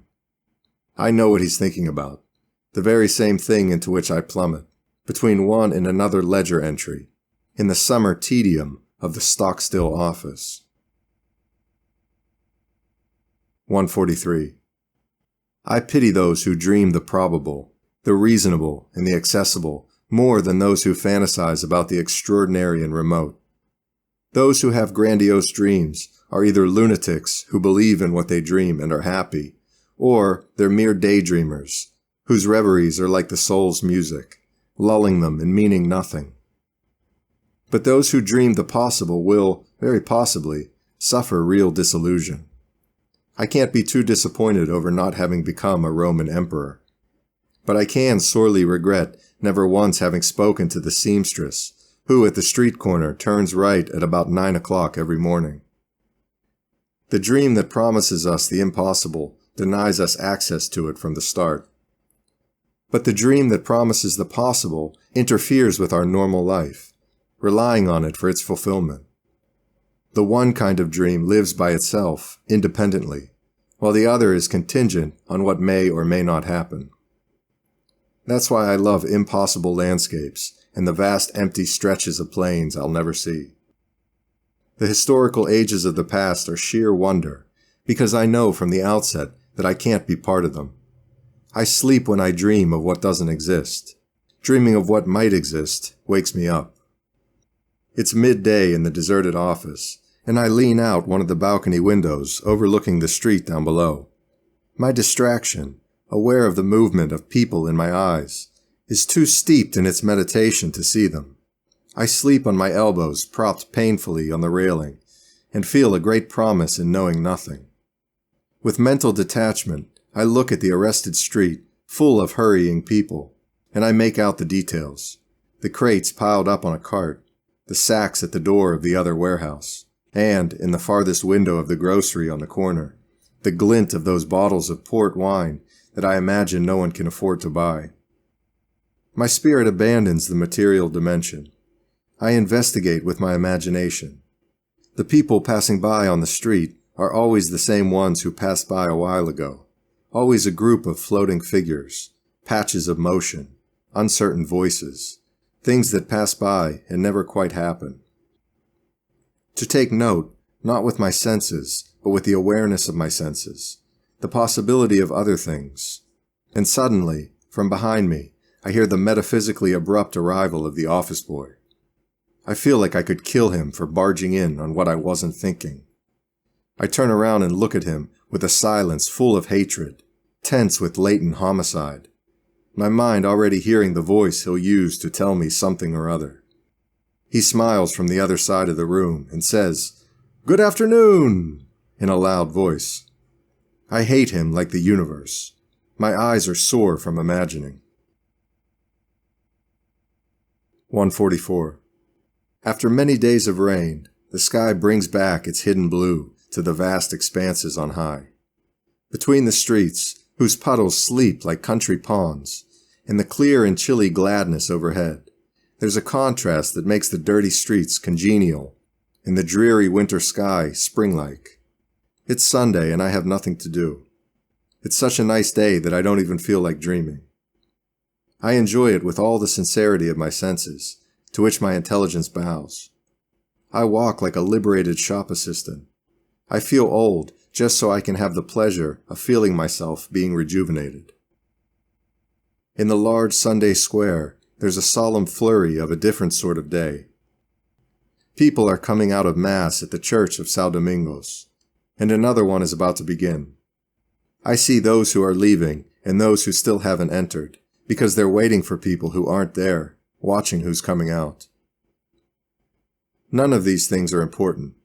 They are, like everything in the ordinary world, a slumber of mysteries and battlements. And like a herald who has just arrived, I gaze at the open plain of my meditation. When I was a child, I used to go to this Mass, or perhaps another one, but I think it was this one. I wore my only good suit, out of respect, and enjoyed every minute, even when there was nothing special to enjoy. I lived externally, and the suit was clean and new. What more can one want, when he's going to die and doesn't know it, led by a mother's hand? I used to enjoy all of this, but only now do I realize how much I enjoyed it. I'd enter Mass as into a great mystery, and come out at the end as into a clearing, and that's how it really was, and how it still really is. It's only the self who no longer believes and is now an adult, with a soul that remembers and weeps. Only this self is fiction and confusion, anguish in the grave. Yes, what I am would be unbearable if I couldn't remember what I've been. In this crowd of strangers who are still leaving Mass, in the beginning of the potential crowd arriving for the next Mass, are like boats passing by on a slow river, beneath the open windows of my house on the bank. Memories, Sundays, Masses, the pleasure of having been, the miracle of time having remained because it already went by. And since it was mine, it will never be forgotten. Absurd diagonal of my normal sensations, sudden sound of an old carriage around the square, creaking its wheels into the depths of the car's noisy silences, and somehow or other, by a material paradox of time, subsisting today, right here, between what I am and what I've lost, in my backward gaze that is me. 145. The higher a man rises, the more things he must do without. There's no room on the pinnacle except for the man himself. The more perfect he is, the more complete, and the more complete, the less other. These thoughts occur to me after reading a newspaper article about the great and multifaceted life of a celebrity, an American millionaire who had been everything. He had achieved all that he'd aspired to: money, love, friendship, recognition, travels, collections. Money can't buy everything, but the personal magnetism that enables a man to make lots of money can, indeed, obtain most things. As I laid the paper down on the restaurant table, I was already thinking how a similar article, narrowing the focus, could have been written about the firm's sales representative, more or less my acquaintance, who's eating lunch at the table in the back corner, as he does every day. All that the millionaire had, this man has. In smaller measure, to be sure, but abundantly for his stature. Both men have had equal success, and there isn't even a difference in their fame, for here too we must see each man in his particular context. There's no one in the world who doesn't know the name of the American millionaire. But there's no one in Lisbon's commercial district who doesn't know the name of the man eating lunch in the corner. These men obtained all that their hand could grasp within arm's reach. What varied in them was the length of their arm. They were identical in other respects. I've never been able to envy this sort of person. I've always felt that virtue lay in obtaining what was out of one's reach, in living where one isn't, in being more alive after death than during life, in achieving something impossible, something absurd, in overcoming, like an obstacle, the world's very reality. Should someone point out that the pleasure of enduring is nil after one ceases to exist, I would first of all respond that I'm not sure if it is, because I don't know the truth about human survival. Secondly, the pleasure of future fame is a present pleasure. The fame is what's future, and it's the pleasure of feeling proud, equal to no pleasure that material wealth can bring. It may be illusory, but it is in any case far greater than the pleasure of enjoying only what's here. The American millionaire can't believe that posterity will appreciate his poems, given that he didn't write any.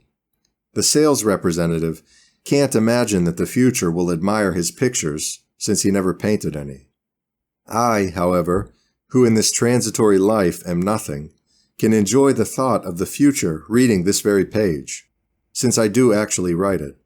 I can take pride, like a father in his son, in the fame I will have, since at least I have something that could bring me fame. And as I think this, rising from the table, my invisible and inwardly majestic stature rises above Detroit, Michigan, and over all the commercial district of Lisbon. It was not, however, with these reflections that I began to reflect. What I initially thought about was how little a man must be in this life in order to live beyond it. One reflection is as good as another, for they are the same. Glory isn't a medal, but a coin. On one side the head, on the other a stated value. For the larger values are no coins, just paper, whose value is never much. With metaphysical psychologies such as these, humble people like me console themselves. 146. Some have a great dream in life that they never accomplish. Others have no dream, and likewise never accomplish it. 147. Every struggle, no matter what its goal, is forced by life to make adjustments. It becomes a different struggle, serves different ends, and sometimes accomplishes the very opposite of what it set out to do. Only slight goals are worth pursuing, because only a slight goal can be entirely fulfilled. If I struggle to make a fortune, I can make it in a certain way. The goal is slight, like all quantitative goals, personal or otherwise, and it's attainable, verifiable. But how shall I fulfill the intention of serving my country, or of enriching human culture, or of improving humanity? I can't be certain of the right course of action, nor verify whether the goals have been achieved. 148. The perfect man, for the pagans, was the perfection of the man that exists. For Christians, the perfection of the man that does not exist. And for Buddhists, the perfection of no man existing. Nature is the difference between the soul and God. Everything stated or expressed by man is a note in the margin of a completely erased text. From what's in the note, we can extract the gist of what must have been in the text. But there's always a doubt, and the possible meanings are many. 149. Many people have defined man, and in general they've defined him in contrast with animals. That's why definitions of man often take the form, man is a such and such animal, or man is an animal that, and then we're told what. Man is a sick animal, said Rousseau, and that's partly true. Man is a rational animal, says the Church, and that's partly true. Man is a tool-using animal, says Carlyle, and that's partly true.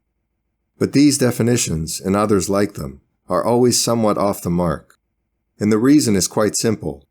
It's not easy to distinguish man from animals, for there's no reliable criterion for making the distinction. Human lives run their course with the same inherent unconsciousness as animal lives. The same fundamental laws that rule animal instincts likewise rule human intelligence, which appears to be no more than an instinct in the formative stage, as unconscious as any instinct, and less perfect since still not fully formed. All that exists comes from unreason, says the Greek anthology. And everything, indeed, comes from unreason. Since it deals only with dead numbers and empty formulas, mathematics can be perfectly logical, but the rest of science is no more than child's play at dusk, an attempt to catch bird shadows and to stop the shadows of wind-blown grass. The funny thing is that, while it's difficult to formulate a definition that truly distinguishes man from animals, it's easy to differentiate between the superior man and the common man. I've never forgotten that phrase from Haeckel the biologist, whom I read in the childhood of my intelligence, that period when we're attracted to popular science and writings that attack religion.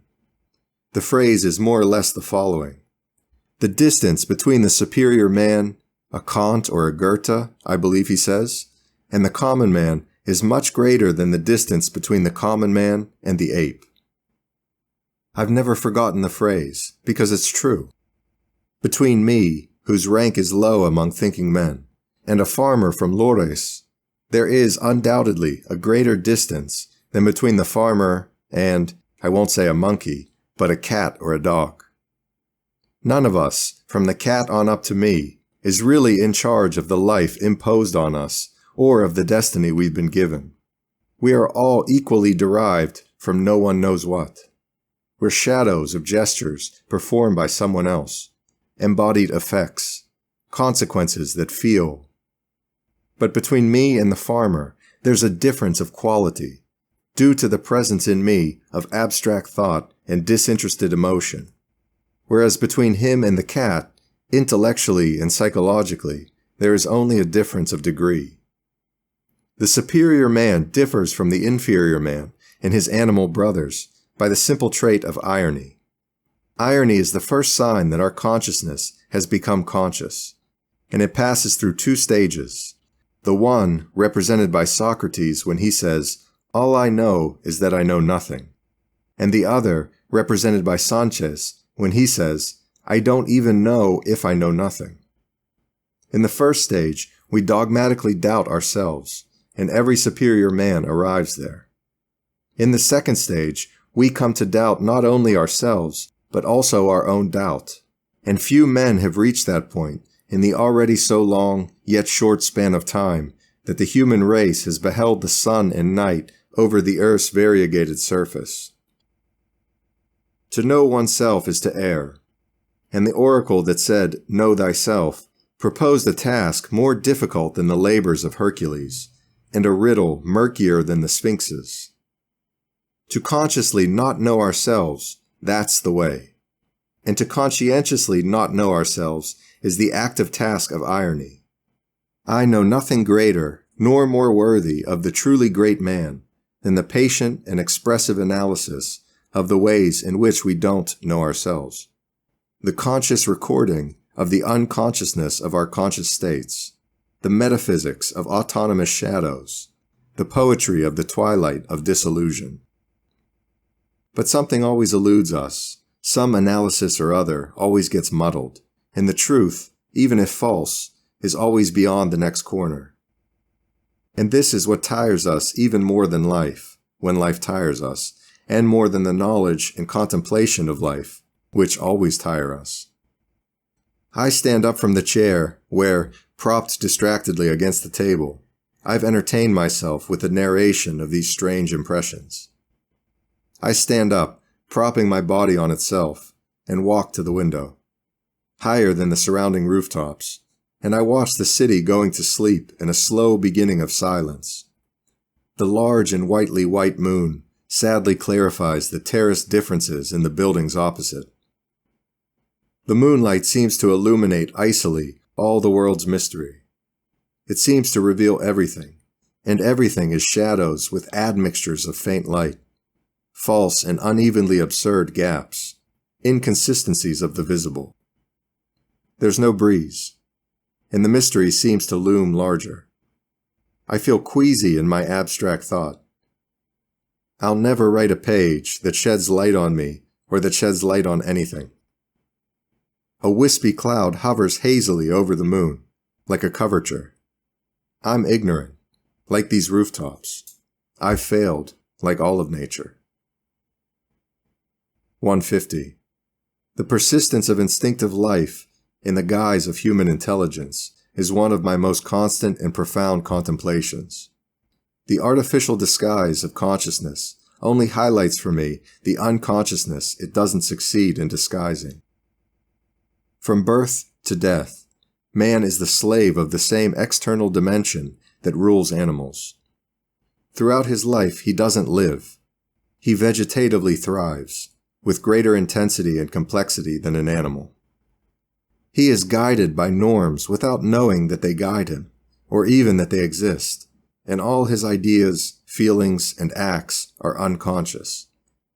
Not because there's no consciousness in them, but because there aren't two consciousnesses. Flashes of awareness that we live in illusion. That and no more is what distinguishes the greatest of men. With a wandering mind, I consider the common history of common men. I see how in everything they are slaves of a subconscious temperament, of extraneous circumstances, and of the social and antisocial impulses in which, with which, and over which they clash like petty objects. How often I've heard people say the same old phrase that symbolizes all the absurdity, all the nothingness, all the verbalized ignorance of their lives. It's the phrase they use in reference to any material pleasure. This is what we take away from life. Take where? Take how? Take why? It would be sad to wake them out of their darkness with questions like that.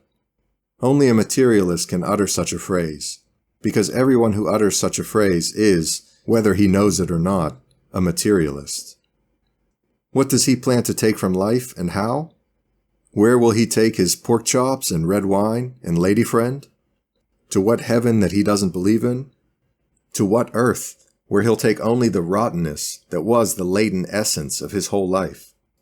I can think of no phrase that's more tragic, or that reveals more about human humanity. That's what plants would say if they could know that they enjoy the sun. That's what animals would say about their somnambulant pleasures, were their powers of self-expression not inferior to man's. And perhaps even I, while writing these words with a vague impression that they might endure, imagine that my memory of having written them is what I take away from life. And just as a common corpse is lowered into the common ground, so the equally useless corpse of the prose I wrote while waiting will be lowered into common oblivion. A man's pork chops, his wine, his lady friend. Who am I to make fun of them?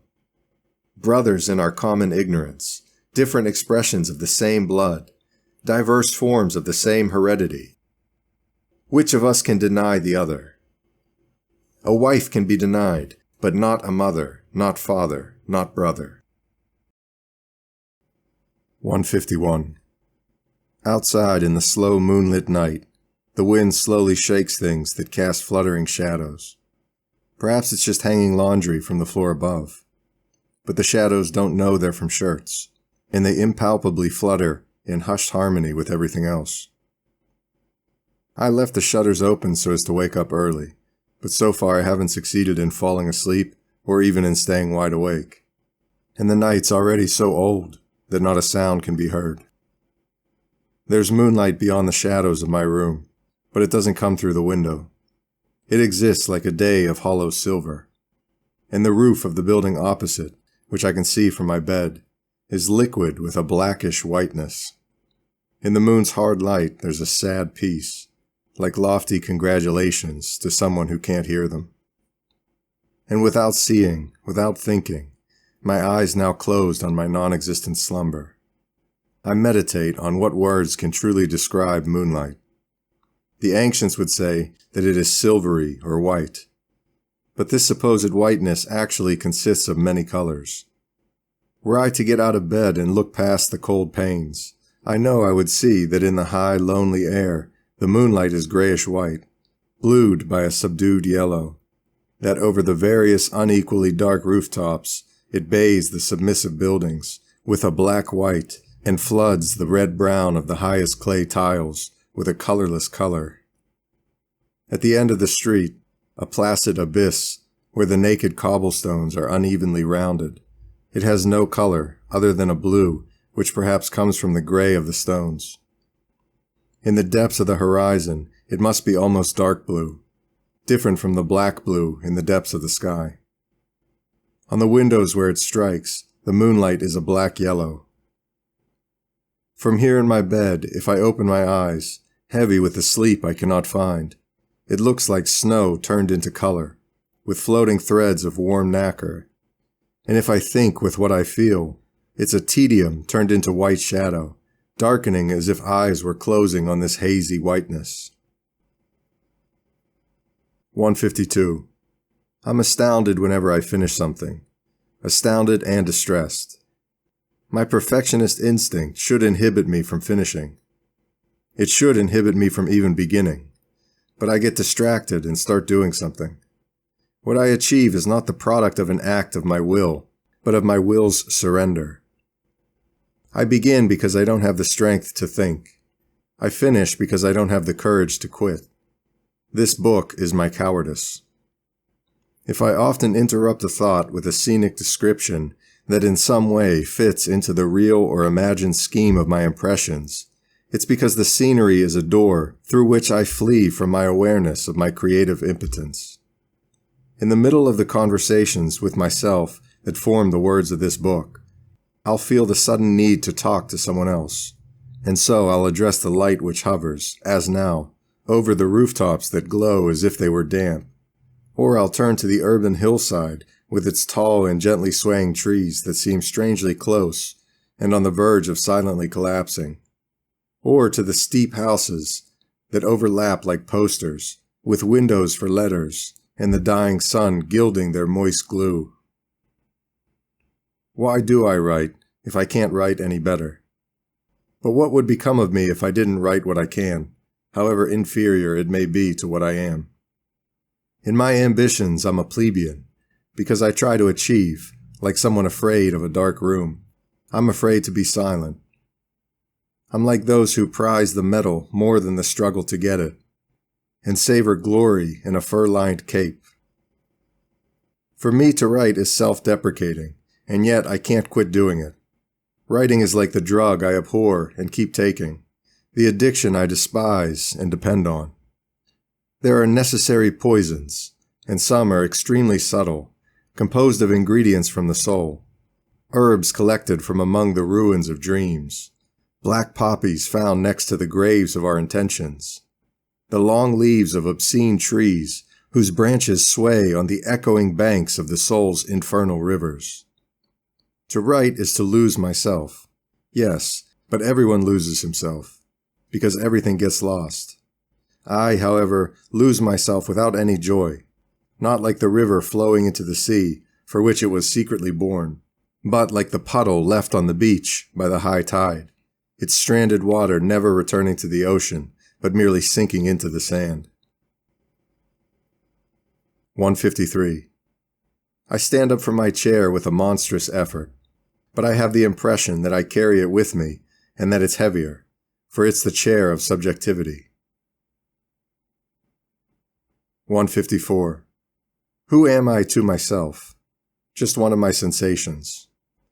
My heart drains out helplessly, like a broken bucket. Think? Feel? How everything wearies when it's defined.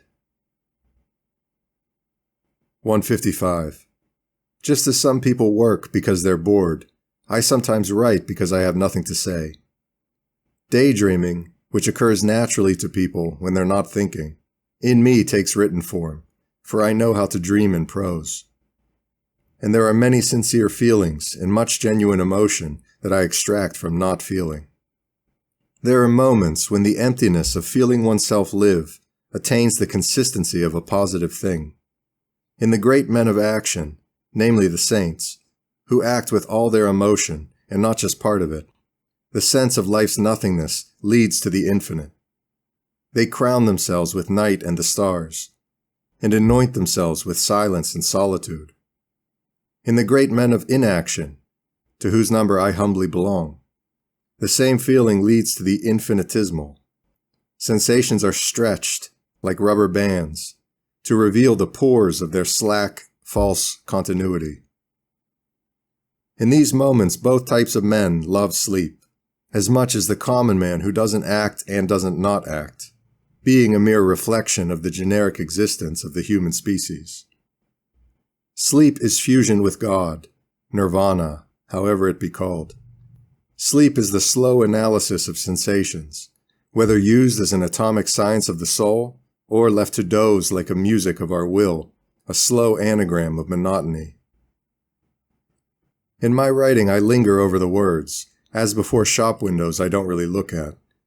And what remains are half-meanings and quasi-expressions, like the colors of fabrics that I didn't actually see. Harmonious displays composed of I don't know what objects. In writing, I rock myself, like a crazed mother her dead child. One day, I don't know which, I found myself in this world, having lived unfeelingly from the time I was evidently born until then. When I asked where I was, everyone misled me, and they contradicted each other. When I asked them to tell me what I should do, they all spoke falsely, and each one said something different. When in bewilderment I stopped on the road, everyone was shocked that I didn't keep going to no one knew where, or else turn back. I, who'd woken up at the crossroad and didn't know where I'd come from. I saw that I was on stage and didn't know the part that everyone else recited straight off, also without knowing it. I saw that I was dressed as a page, but they didn't give me the queen and blamed me for not having her. I saw that I had a message in my hand to deliver, and when I told them the sheet of paper was blank, they laughed at me. And I still don't know if they laughed because all sheets are blank, or because all messages are to be guessed. Finally, I sat down on the rock at the crossroads, as before the fireplace I never had. And I began, all by myself, to make paper boats with the lie they'd given me. No one would believe in me, not even as a liar, and there was no lake where I could try out my truth. Lost in idle words, random metaphors, chained to shadows by a vague anxiety. Remnants of better times, spent on I don't know what garden paths. Extinguished lamp whose gold gleams in the dark, in memory of the dead light. Words tossed not to the wind, but to the ground, dropped from limp fingers, like dead leaves that had fallen on them from an invisibly infinite tree. Nostalgia for the pools of unknown farms. Heartfelt affection for what never happened. To live, and at least the hope that I might sleep soundly in Proserpina's bed. 156. What imperious queen, standing by her pawns, holds on to the memory of my broken life? I was the page boy of tree-lined paths that weren't enough for the soaring moments of my blue peace. Ships in the distance completed the sea that lapped my terraces, and in the clouds towards the south I lost my soul, like an oar dropped into the water. 157. To create in myself a nation with its own politics, parties, and revolutions, and to be all of it, everything, to be God in the real pantheism of the people. To be the substance and movement of their bodies and their souls, of the very ground they tread and the acts they perform. To be everything, to be them and not them. This is one of the dreams I'm still far from realizing. And if I realized it, perhaps I would die. I'm not sure why, but it seems one couldn't live after committing such a great sacrilege against God. after usurping the divine power of being everything. What pleasure it would give me to create a Jesuitry of sensations. There are metaphors more real than the people who walk in the street. There are images tucked away in books that live more vividly than many men and women. There are phrases from literary works that have a positively human personality. There are passages from my own writings that chill me with fright. So distinctly do I feel them as people, so sharply outlined do they appear against the walls of my room, at night, in the shadows. I've written sentences whose sound, read out loud or silently, impossible to hide their sound, can only be of something that has acquired absolute exteriority and a full-fledged soul. Why do I sometimes set forth contradictory and irreconcilable methods of dreaming and learning to dream? Probably because I'm so used to feeling what's false as true, and what I dream as vividly as what I see, that I've lost the human distinction, false, I believe, between truth and falsehood. For me, it's enough to perceive something clearly, with my eyesight, or my hearing, or any of my other senses, in order to feel that it's real. It can even happen that I simultaneously feel two things that can't logically coexist. No matter. There are people who spend long hours suffering because they can't be a figure in a painting, or in one of the suits from a deck of cards. There are souls who suffer not being able to live today in the Middle Ages, as if this were a divine curse. I used to experience this kind of suffering, but no longer. I've moved beyond that level. But it does sadden me that I can't dream of myself as, say, two kings in different kingdoms that belong to universes with different kinds of space and time. Not to be able to achieve this truly makes me grieve. It smacks to me of going hungry. To visualize the inconceivable in dreams is one of the great triumphs that I, as advanced a dreamer as I am, only rarely attain. To dream, for example, that I'm simultaneously, separately, severally, the man and woman on a stroll that a man and woman are taking along the river. To see myself at the same time, in the same way, with equal precision and without overlap, being equally but separately integrated into both things, as a conscious ship in a South Sea and a printed page from an old book. How absurd this seems, but everything is absurd, and dreaming least of all. 158. For a man who has ravished Proserpina like this, even if only in his dreams, how can the love of an earthly woman be anything but a dream? Like Shelley, I loved the absolute woman before time was. Temporal loves were flat to my taste, all reminding me of what I'd lost. 159.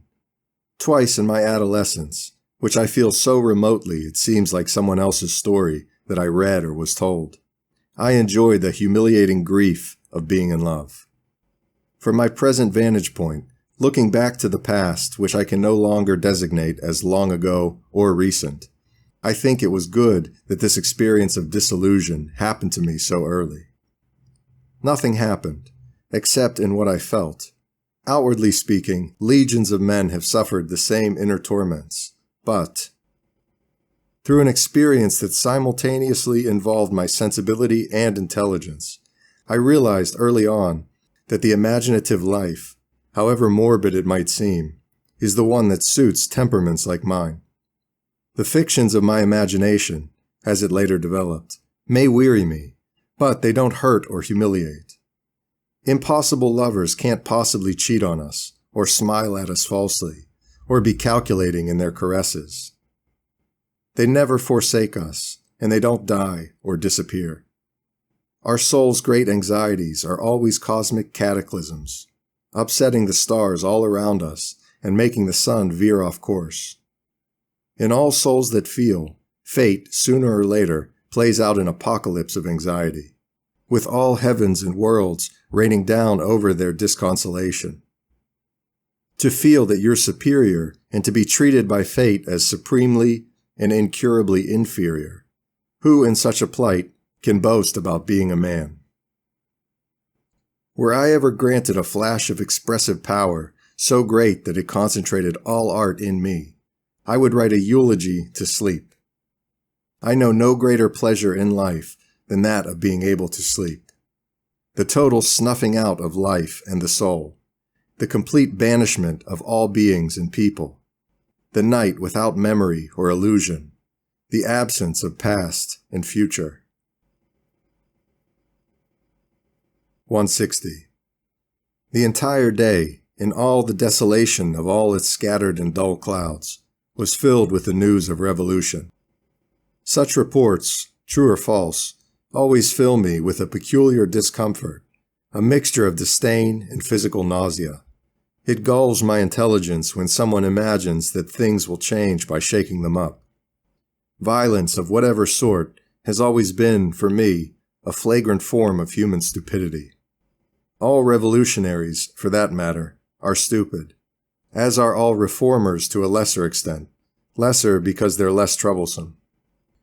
Revolutionary or reformer, the error is the same.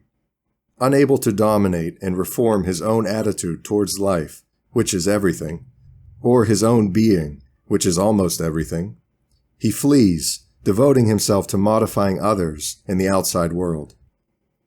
Every revolutionary and reformer is a fugitive.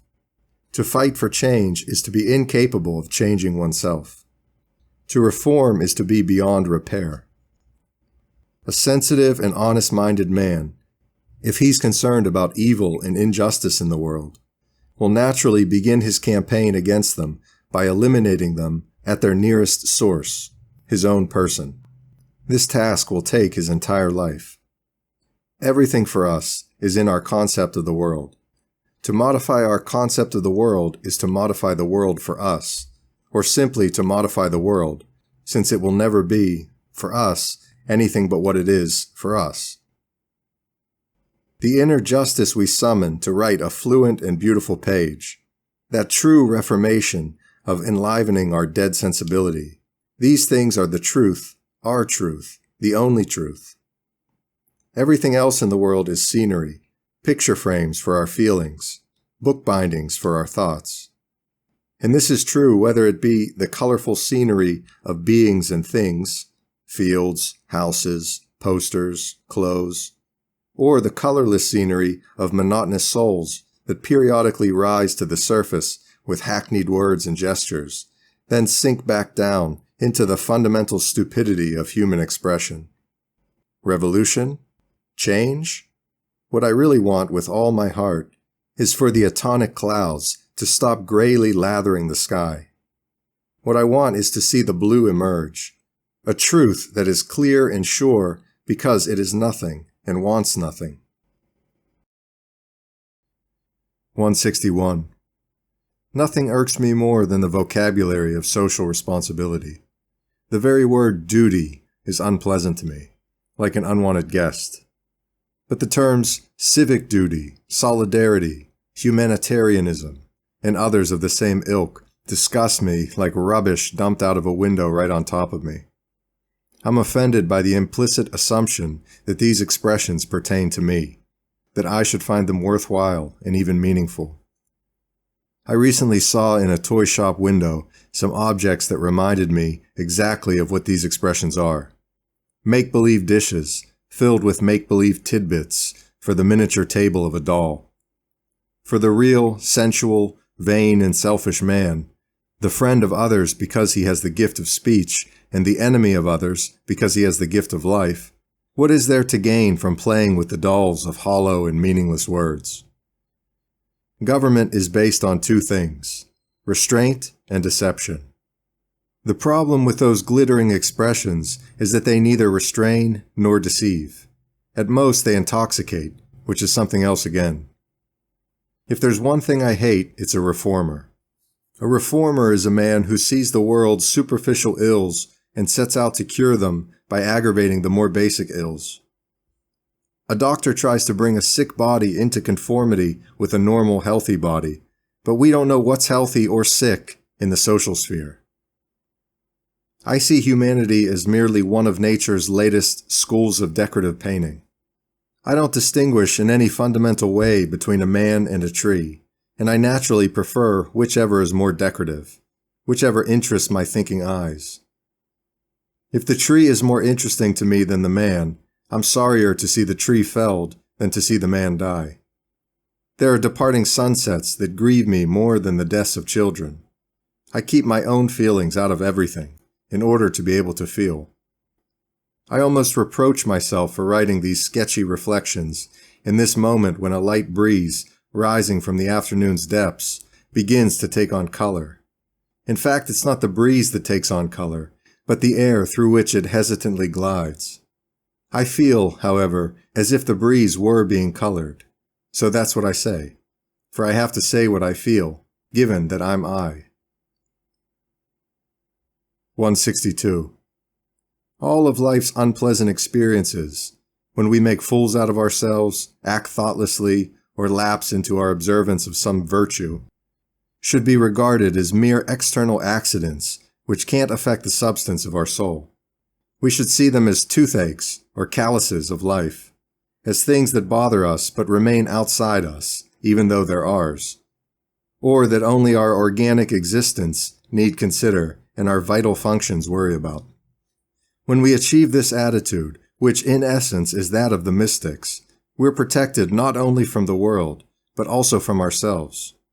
For we've conquered what is foreign in us, contrary and external to us, and therefore our enemy. Horace said that the just man will remain undaunted, even if the world crumbles all around him.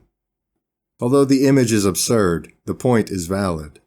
Even if what we pretend to be, because we coexist with others, crumbles around us, we should remain undaunted, not because we're just, but because we're ourselves.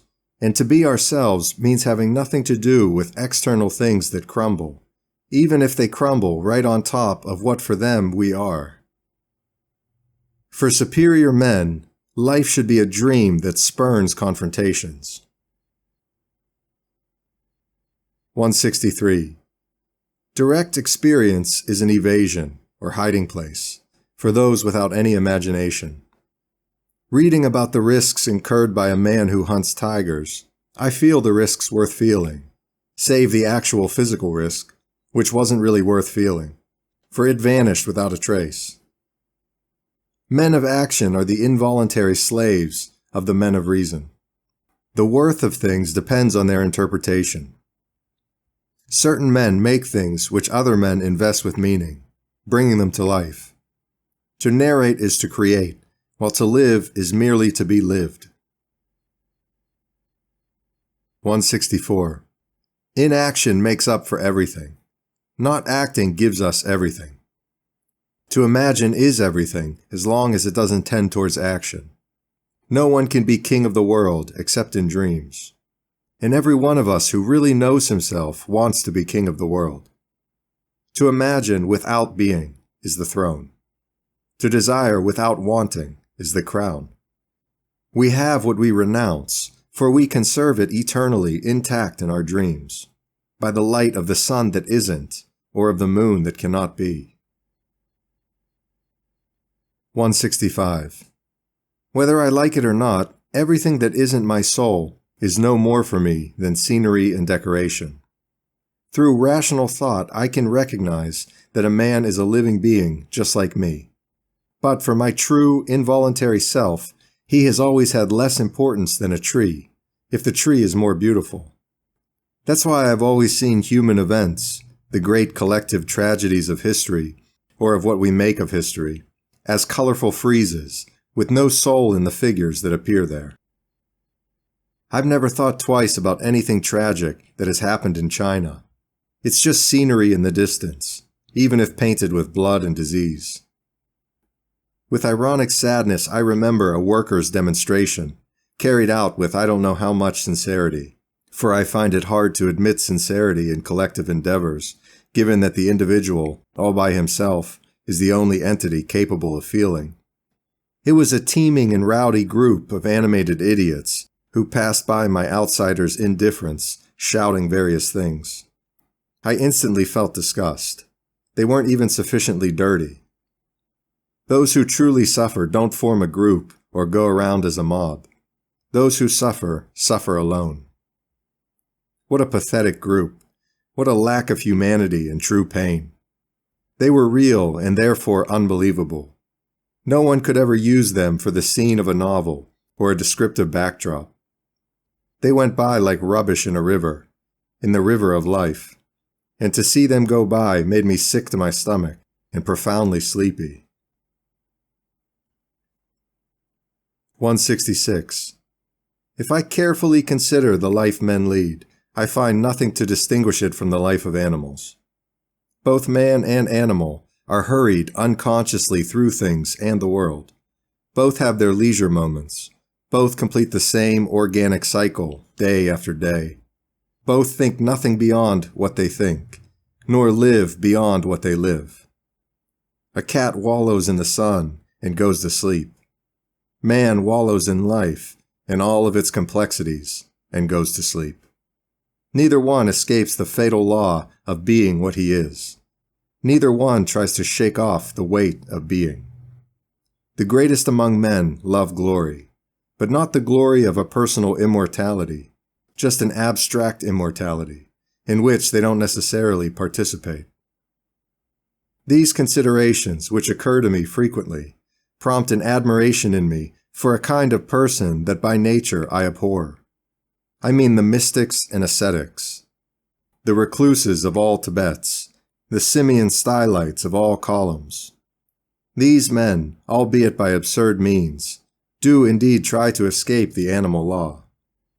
These men, although they act madly, do indeed reject the law of life, by which others wallow in the sun and wait for death without thinking about it. They really seek, even if on top of a column. They yearn, even if in an unlit cell. They long for what they don't know, even if in the suffering and martyrdom they're condemned to. The rest of us, living animal lives of varying complexity, cross the stage as walk-ons who don't speak, satisfied by the pompous solemnity of the crossing. Dogs and men, cats and heroes, fleas and geniuses, we all play at existing without thinking about it. The most advanced of us thinking only about thinking, under the vast stillness of the stars. The others, the mystics of pain and sacrifice, at least feel, in their body and their daily lives, the magic presence of mystery. They have escaped, for they reject the visible sun. They know plenitude, for they've emptied themselves of the world's nothingness. Speaking about them, I almost feel like a mystic myself, though I know I could never be more than these words written whenever the whim hits me. I will always belong to the Rua dos Doradores, like all of humanity. I will always be, in verse or prose, an office employee. I will always be, with or without mysticism, local and submissive, a servant of my feelings and of the moments when they occur. I will always be, under the large blue canopy of the silent sky, a page boy in an unintelligent rite, dressed in life for the occasion, executing steps, gestures, stances, and expressions, without knowing why, until the feast, or my role in it, ends, and I can treat myself to tidbits in the large tents I've been told are down below, at the back of the garden. 167. It's one of those days when the monotony of everything oppresses me like being thrown into jail. The monotony of everything is merely the monotony of myself, however. Each face, even if seen just yesterday, is different today, because today isn't yesterday. Each day is the day it is, and there was never another one like it in all the world. Only our soul makes the identification, a genuinely felt but erroneous identification by which everything becomes similar and simplified. The world is a set of distinct things with varied edges, but if we're nearsighted, it's a continual and indecipherable fog. I feel like fleeing from what I know, fleeing from what's mine, fleeing from what I love. I want to depart, not for impossible Indias or for the great islands south of everything, but for any place at all, village or wilderness, that isn't this place. I want to stop seeing these unchanging faces, this routine, these days. I want to rest far removed from my inveterate feigning. I want to feel sleep come to me as life, not as rest. A cabin on the seashore, or even a cave in a rocky mountainside, could give me this, but my will, unfortunately, cannot. Slavery is the law of life, and it is the only law, for it must be observed. There is no revolt possible, no way to escape it. Some are born slaves, others become slaves, and still others are forced to accept slavery. Our faint-hearted love of freedom, which, if we had it, we would all reject, unable to get used to it, is proof of how ingrained our slavery is. I myself, having just said that I'd like a cabin or a cave where I could be free from the monotony of everything, which is the monotony of me, would I dare set out for this cabin or cave, knowing from experience that the monotony, since it stems from me, will always be with me? I myself, suffocating from where I am and because I am, where would I breathe easier, if the sickness is in my lungs rather than in the things that surround me? I myself who long for pure sunlight and open country, for the ocean in plain view and the unbroken horizon. Could I get used to my new bed, the food, not having to descend 8 flights of stairs to the street, not entering the tobacco shop on the corner, not saying good morning to the barber standing outside his shop? Everything that surrounds us becomes part of us, infiltrating our physical sensations and our feeling of life. And like spittle of the great spider, it subtly binds us to whatever is close, tucking us into a soft bed of slow death which is rocked by the wind. Everything is us, and we are everything. But what good is this, if everything is nothing? A ray of sunlight, a cloud whose shadow tells us that it is passing, a breeze that rises, the silence that follows when it ceases, one or another face, a few voices, the incidental laughter of the girls who are talking, and then the night with the meaningless, fractured hieroglyphics of the stars. 168. And I, who timidly hate life, fear death with fascination. I fear this nothingness that could be something else, and I fear it as nothing and as something else simultaneously, as if gross horror and non-existence could coincide there, as if my coffin could entrap the eternal breathing of a bodily soul, as if immortality could be tormented by confinement. The idea of hell, which only a satanic soul could have invented, seems to me to have derived from this sort of confusion, a mixture of 2 different fears that contradict and contaminate each other. 169. Page by page, I slowly and lucidly reread everything I've written, and I find that it's all worthless and should have been left unwritten. The things we achieve, whether empires or sentences, have, because they've been achieved, the worst aspect of real things, the fact they are perishable. But that's not what worries or grieves me about these pages as I reread them now in these idle moments. What grieves me is that it wasn't worth my trouble to write them, and the time I spent doing it earned me nothing but the illusion, now shattered, that it was worth doing. Whatever we pursue for the sake of an ambition. But either we never realize the ambition and we're poor, or we think we've realized it and we're rich fools. What grieves me is that my best is no good, and that another whom I dream of, if he existed, would have done it better. Everything we do, in art or in life, is the imperfect copy of what we thought of doing. It belies the notion of inner as well as of outer perfection. It falls short not only of the standard it should meet, but also of the standard we thought it could meet. We're hollow on the inside as well as on the outside, pariahs in our expectations and in our realizations. With what power of the solitary human soul I produced page after reclusive page, living syllable by syllable the false magic, not of what I wrote, but of what I thought I was writing. As if under an ironic sorcerer's spell, I imagined myself the poet of my prose. In the winged moments when it welled up in me, swifter than the strokes of my pen, like an illusory revenge against the insults of life. And today, rereading, I see my dolls bursting, the straw coming out of their torn seams, eviscerated without ever having been. 170. After the last rains went south, leaving only the wind that had chased them away, then the gladness of the shore sun returned to the city's hills, and hanging white laundry began to appear, flapping on the cords stretched across sticks outside the high windows of buildings of all colors. I also felt happy, because I exist. I left my rented room with a great goal in mind, which was simply to get to the office on time. But on this particular day, the compulsion to live participated in that other good compulsion which makes the sun come up at the times shown in the almanac, according to the latitude and longitude of each place on earth. I felt happy because I couldn't be unhappy. I walked down the street without a care, full of certainty, because the office I work at and the people who work with me are, after all certainties. It's no wonder that I felt free, without knowing from what.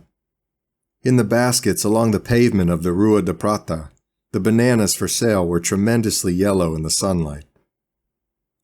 It really takes very little to satisfy me, the rain having stopped, there being a bright sun in this happy south, bananas that are yellower for having black splotches, the voices of the people who sell them, the pavement of the Rua de Prata, the Tagus at the end of it, blue with a green-gold tint, this entire familiar corner of the universe. The day will come when I see no more of this, when I'll be survived by the bananas lining the pavement, by the voices of the shrewd saleswomen, and by the daily papers that the boy has set out on the opposite corner of the street. I'm well aware that the bananas will be others, that the saleswomen will be others, and that the newspapers will show, to those who bend down to look at them, a different date from today's. But they, because they don't live, endure, although as others. I, because I live, pass on, although the same. I could easily memorialize this moment by buying bananas, for the whole of today's sun seems to be focused on them like a searchlight without a source. But I'm embarrassed by rituals, by symbols, by buying in the street. They might not wrap the bananas the right way. They might not sell them to me as they should be sold, since I don't know how to buy them as they should be bought. They might find my voice strange when I ask the price. Better to write than to dare live, even if living means merely to buy bananas in the sunlight, as long as the sun lasts and there are bananas for sale. Later, perhaps. Yes, later. Another, perhaps. Or perhaps not. 171. Only one thing astonishes me more than the stupidity with which most people live their lives, and that's the intelligence of this stupidity. On the face of it, the monotony of ordinary lives is horrifying. In this simple restaurant where I'm eating lunch, I look at the figure of the cook behind the counter, and at the old waiter near my table who serves me, and who I believe has been a waiter here for 30 years. What kind of lives do these men lead?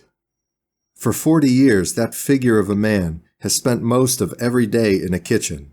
He doesn't get much time off. He sleeps relatively little.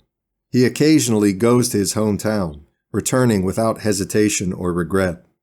He slowly saves his slowly earned money, which he has no plans to spend.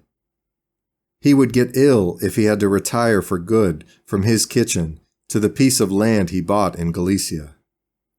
He has been in Lisbon for 40 years and has never yet gone to the Rotunda or to the theater, and just once to the circus in the Colosseum, whose clowns still inhabit his inner vestiges.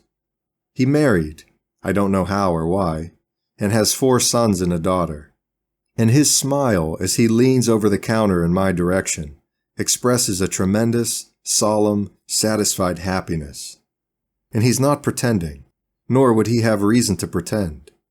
If he feels happy, it's because he really is. And what of the old waiter who serves me, and who has just set before me what must be the millionth coffee he's set on a customer's table? He has the same life as the cook, the only difference being the 15 or 20 feet between the dining area and the kitchen, where they carry out their respective functions. As for the rest, the waiter has only 2 sons, goes more often to Galicia, has seen more of Lisbon than the cook, knows Oporto, where he spent 4 years, and is equally happy. It shocks me to consider the panorama of these lives, but before I can feel horror, pity, and indignation on their account, it occurs to me that those who feel no horror or pity or indignation are the very ones who would have every right to, namely the people who live these lives. It's the central error of the literary imagination to suppose that others are like us and must feel as we do. Fortunately for humanity, each man is just who he is, it being given only to the genius to be a few others as well. What's given, in fact, always depends on the person or thing it's given to. A minor incident in the street brings the cook to the door and entertains him more than I would be entertained by contemplating the most original idea, by reading the greatest book, or by having the most gratifying, useless dreams. If life is basically monotony, he has escaped it more than I, and he escapes it more easily than I. The truth isn't with him or with me, because it isn't with anyone, but happiness does belong to him. Wise is the man who monotonizes his existence, for then each minor incident seems a marvel. A hunter of lions feels no adventure after the 3rd lion. For my monotonous cook, a fistfight on the street always has something of a modest apocalypse. One who has never been outside Lisbon travels to the infinite in the tram to Benfica, and should he ever go to Sintra, he'll feel as though he's been to Mars.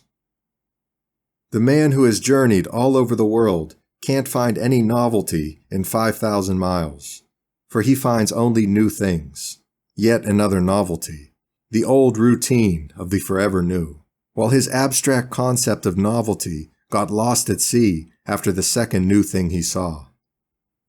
A man of true wisdom, with nothing but his senses and a soul that's never sad, can enjoy the entire spectacle of the world from a chair, without knowing how to read and without talking to anyone. Monotonizing existence so that it won't be monotonous. Making daily life anodyne so that the littlest thing will amuse. My days at the office, where I always do the very same dull and useless work, are punctuated by visions of me escaping, by dreamed remnants of faraway islands, by feasts in the promenades of parks from other eras, by other landscapes, other feelings, another I.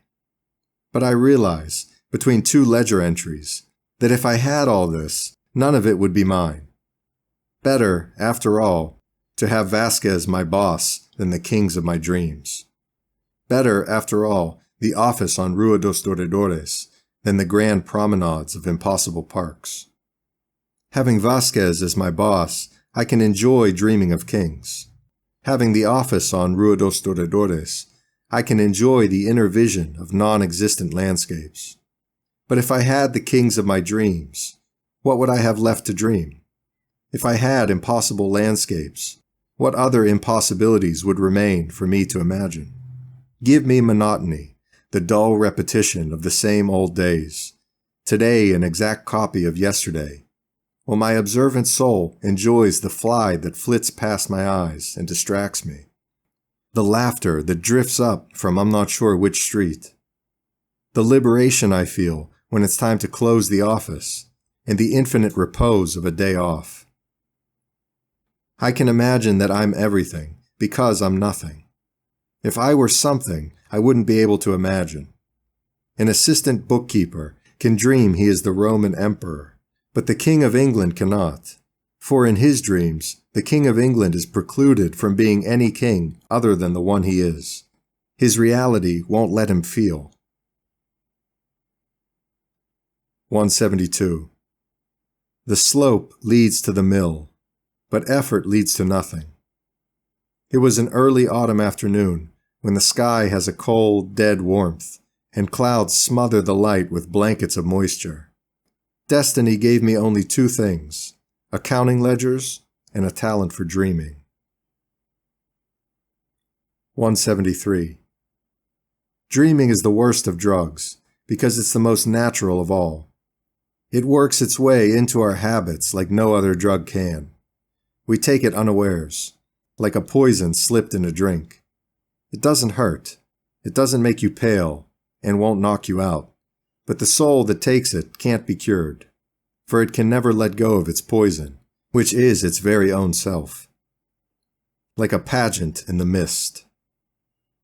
In dreams, I learned to crown the text is missing foreheads of the ordinary with images, to say the banal with mystery and the simple with meanders, to gild with the sun of artifice the dark corners and forgotten furniture, and, whenever I write, to give music, as if lulling myself, to the fluid phrases of my fixation.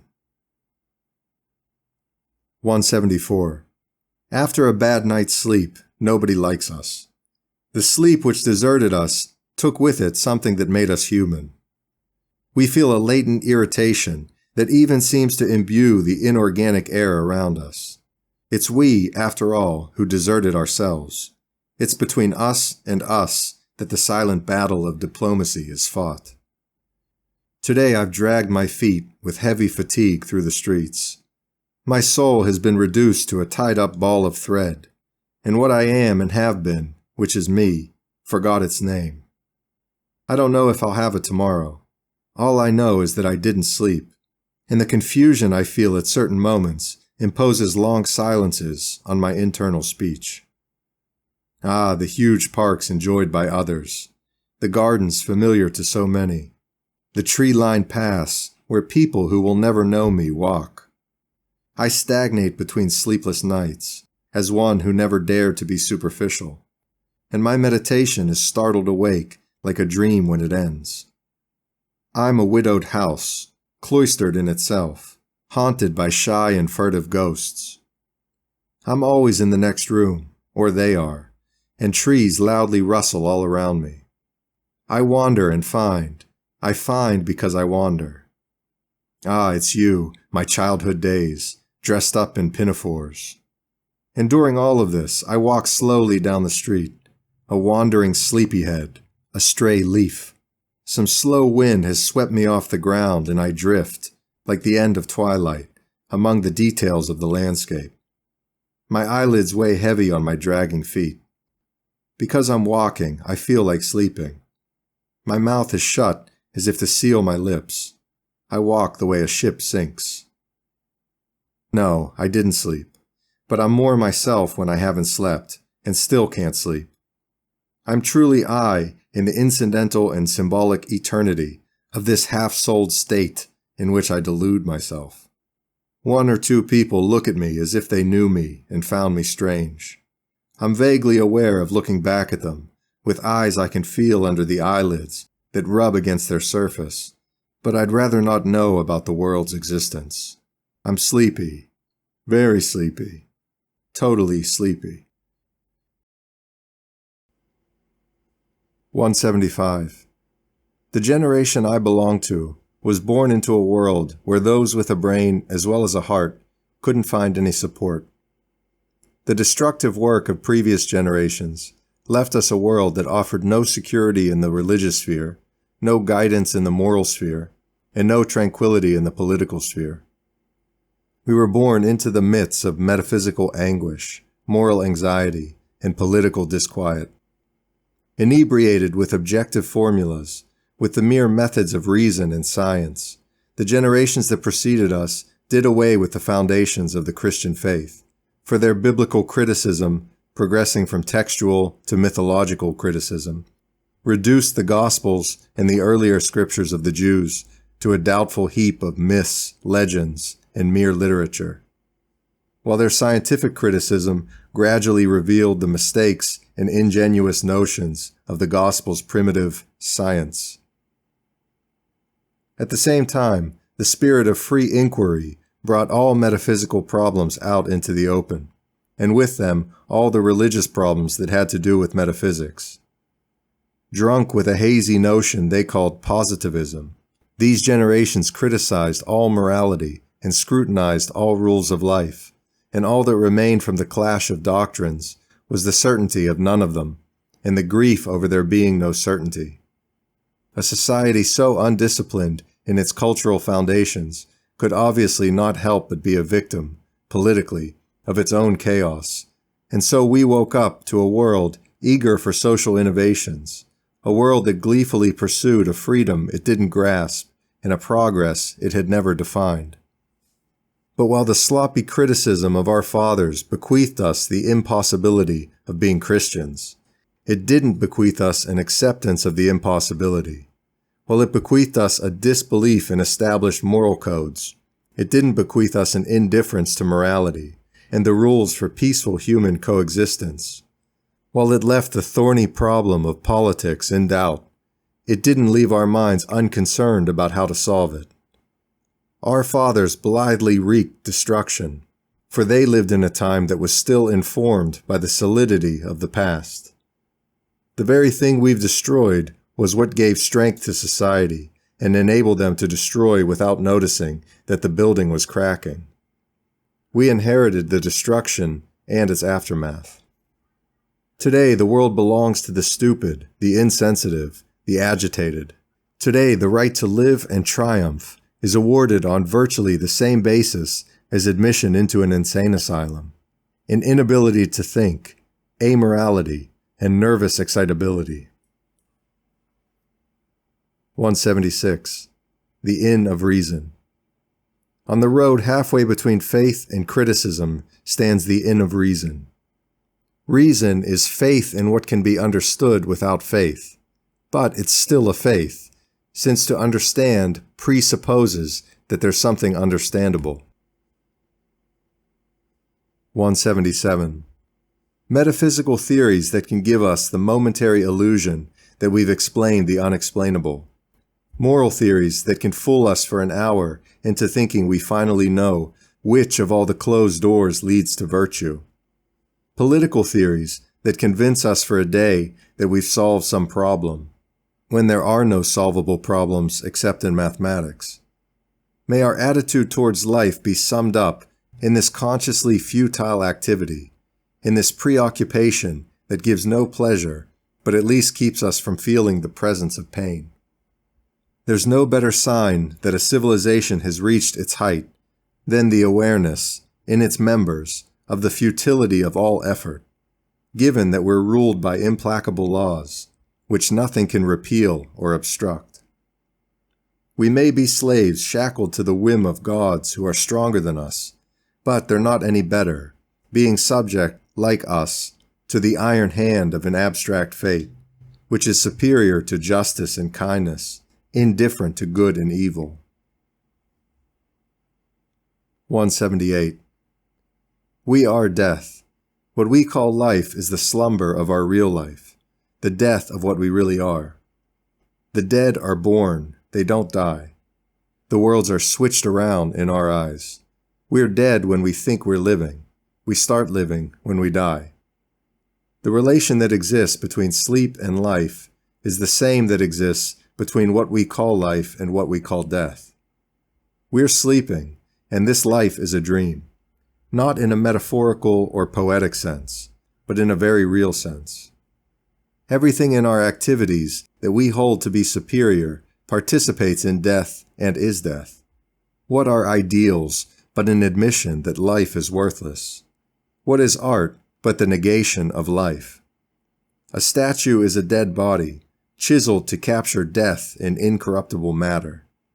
Pleasure itself, which seems to be an immersion in life, is in fact an immersion in ourselves, a destruction of the relations between us and life, an excited shadow of death. The very act of living means dying, since with each day we live, we have one less day of life remaining.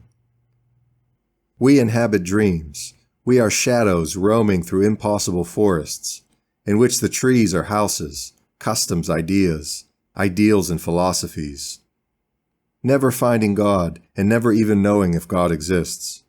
Passing from world to world, from incarnation to incarnation, forever coddled by illusion, forever caressed by error. Never arriving at truth and never resting, never reaching union with God. Never completely at peace, but always with a hint of peace, always with a longing for it. 179. There's a childish instinct in humanity that makes the proudest among us, if he's a man and not crazy, long, blessed Father, for the paternal hand that would guide us, in whatever shape or form as long as it guides us, through the world's mystery and confusion. Each of us is a speck of dust that the wind of life lifts up and then drops. We have to depend on a stronger force to place our small hand in another hand, for today is always uncertain, the sky always far, and life always alien. Those of us who have risen highest merely have a deeper awareness of how uncertain and empty everything is. Perhaps we're guided by an illusion, but we're surely not guided by consciousness. 180. If one day I become financially secure, so that I can freely write and publish, I know I'll miss this precarious life in which I hardly write and don't publish at all. I'll miss it not only because it will be a life, however mediocre, that I'll never have again, but also because every sort of life has a special quality and particular pleasure. And when we take up another life, even a better one, that particular pleasure isn't as good. That special quality is less special until they fade away and there's something missing. If one day I succeed in carrying the cross of my intention to the good cavalry, I'll find another cavalry on that good cavalry, and I'll miss the time when I was futile, mediocre, and imperfect. I will in some sense be less. I'm tired. I had a long day full of idiotic work in the almost deserted office. 2 employees are out sick, and the others aren't here. I'm alone, except for the office boy in the back. I miss the future when I'll be able to look back and miss all of this, however absurdly. I'm tempted to ask whatever gods there be to keep me here, as if in a strong box, safe from life's sorrows as well as its joys. 181. In the faint shadows cast by the last light before evening gives way to night, I like to roam unthinkingly through what the city is changing into. And I walk as if nothing had a cure. I carry with me a vague sadness that's pleasant to my imagination, less so to my senses. As my feet wander, I inwardly skim, without reading, a book of text interspersed with swift images, from which I leisurely form an idea that's never completed. There are those who read as swiftly as they see, and they finish without having taken it all in. So I, from the book skimmed in my soul, gleam a hazy story, remembrances of another wanderer, snatches of descriptions of twilights or moonlights, with garden paths in the middle, and various silk figures passing by, passing by. I don't discriminate between one and another tedium. I move along in the street, in the evening and in my dreamed reading all at the same time, and the roads are really traveled. I emigrate and rest, as if aboard a ship that's already on the high sea. Suddenly the dead street lamps light up in unison on the 2 extensions of the long curved street. My sadness increases as if with a thud. The book is finished. In the viscous air of the abstract street, there is only an external thread of feeling, like the slobber of an idiot destiny dripping on my soul's consciousness. Another life, of the city at nightfall, another soul, of one who watches the night. I walk uncertainly and allegorically, unreally sentient. I'm like a story that someone told, and so well was it told that I took on just a hint of flesh at the beginning of one of the chapters of the novel that is the world. At that moment, a man could be seen walking slowly down so-and-so's street. What do I have to do with life? 182. Interlude. I bowed out of life before it began, for not even in dreams did I find it attractive. Dreams themselves wearied me, and this brought me a false external sensation as of having come to the end of an infinite road. I overflowed from myself to end up I don't know where, and that's where I've uselessly stagnated. I'm something that I used to be. I'm never where I feel I am, and if I seek myself, I don't know who's seeking me. My boredom with everything has numbed me. I feel banished from my soul. I observe myself. I'm my own spectator. My sensations pass, like external things, before I don't know what gaze of mine. I bore myself no matter what I do. All things down to their roots and mystery have the color of my boredom. The flowers time gave me were already wilted. The only thing I can do is pluck their petals slowly, and this is so fraught with old age. The slightest action weighs on me like a heroic deed. The mere idea of a gesture wearies me, as if it were actually something I thought of doing. I aspire to nothing. Life hurts me. I'm not well where I am, nor anywhere else I can think of being. What would be ideal is to have no more action than the false action of a fountain, to go up so as to fall down in the same place, pointlessly shimmering in the sun and making sound in the silence of the night, so that whoever dreams would think of rivers in his dream and smile forgetfully. 183. Since the dull beginning of the hot, deceitful day, dark clouds with jagged edges had been ranging over the oppressed city. Towards the estuary, they were grimly piled one on top of the other. And as they spread, so did a forewarning of tragedy in the street's vague rancor against the altered sun.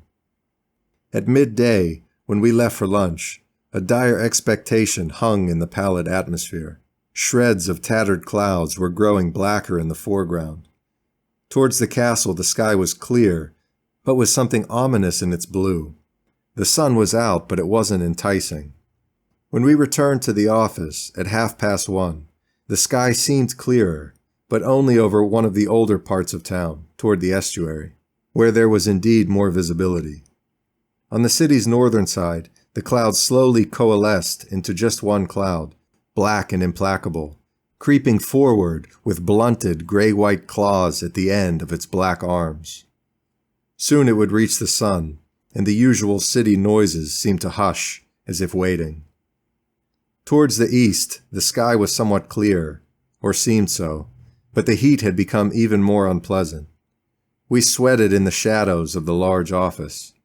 "A huge thunderstorm is on its way," said Moriera, and he turned the page of the ledger. By 3:00 the sun had ceased being functional. It was necessary to switch on the lights, which was depressing for it was summer. First at the back of the office, where goods were being wrapped for shipping, and then in the middle, where it was getting hard to fill out the delivery notes and to mark down the numbers of the railroad vouchers. Finally, close to 4:00, even those of us privileged to have windows could no longer see well enough to work. The whole office was electrically lit up. Senor Vasquez threw open the door to his private office and said, "Moriera, I was supposed to go to Benfica, but there's no way. It's going to pour."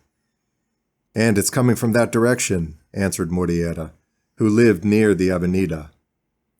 The noises from the street, suddenly loud and clear, were somewhat altered, and I don't know why, but the bells from the trams one block over sounded sad. 184. Before summer ends and autumn arrives, in the warm interim, when the air weighs heavy and the colors dim, the late afternoons wear an almost tangible robe of imitation glory. They're comparable to those tricks of the imagination when it makes nostalgia out of nothing, and they go on indefinitely, like the wakes of ships that form never-ending snakes. These late afternoons fill me, like a sea at high tide, with a feeling worse than tedium, but for which there's no other name. It's a feeling of desolation I'm unable to pinpoint, a shipwreck of my entire soul. I feel as if I'd lost a benevolent God, as if the substance of everything had died. And the physical universe is like a corpse that I loved when it was life, but it has all dissolved to nothing in the still warm light of the last colored clouds. My tedium takes on an air of horror, and my boredom is a fear. My sweat isn't cold, but my awareness of it is. I'm not physically ill, but my soul's anxiety is so intense that it passes through my pores and chills my body. So great is this tedium, so sovereign my horror of being alive, that I can't conceive of anything that might serve as a palliative, antidote, balsam, or distraction for it. Sleeping horrifies me the way everything does. Dying is as horrifying as everything else. Going and stopping are the same impossible thing. Hope and doubt are equally cold and gray. I'm a shelf of empty jars. And yet, what nostalgia for the future if I let my ordinary eyes receive the dead salutation of the declining day. How grand is hope's burial, advancing in the still golden hush of the stagnant skies. What a procession of voids and nothings extends over the reddish blue that will pale in the vast expanses of crystalline space. I don't know what I want or don't want. I've stopped wanting, stopped knowing how to want, stopped knowing the emotions or thoughts by which people generally recognize that they want something or want to want it. I don't know who I am or what I am, like someone buried under a collapsed wall. I lie under the toppled vacuity of the entire universe. And so I go on, in the wake of myself, until the night sets in, and a little of the comfort of being different wafts, like a breeze, over my incipient self-unawareness. Ah, the high and larger moon of these placid nights, torpid with anguish and disquiet, sinister peace of the heavens' beauty, cold irony of the warm air, blue blackness misted by moonlight and reticent to reveal stars. 185. Interlude. This dreadful hour when I shrink to being possible or rise to mortality. If only the morning wouldn't dawn. If only I, in this alcove, in its interior atmosphere where I belong, could all be spiritualized into night, absolutized into darkness, so that not so much as a shadow of me would remain that could taint, with my memory, whatever lived on. 186. Would to the gods, sad heart of mine, that fate had a meaning. Would to fate, rather, that the gods had one. Sometimes when I wake up at night, I feel invisible hands weaving my destiny. Here lies my life. Nothing in me disturbs a thing. 187. My life's central tragedy is, like all tragedies, an irony of fate.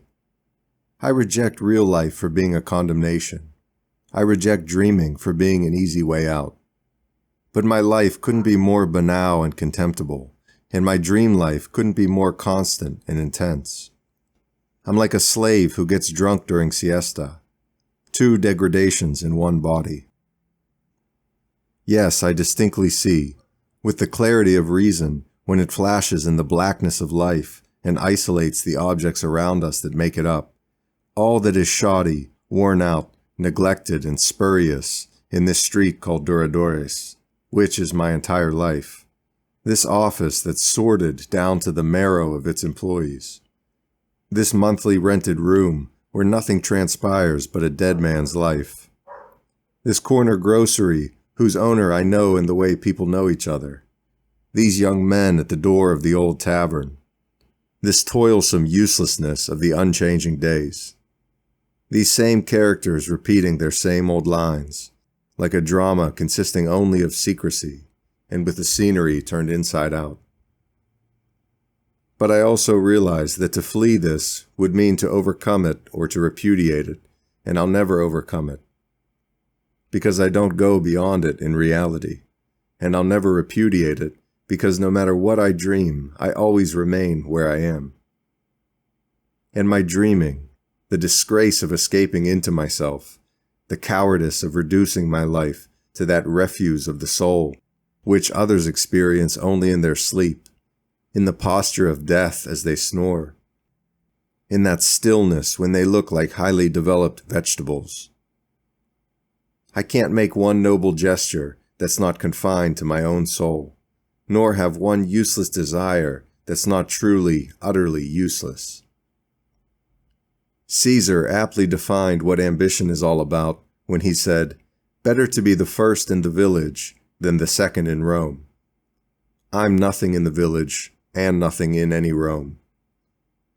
The corner grocer is at least respected from the Rua de Assunção to the Rua da Vitória. He's the Caesar of a square city block. Me superior to him? In what, if nothingness admits neither superiority nor inferiority, nor even comparison? He is Caesar of an entire square block, and it's only right that all the women like him. And so I drag myself to do what I don't want and to dream what I can't have, my life, as meaningless as a broken public clock. My hazy but constant sensibility and my long but conscious dream, which together form my privilege of a life in the shadows. 188. The ordinary man, however hard his life may be, at least has the pleasure of not thinking about it. To take life as it comes, living it externally like a cat or a dog. That is how people in general live. And that is how life should be lived if we would have the contentment of the cat or dog. To think is to destroy. Thought itself is destroyed in the process of thinking, because to think is to decompose. If man knew how to meditate on the mystery of life, if they knew how to feel the thousand complexities which spy on the soul in every single detail of action, then they would never act. They wouldn't even live. They would kill themselves from fright, like those who commit suicide to avoid being guillotined the next day. 189. Rainy day. The air is a veiled yellow, like a pale yellow seen through a dirty white.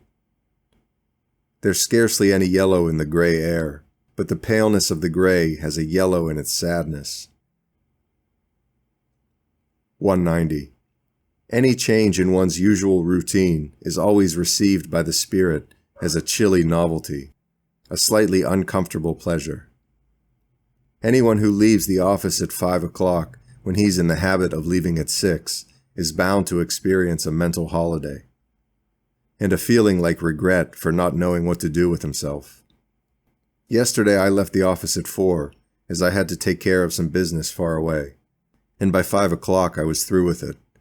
I'm not used to being out on the streets at that hour, and I found that I was in a different city. The soft light on the usual facades was uselessly tranquil, and the usual pedestrians passed by in the city next to me, like sailors who disembarked from last night's ship. I returned to the office, which was still open, and my colleagues were naturally astonished, as I'd already bid farewell for the day. "What? You're back?" "Yes, I'm back. There, all alone with those familiar faces, who don't exist for me spiritually, I was free from having to feel. It was, in a certain sense, home. The place, that is, where one doesn't feel. 191. It sometimes occurs to me with sad delight that if one day, in a future to which I won't belong, the sentences I write are read and admired, then at last I'll have my own kin, people who understand me, my true family in which to be born and loved. But far from being born into it, I'll have already died long ago. I'll be understood only in effigy, when affection can no longer compensate for the indifference that was the dead man's lot in life. Perhaps one day they'll understand that I fulfilled, like no one else, my instinctive duty to interpret a portion of our century. And when they've understood that, they'll write that in my time I was misunderstood, that the people around me were unfortunately indifferent, and insensitive to my work, and that it was a pity that this happened to me. And whoever writes this will fail to understand my literary counterpart in that future time, just as my contemporaries don't understand me, because men learn only what would be of use to their great-grandparents. The right way to live is something we can teach only the dead. On the afternoon in which I write, the rain has finally let up. A gladness in the air feels almost too cool against the skin. The day is ending, not in gray, but in pale blue. A hazy blue is even reflecting off the stones of the street. It hurts to live, but the pain is remote. Feeling doesn't matter. One or another shop window lights up. In a window higher up, there are people looking down at the workers who are finishing up for the day. The beggar who brushes my shoulder would be shocked if he knew me. The indefinite hour grows yet a little later in the now less pale and less blue blueness mirrored in the buildings. Fall gently, final hour of this day, in which those who believe and are mistaken engage in their usual labors with the joy of unconsciousness, even in their pain. Fall gently, final wave of light, melancholy of this useless afternoon, fogless haze that seeps into my heart. Fall gently and lightly, shimmering blue paleness of this aquatic afternoon, gently, lightly, sadly over the cold and simple earth. Fall gently, invisible gray, embittered monotony, sleepless tedium. 192. During 3 straight days of heat without let-up, a storm lurked in the anxious stillness, but finally drifted elsewhere. And then a gentle, almost cool warmth arrived to soothe the bright surface of things. So too it sometimes happens in life that a soul weighed down by living suddenly feels relief for no apparent reason. I see us as claimants over which storms threaten before breaking elsewhere. The empty immensity of things, the tremendous oblivion in the sky and on earth. 193. I've witnessed, incognito, the gradual collapse of my life, the slow foundering of all that I wanted to be. I can say, with a truth that needs no flowers to show it's dead, that there's nothing I've wanted, and nothing in which I've placed, even for a moment, the dream of only that moment, that hasn't disintegrated below my windows, like a clod of dirt that resembled stone, until it fell from a flower pot on a high balcony. It would even seem that fate has always tried to make me love or want things just so that it could show me, on the very next day, that I didn't have and could never have them. But as an ironic spectator of myself, I've never lost interest in seeing what life brings. And since I now know beforehand that every vague hope will end in disillusion, I have the special delight of already enjoying the disillusion with the hope, like the bitter with the sweet that makes the sweet sweeter by way of contrast. I'm a sullen strategist who, having never won a battle, has learned to derive pleasure from mapping out the details of his inevitable retreat on the eve of each new engagement. My destiny, which has punished me like a malevolent creature, is to be able to desire only what I know I'll never get. If I see the nubile figure of a girl in the street and imagine for the slightest moment, however nonchalantly, what it would be like if she were mine, it's a dead certainty that 10 steps past my dream she'll meet the man who's obviously her husband or lover. A romantic would make a tragedy out of this. A stranger to the situation would see it as a comedy. I, however, mix the two things, since I'm romantic in myself and a stranger to myself, and I turn the page to yet another irony. Some say that without hope life is impossible, others that with hope it's empty. For me, since I've stopped hoping or not hoping, life is simply an external picture that includes me and that I look at, like a show without a plot, made only to please the eyes, an incoherent dance, a rustling of leaves in the wind, clouds in which the sunlight changes color. ancient streets that wind every which way around the city. I am, in large measure, the selfsame prose I write. I unroll myself in sentences and paragraphs. I punctuate myself. In my arranging and rearranging of images, I'm like a child using newspaper to dress up as a king. And in the way I create rhythm with a sense of words, I'm like a lunatic adorning my hair with dried flowers that are still alive in my dreams. And above all, I'm calm, like a rag doll that has become conscious of itself and occasionally shakes its head to make the tiny bell on top of its pointed cap, a component part of the same head, produce a sound, the jingling life of a dead man, a feeble notice to fate. But how often, in the middle of this peaceful dissatisfaction, my conscious emotion is slowly filled with a feeling of emptiness and tedium for thinking this way. How often I feel, as if hearing a voice behind intermittent sounds, that I myself am the underlying bitterness of this life so alien to human life, a life in which nothing happens except in its self-awareness. How often, waking up for a moment from this exile that is me, I get a glimpse of how much better it would be to be a complete nobody, the happy man who at least has real bitterness, the contented man who feels fatigue instead of tedium, who suffers instead of imagining he suffers, who kills himself, yes, instead of watching himself die.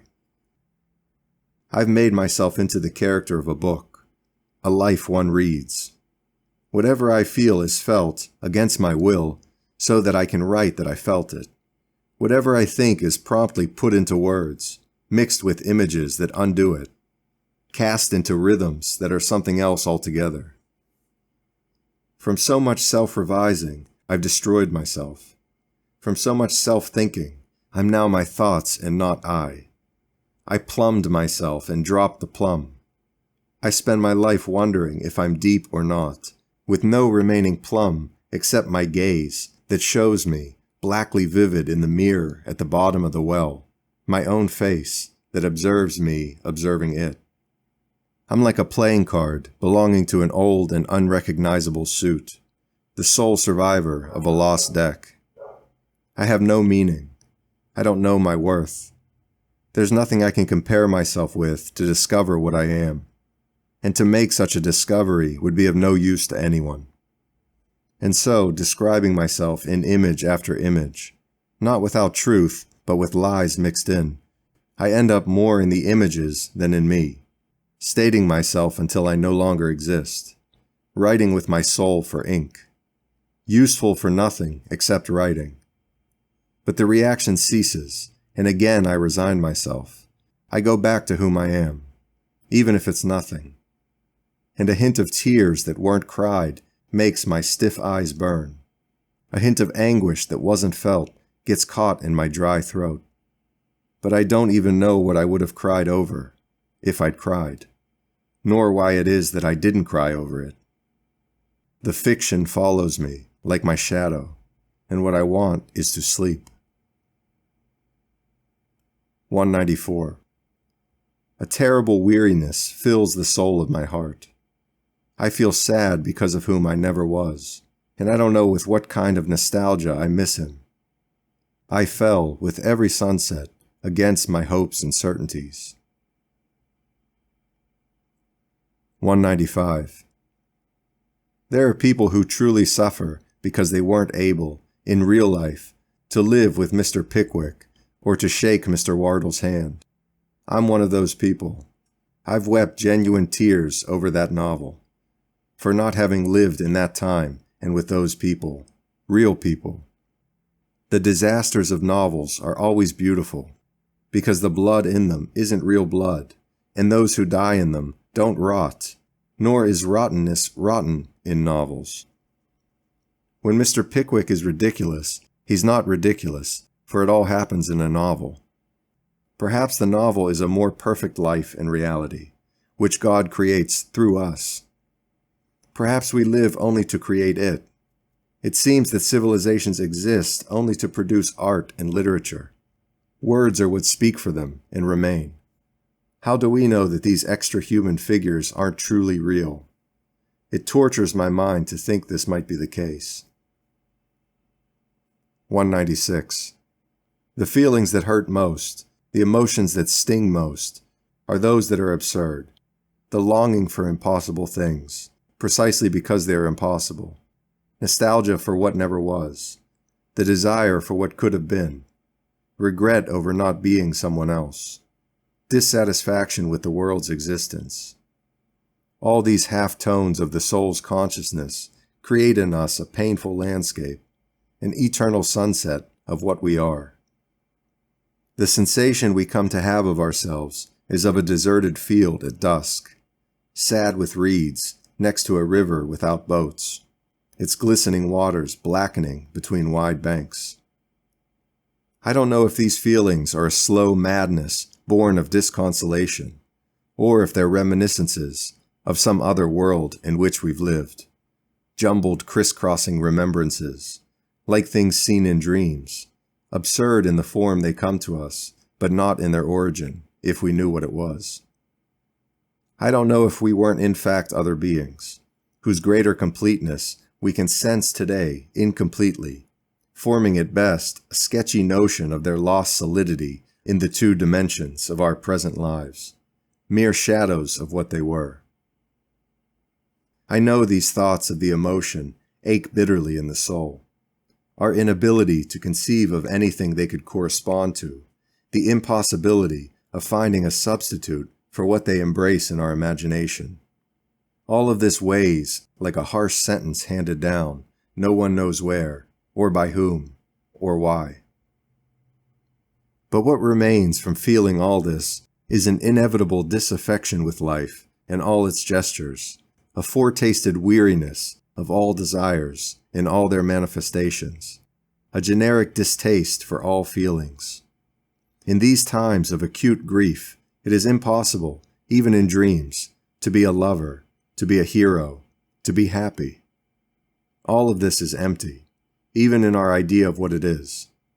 It's all spoken in another language that we can't grasp, mere nonsense syllables to our understanding. Life is hollow, the soul hollow, the world hollow. All gods die a death greater than death. All is emptier than the void. All is a chaos of things that are nothing. If, on thinking this, I look up to see if reality can quench my thirst, I see inexpressive facades, inexpressive faces, inexpressive gestures. Stones, bodies, ideas, all dead. All movements are one great standstill. Nothing means anything to me. Nothing is known to me, not because it's unfamiliar, but because I don't know what it is. The world has slipped away, and in the bottom of my soul, as the only reality of this moment, there's an intense and invisible grief, a sadness like the sound of someone crying in a dark room. 197. I sorely grieve over time's passage. It's always with exaggerated emotion that I leave something behind, whatever it may be. The miserable rented room where I lived for a few months, the dinner table at the provincial hotel where I stayed for 6 days, even the sad waiting room in the station where I spent 2 hours waiting for the train. Yes, their loss grieves me. But the special things of life, when I leave them behind and realize with all of my nerve sensibility that I'll never see or have them again, at least not in that exact same moment, grieve me metaphysically. A chasm opens up in my soul, and a cold breeze of the hour of God blows across my pallid face. Time, the past, something, a voice, a song, a chance fragrance, lifts the curtain on my soul's memories. That which I was and will never again be. That which I had and will never again have. The dead who loved me in my childhood. Whenever I remember them, my whole soul shivers, and I feel excited from all hearts. Alone in the night of myself, weeping like a beggar before the closed silence of all doors. 198. Holiday Notes. The small cove with its small beach, cut off from the world by 2 miniature promontories, was my retreat from myself during those 3 days of holiday. The beach was reached by a crudely built stairway that began with wooden steps at the top and continued, halfway down, with steps cut directly into the rock, with a rusty iron handrail for support. And each time I went down that old stairway, and especially on the part made of stone, I stepped out of my own existence and found myself.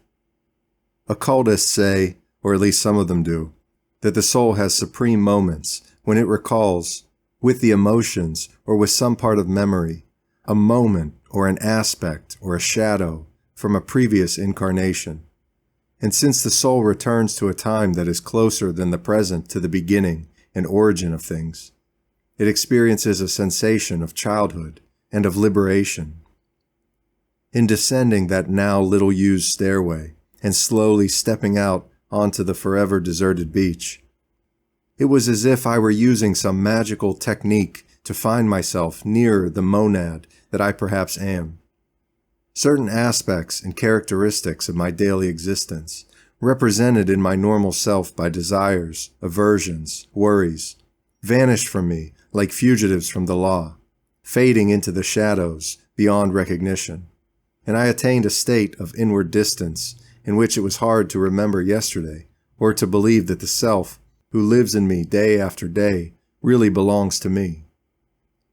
My usual emotions, my regularly irregular habits, my conversations with others, my adaptations to the world's social order, all of this seemed like things I'd read somewhere, like inert pages of a published biography or details from some novel in one of the middle chapters we read while thinking about something else, and the storyline slackens until it finally slithers away on the ground. There on the beach, with no sound but that of the ocean waves and of the wind passing high overhead, like a large invisible airplane, I experienced dreams of a new sort, soft and shapeless things, marvels that made a deep impression, without images or emotions, clear like the sky and the water, and reverberating like the white whirls of ocean rising up from the depths of a vast truth, a tremulously slanting blue in the distance that acquired glistening, muddy green hues as it approached, breaking with a great hissing its 1,000 crashing arms to scatter them over darkish sand where they left dry foam, and then gathering into itself all undertows, all return journeys to that original freedom, all nostalgias for God, all memories, like this one, shapeless and painless, of a prior state, blissful because it was so good or because it was different, a body made of nostalgia with a soul of foam, repose, death, the everything or the nothingness which, like a huge ocean, surrounds the island of castaways that is life.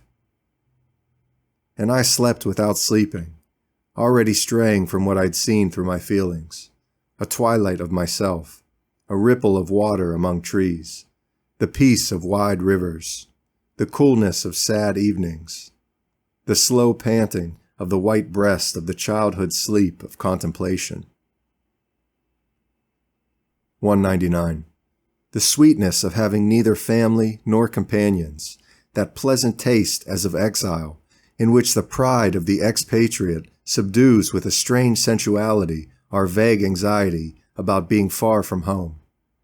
All of this I enjoy in my own way, indifferently, because one of the tenets of my mental attitude is that our attention to what we feel shouldn't be unduly cultivated, and even dreams should be regarded with condescension, with an aristocratic awareness that they couldn't exist without us. To give too much importance to a dream would be to give too much importance to something which, after all, broke away from us and set itself up as reality, at least as far as it could, thereby losing its right to special treatment from us.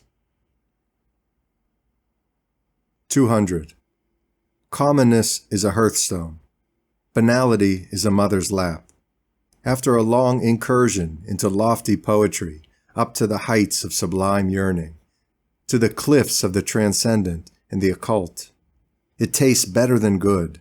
It feels like all that is warm in life, to return to the inn with its happily laughing fools, and to drink with them as one more fool, as God made us, content with the universe we were given, and leaving the rest to those who climb mountains, to do nothing at the top. I'm not impressed should someone tell me that a certain man I consider crazy or stupid surpasses a common man in many achievements and particulars of life. Epileptics have amazing strength when they go into seizure. Paranoiacs have an ability to reason that few normal men can match. Religious maniacs bring multitudes of believers together as few, if any, demagogues can, and with a force of conviction that the latter cannot inspire in their followers. And all that this proves is that craziness is craziness. I prefer a defeat that knows the beauty of flowers to a victory in the desert, full of blindness in the soul, alone with its isolated nothingness. How often even my futile dreaming makes me loathe my inner life and feel physically nauseated by mysticisms and contemplations. How quickly I then race from my apartment where I dream to the office, and when I see the face of Moriera, it's as if I had finally docked at a port. When all is said and done, I prefer Moriera to the astral world. I prefer reality to truth. I prefer life, yes, to the very God who created it. Since this is the life he gave me, this is the life I'll live. I dream because I dream, but I don't suffer the indignity of considering my dreams anything more than my personal theater, even as I don't consider wine, though I enjoy drinking it, to be a source of nourishment or vital necessity. 201. Since early morning, and against the solar custom of this bright city, the fog had wrapped a weightless mantle, which the sun slowly gilded, around the rows of houses, the cancelled open spaces, and the shifting heights of land and of buildings. But as the hours advanced towards midday, the gentle mist began to unravel, until, with breaths like flapping shadows of veils, it expired altogether. By 10 o'clock, the tenuous bluing of the sky was the only evidence that there had been fog. The city's features were reborn once the blurry mask slipped away. As if a window had been opened, the already dawned day dawned. There was a slight change in all the sounds, which had also suddenly returned. A blue tint infiltrated even the stones of the streets and the impersonal auras of pedestrians. The sun was warm, but still humidly so, filtered by the vanishing fog. The awakening of a city, with or without fog, moves me far more than the breaking of dawn in the country. It's much more of a rebirth.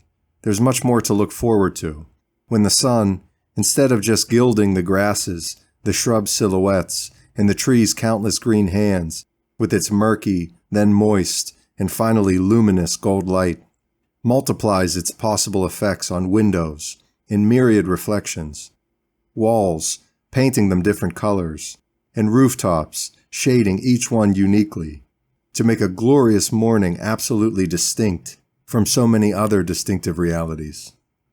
A dawning in the country does me good. A dawning in the city, good and bad. And so it does me more than just good. Yes, because the greater hope it stirs in me has, like all hopes, the slightly bitter, nostalgic taste of not being reality. The country morning exists. The city morning promises. The former makes one live. The latter makes one think. And I'm doomed always to feel, like the world's great damned men, that it's better to think than to live. 202. After the heat began to wane at summer's end, it sometimes happened in late afternoon that certain softer hues in the broad sky and certain strokes of cold breezes already signaled the coming of autumn. There was still no discoloring or falling of leaves, nor yet that vague anxiety we naturally feel when we see death all around us, since we know ours will also come.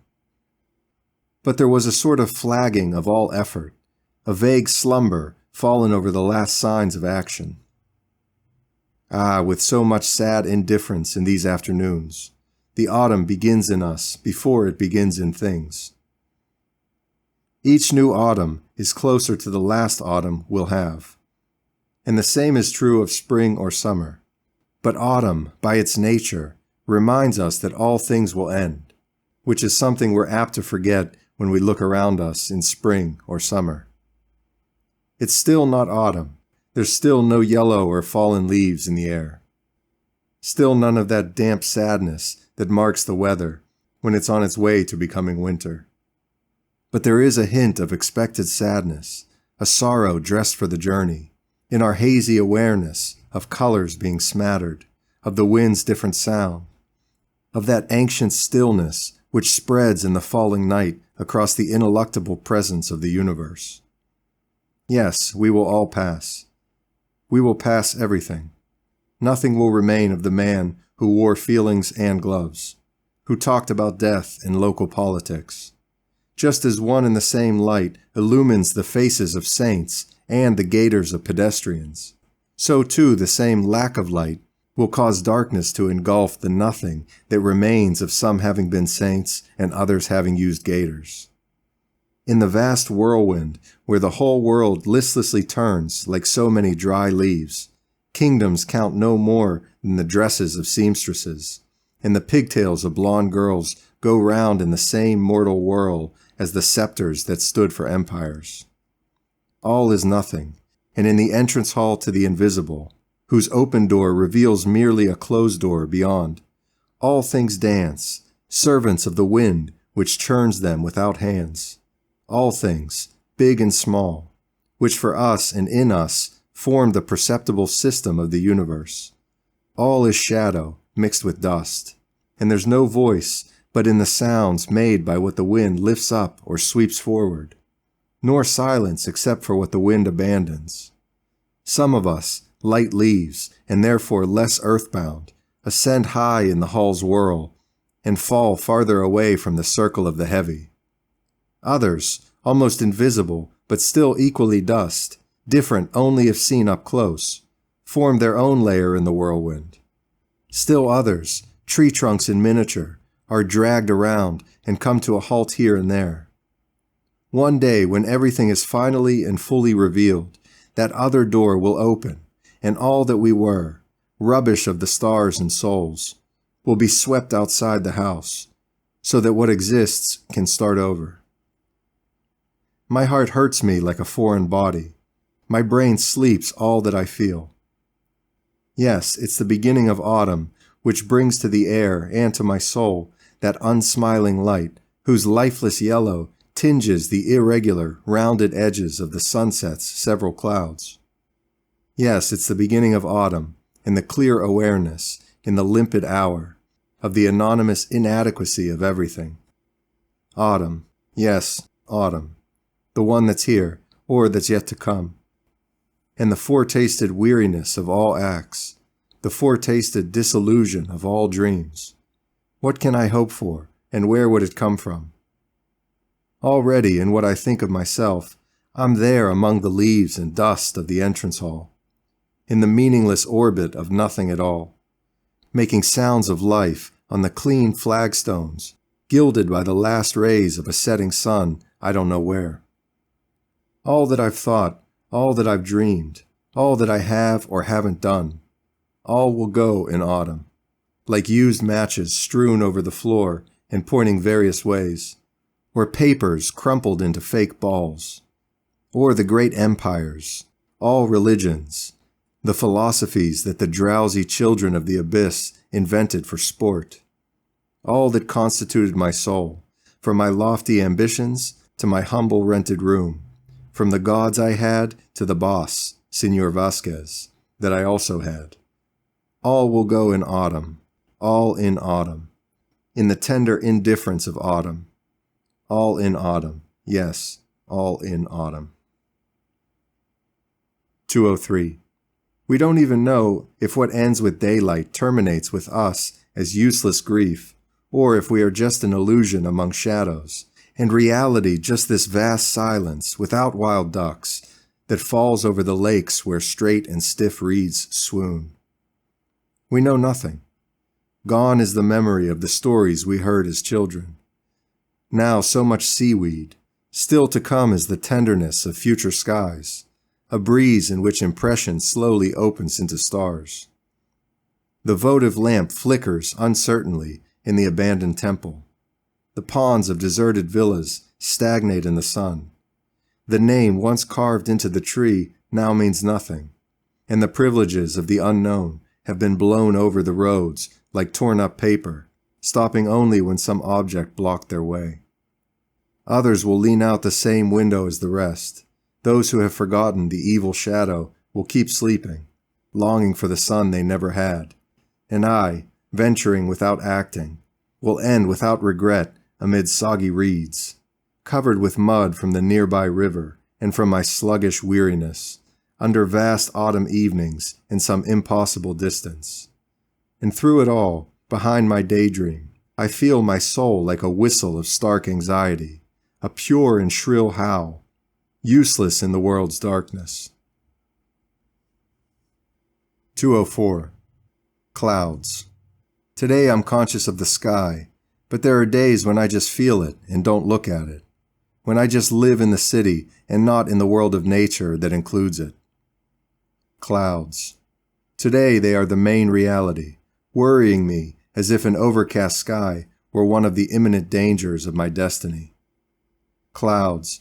They pass from the sea to the castle, from west to east, in a scattered and naked tumult, white when they raggedly proceed at the forefront of who knows what, half black when they linger, waiting for the purring wind to blow them away, and black with a dirty whiteness when, as if wishing to stay, they darken with their arrival more than with their shadow, the illusory space opened up by the streets between the impassable rows of buildings. Clouds. I exist without knowing it and will die without wanting to. I'm the gap between what I am and am not, between what I dream and what life has made of me, the fleshy and abstract average of things that are nothing, I being likewise nothing. Clouds. Such disquiet when I feel, such discomfort when I think, such futility when I desire. Clouds. They're still passing, some of them so huge it seems they'll fill the whole sky, though the buildings prevent us from seeing if they're really as large as they appear, while others are of indefinite size, being perhaps two together, or one that's going to split in two, meaningless in the heights of the exhausted sky, as if they were playthings of powerful beings, odd-shaped balls of some absurd game, and now placed to one side of the sky in cold isolation. Clouds. I question myself and don't know me. Nothing I've done has been useful, and nothing I do will be any different. I've wasted part of my life in confusedly interpreting nothing at all, and the rest of it in writing these verses in prose for my incommunicable sensations, which is how I make the unknown universe mine. I'm objectively and subjectively sick of myself. I'm sick of everything, and of the everythingness of everything. Clouds. They are everything. Disintegrated fragments of atmosphere, the only real things today between the worthless earth and the non-existent sky. Indescribable tatters of the tedium I ascribe to them. Mist condensed into colorless threats. Dirty wads of cotton from a hospital without walls. Clouds. They're like me, a ravaged passage between sky and earth, at the mercy of an invisible impulse, thundering or not thundering, whitely giving joy or blackly spreading gloom. Stray fictions in the gap, far from the earth's noise, but without the sky's peace. Clouds. They continue to pass, passing always. They will always continue, in a discontinuous rolling of dull-colored skeins, in a scattered prolongation of false, broken sky. 205. The day's fluid departure ends in exhausted purples. No one would be able to say who I am, nor know who I've been.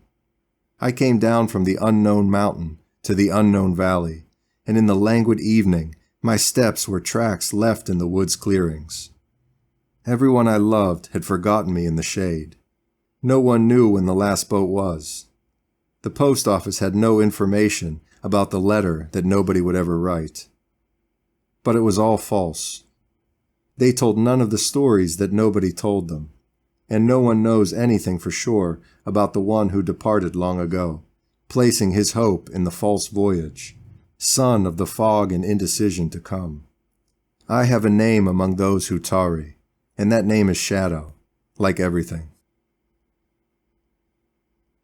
206. Forest. Ah, but not even the alcove was genuine. It was the old alcove of my lost childhood. It withdrew like a fog, passing materially through the white walls of my real room, which emerged from the shadows, distinct and smaller, like life in the day, like the creaking of the wagon and the faint sound of the whip that puts muscles for standing up into the prone body of the tired animal. 207. How many things that we consider right or true are merely the vestiges of our dreams, the sleepwalking figures of our incomprehension? Does anyone know what's right or true? How many things we consider beautiful are merely the fashion of the day, the fiction of their time and place? How many things we consider ours are utterly foreign to our blood, we being merely their perfect mirrors or transparent wrappers? The more I meditate on our capacity for self-deception, the more my certainties crumble, slipping through my fingers as fine sand.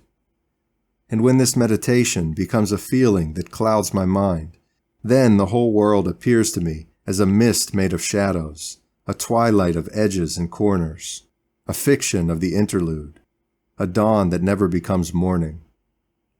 Everything transforms into a dead absolute of itself, into a stagnation of details. And even my senses, to where I transfer my meditation in order to forget it, are a kind of slumber, something remote and derivative, an in-betweenness, variation, byproducts of shadows and confusion. In times like these, when I could readily understand ascetics and recluses, were I able to understand how anyone can make an effort on behalf of absolute ends, or subscribe to a creed that might produce an effort, I would create, if I could, a full-fledged aesthetics of despair, an inner rhythm like a crib's rocking, filtered by the night's caresses in other far-flung homelands. Today, at different times, I ran into two friends who'd had a fight. Each one told me his version of why they'd fought. Each one told me the truth. Each one gave me his reasons. They were both right. They were both absolutely right. It's not that one of them saw it one way and the other another way, or that one saw one side of what happened and the other a different side. No. Each one saw things exactly as they'd happen. Each one saw them according to the same criterion. But each one saw something different, and so each one was right. I was baffled by this dual existence of truth. 208. Just as, whether we know it or not, we all have a metaphysics, so too, whether we like it or not, we all have a morality. I have a very simple morality, not to do good or evil to anyone.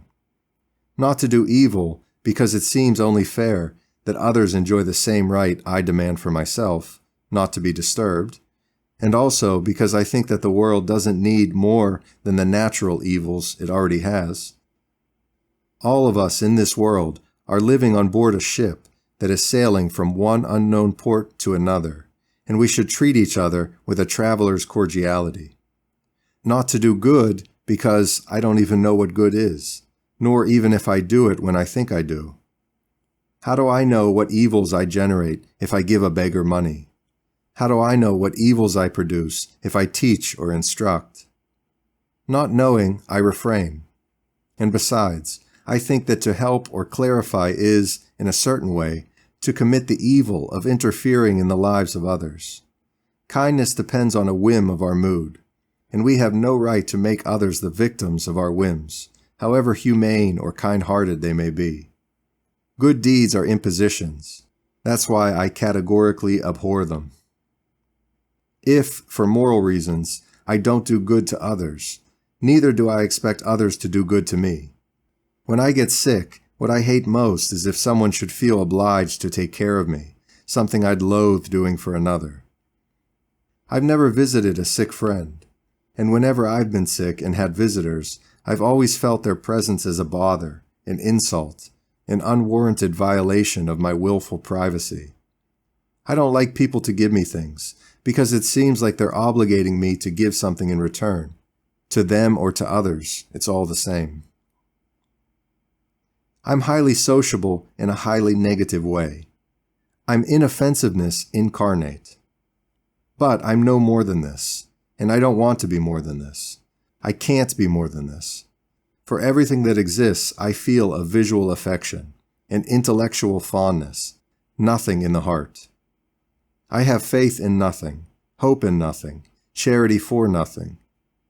I'm nauseated and outraged by the sincere souls of all sincerities, and by the mystics of all mysticisms, or rather, by the sincerities of all sincere souls, and the mysticisms of all mystics.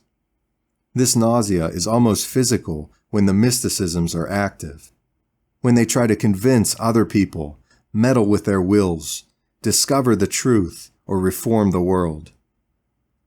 I consider myself fortunate for no longer having family, as it relieves me of the obligation to love someone, which I would surely find burdensome. Any nostalgia I feel is literary. I remember my childhood with tears, but they're rhythmic tears, in which prose is already being formed. I remember it as something external, and it comes back to me through external things. I remember only external things. It's not the stillness of evenings in the country that endears me to the childhood I spent there.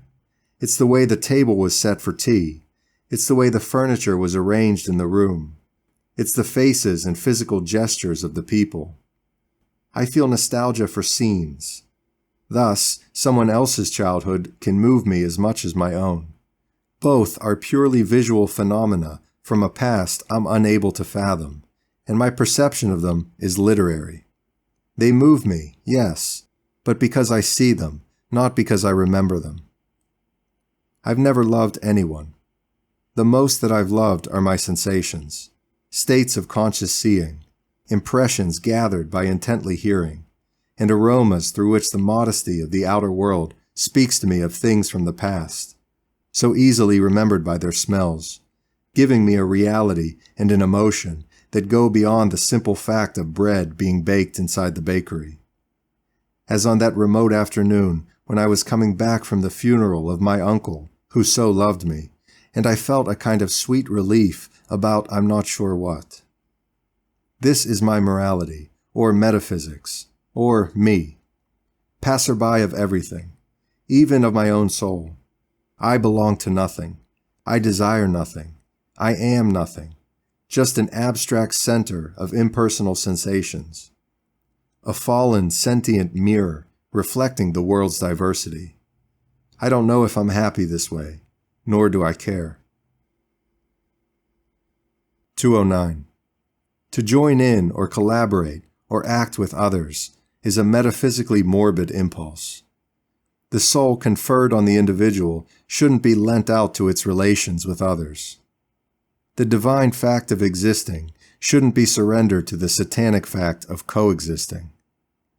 When I act with others, there's at least one thing I lose: acting alone.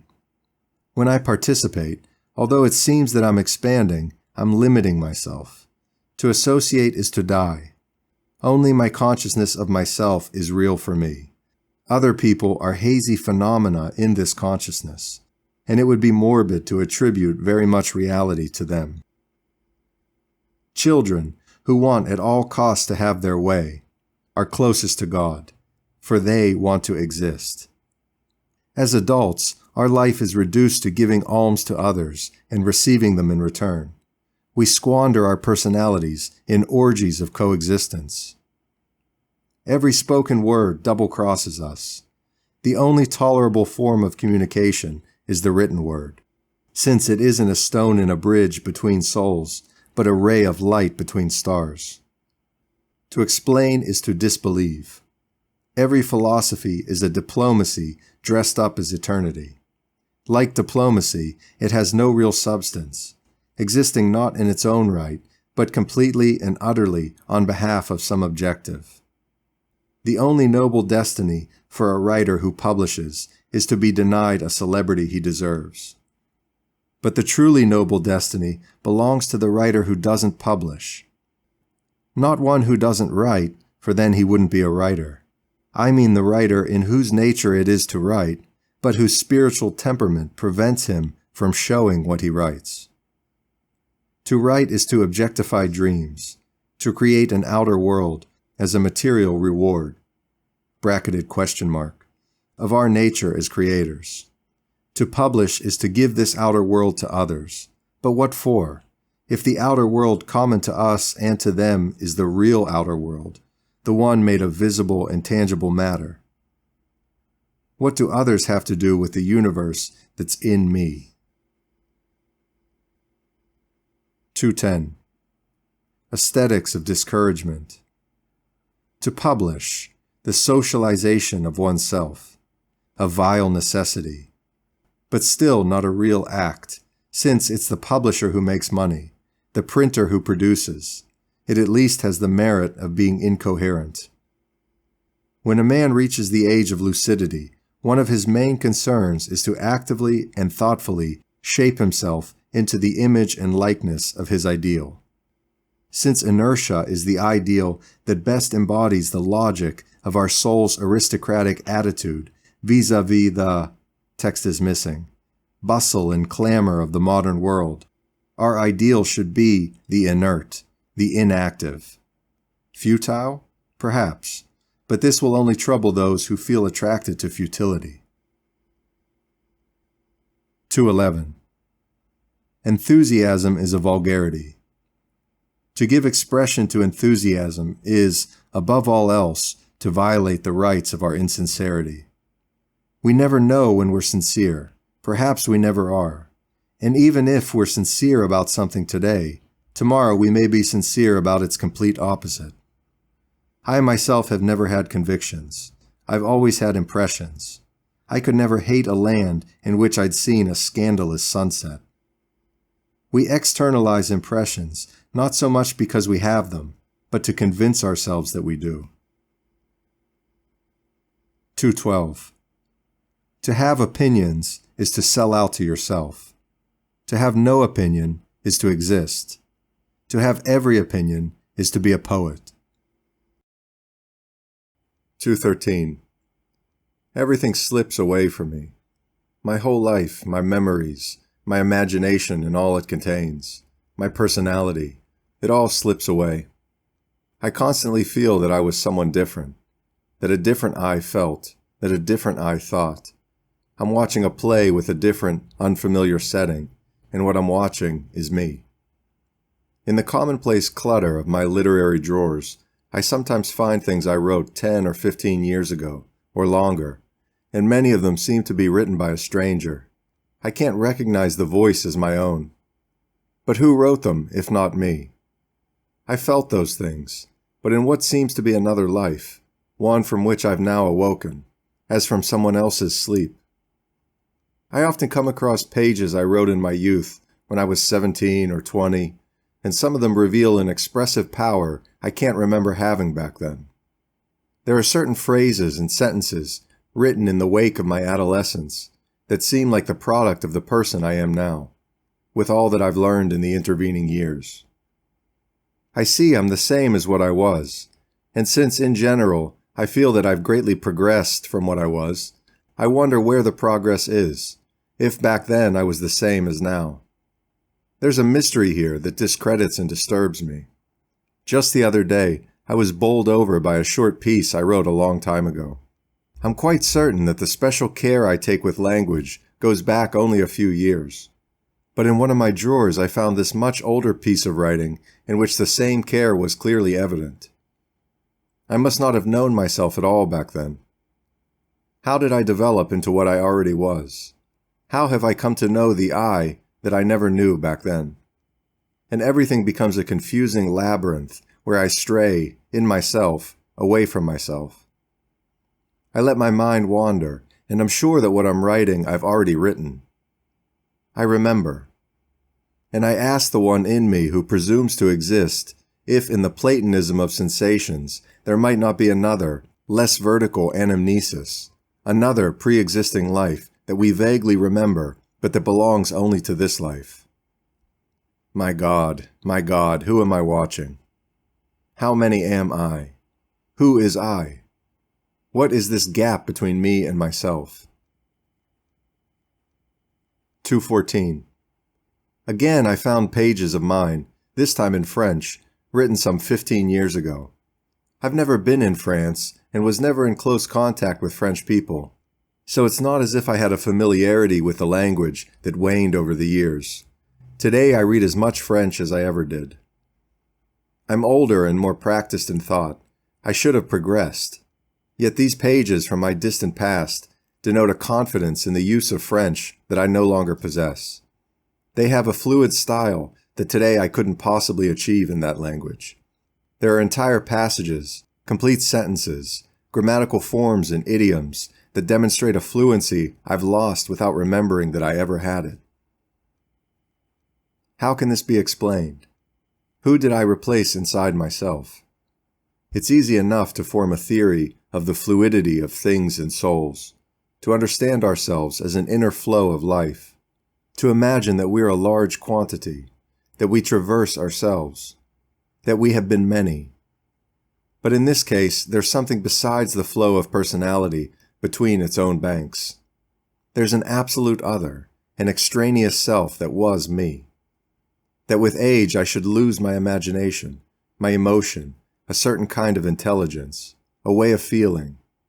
All of this, while causing regret, wouldn't cause me any great wonder. But what am I confronting when I read myself as if reading a stranger? On what shore am I standing if I see myself in the depths? At other times I find pages that I not only don't remember having written, which in itself doesn't astonish me, but that I don't even remember having been capable of writing, which terrifies me. Certain phrases belong to another mentality.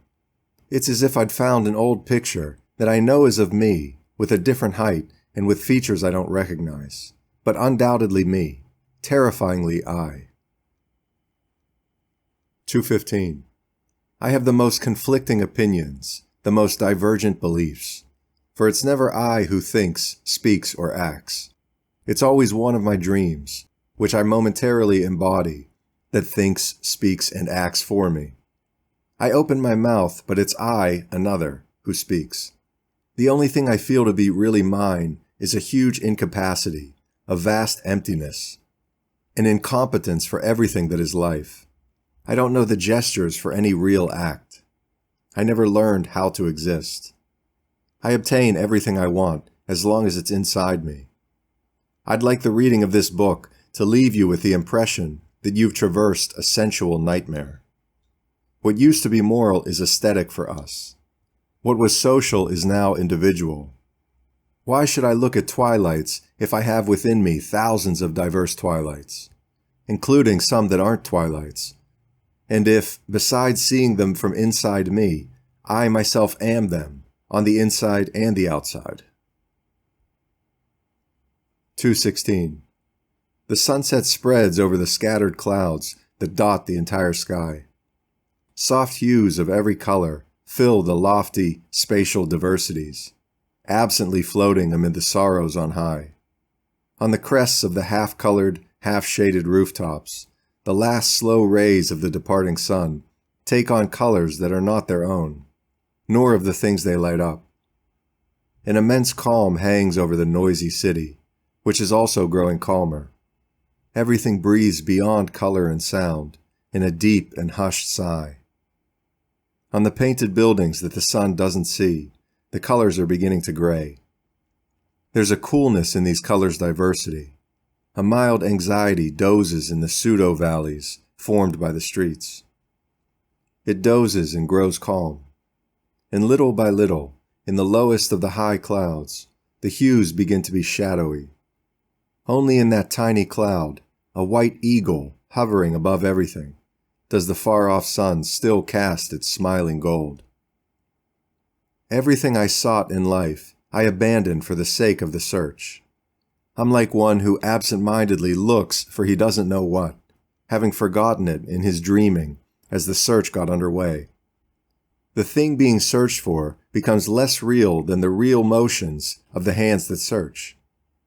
Rummaging, picking up, putting down, and that visibly exists, long and white, with exactly 5 fingers on each.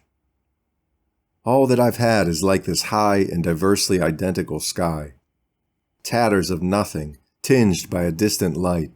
Fragments of pseudo-life, gilded by death from afar, with its sad smile of whole truth. All I've had has amounted to my not knowing how to search.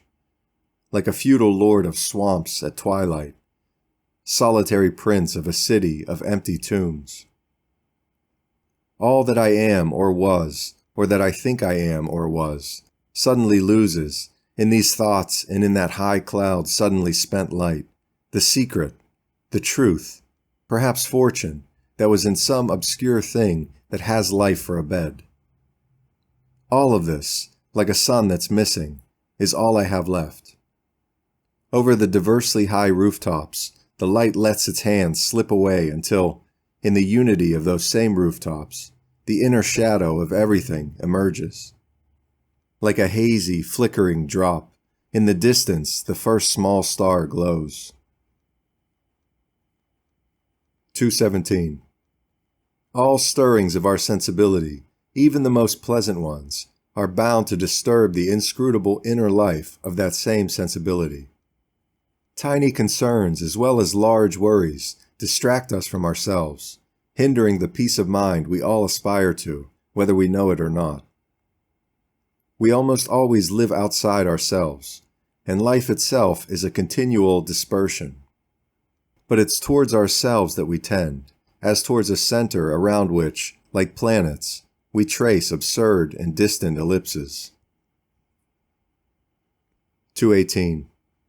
I'm older than time and space, because I'm conscious. Things derive from me.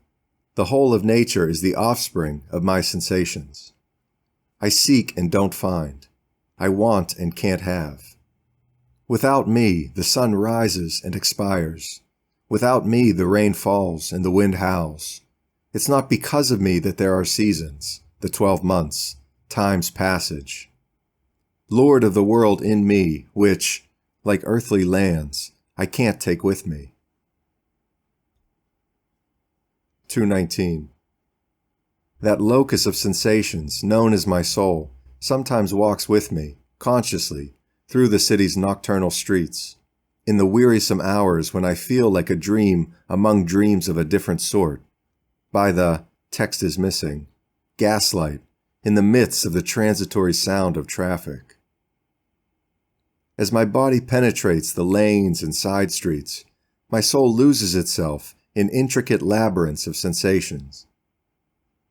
All that can disturbingly convey the notion of unreality and feigned existence, all that can demonstrate, not to abstract reason, but, text is missing, and concretely, how the place occupied by the universe is hollower than hollow. All this objectively unfolds before my detached spirit.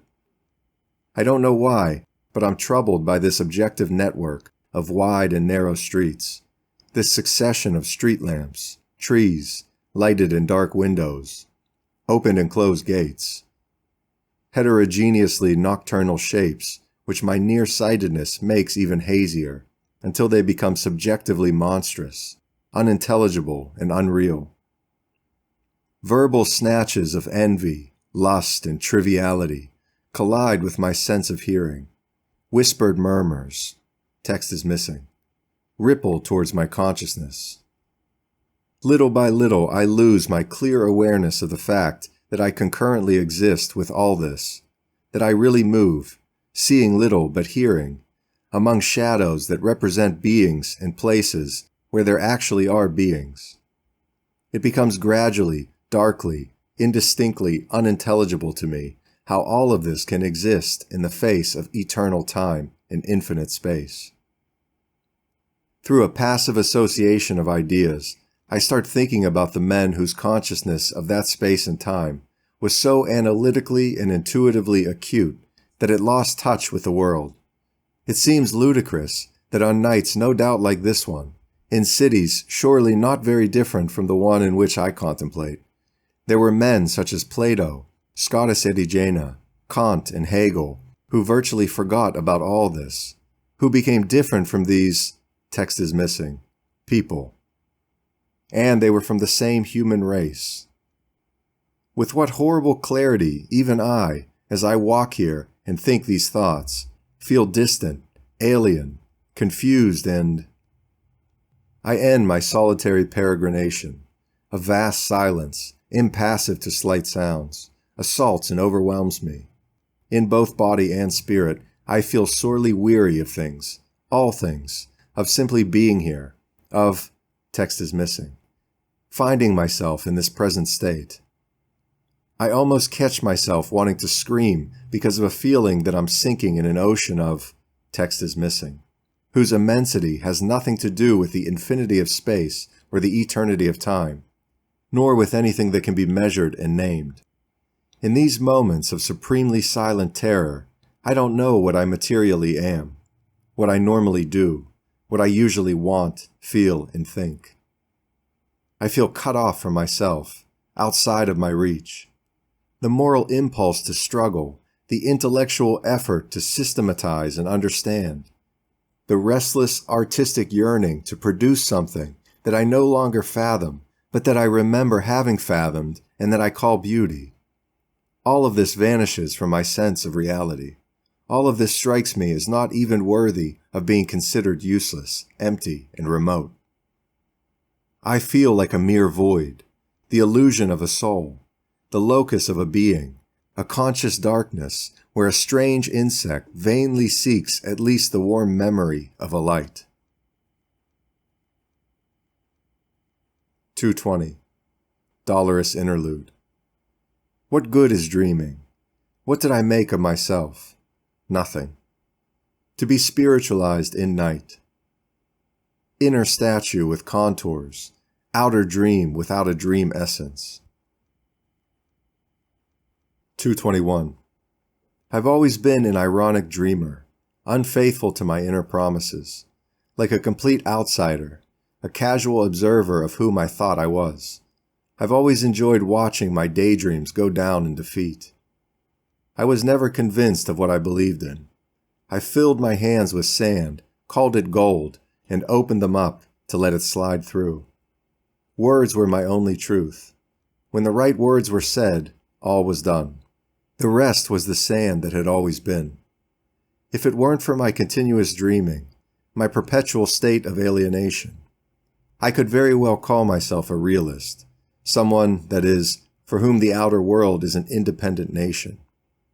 But I prefer not to give myself a name, to be somewhat mysterious about what I am, and to be impishly unpredictable, even to myself. I feel a certain duty to dream continuously, since, not being more, nor wanting to be more than a spectator of myself, I have to put on the best show I can.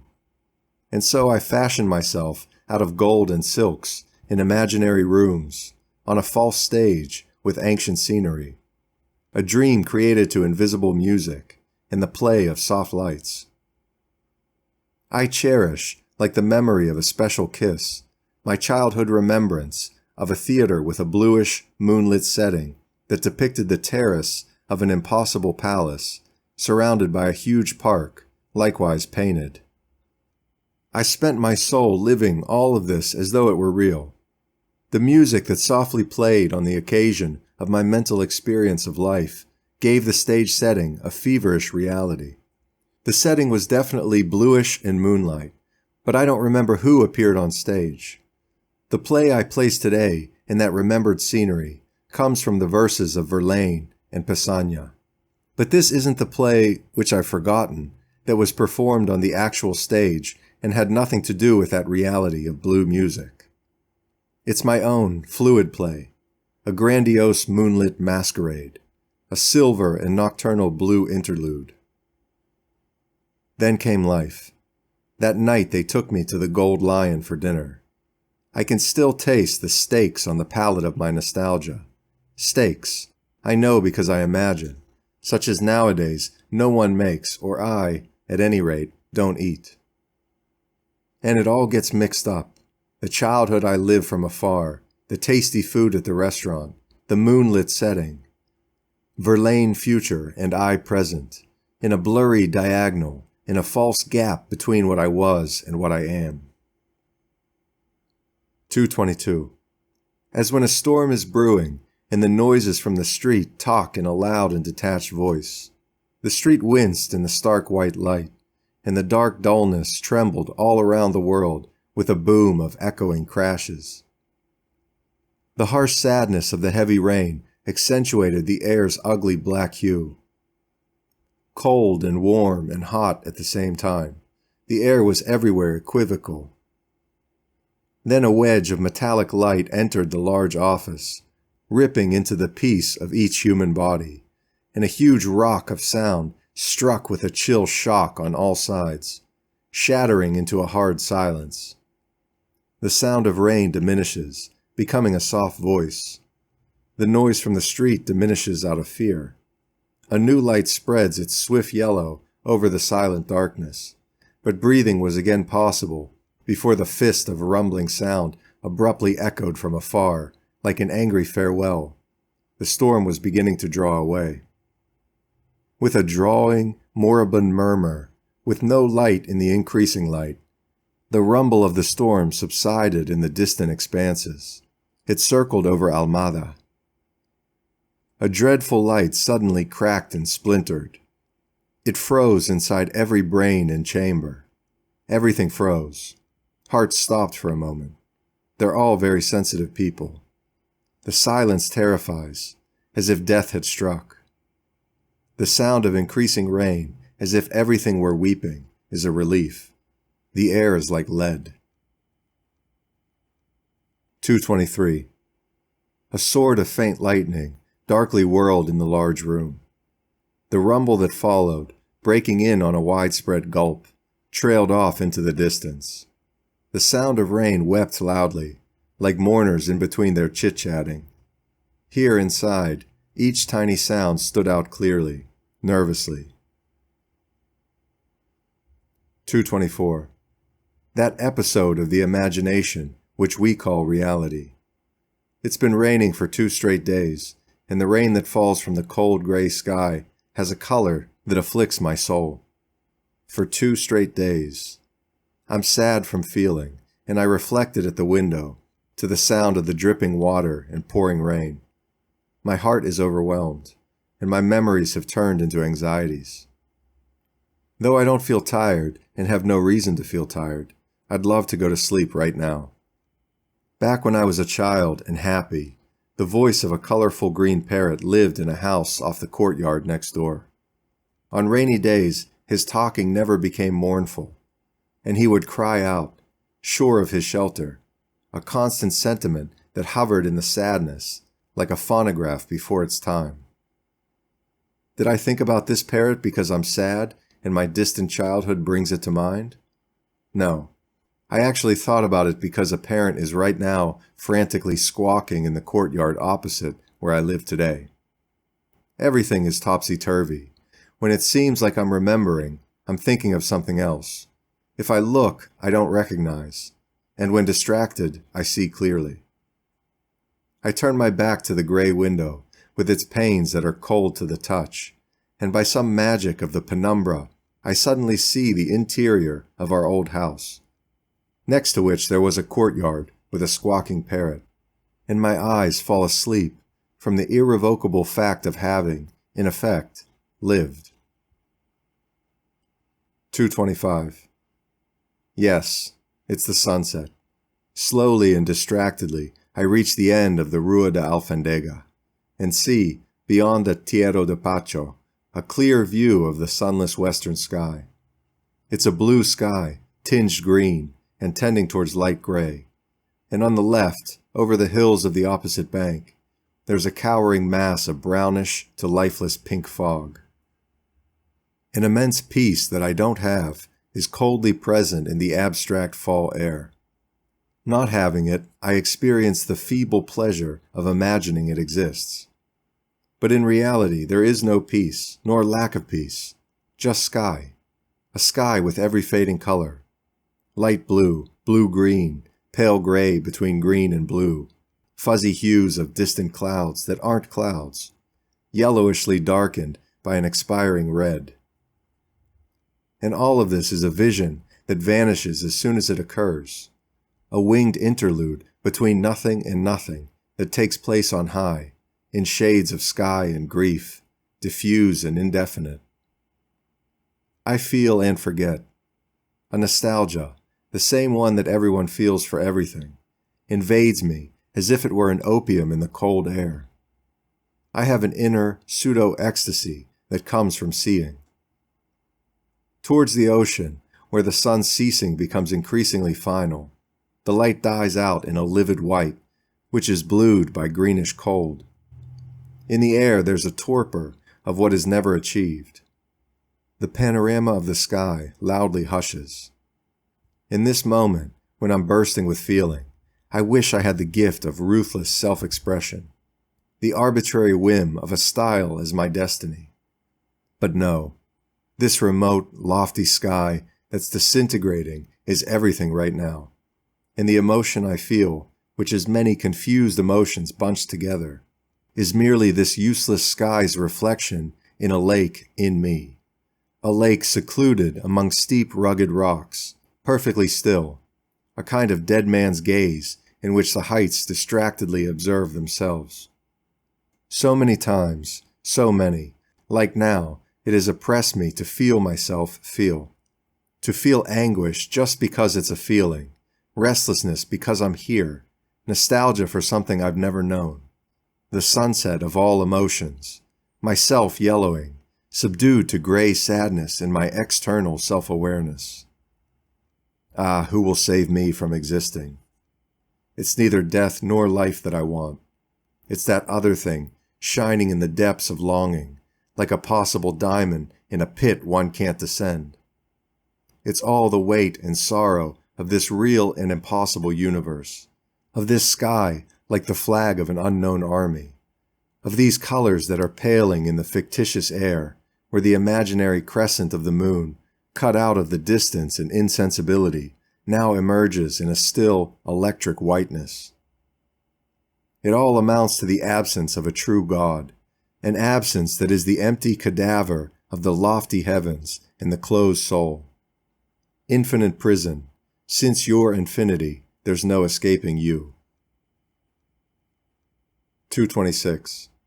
Ah, what transcendental, text is missing, sensuousness, when at night, walking along the city streets and staring from within my soul at the building facades, all the structural differences, the architectural details, the lit windows, the potted plants that make each balcony unique. Yes, looking at all this, what instinctive joy I felt when to the lips of my consciousness came this shout of redemption. But none of this is real. 227. I prefer prose to poetry as an art form for two reasons. The first of which is purely personal. I have no choice, because I'm incapable of writing in verse. The second reason applies to everyone, however, and I don't think it's just a shadow or disguised form of the first. It's worth looking at in some detail, for it touches on the essence of all art's value.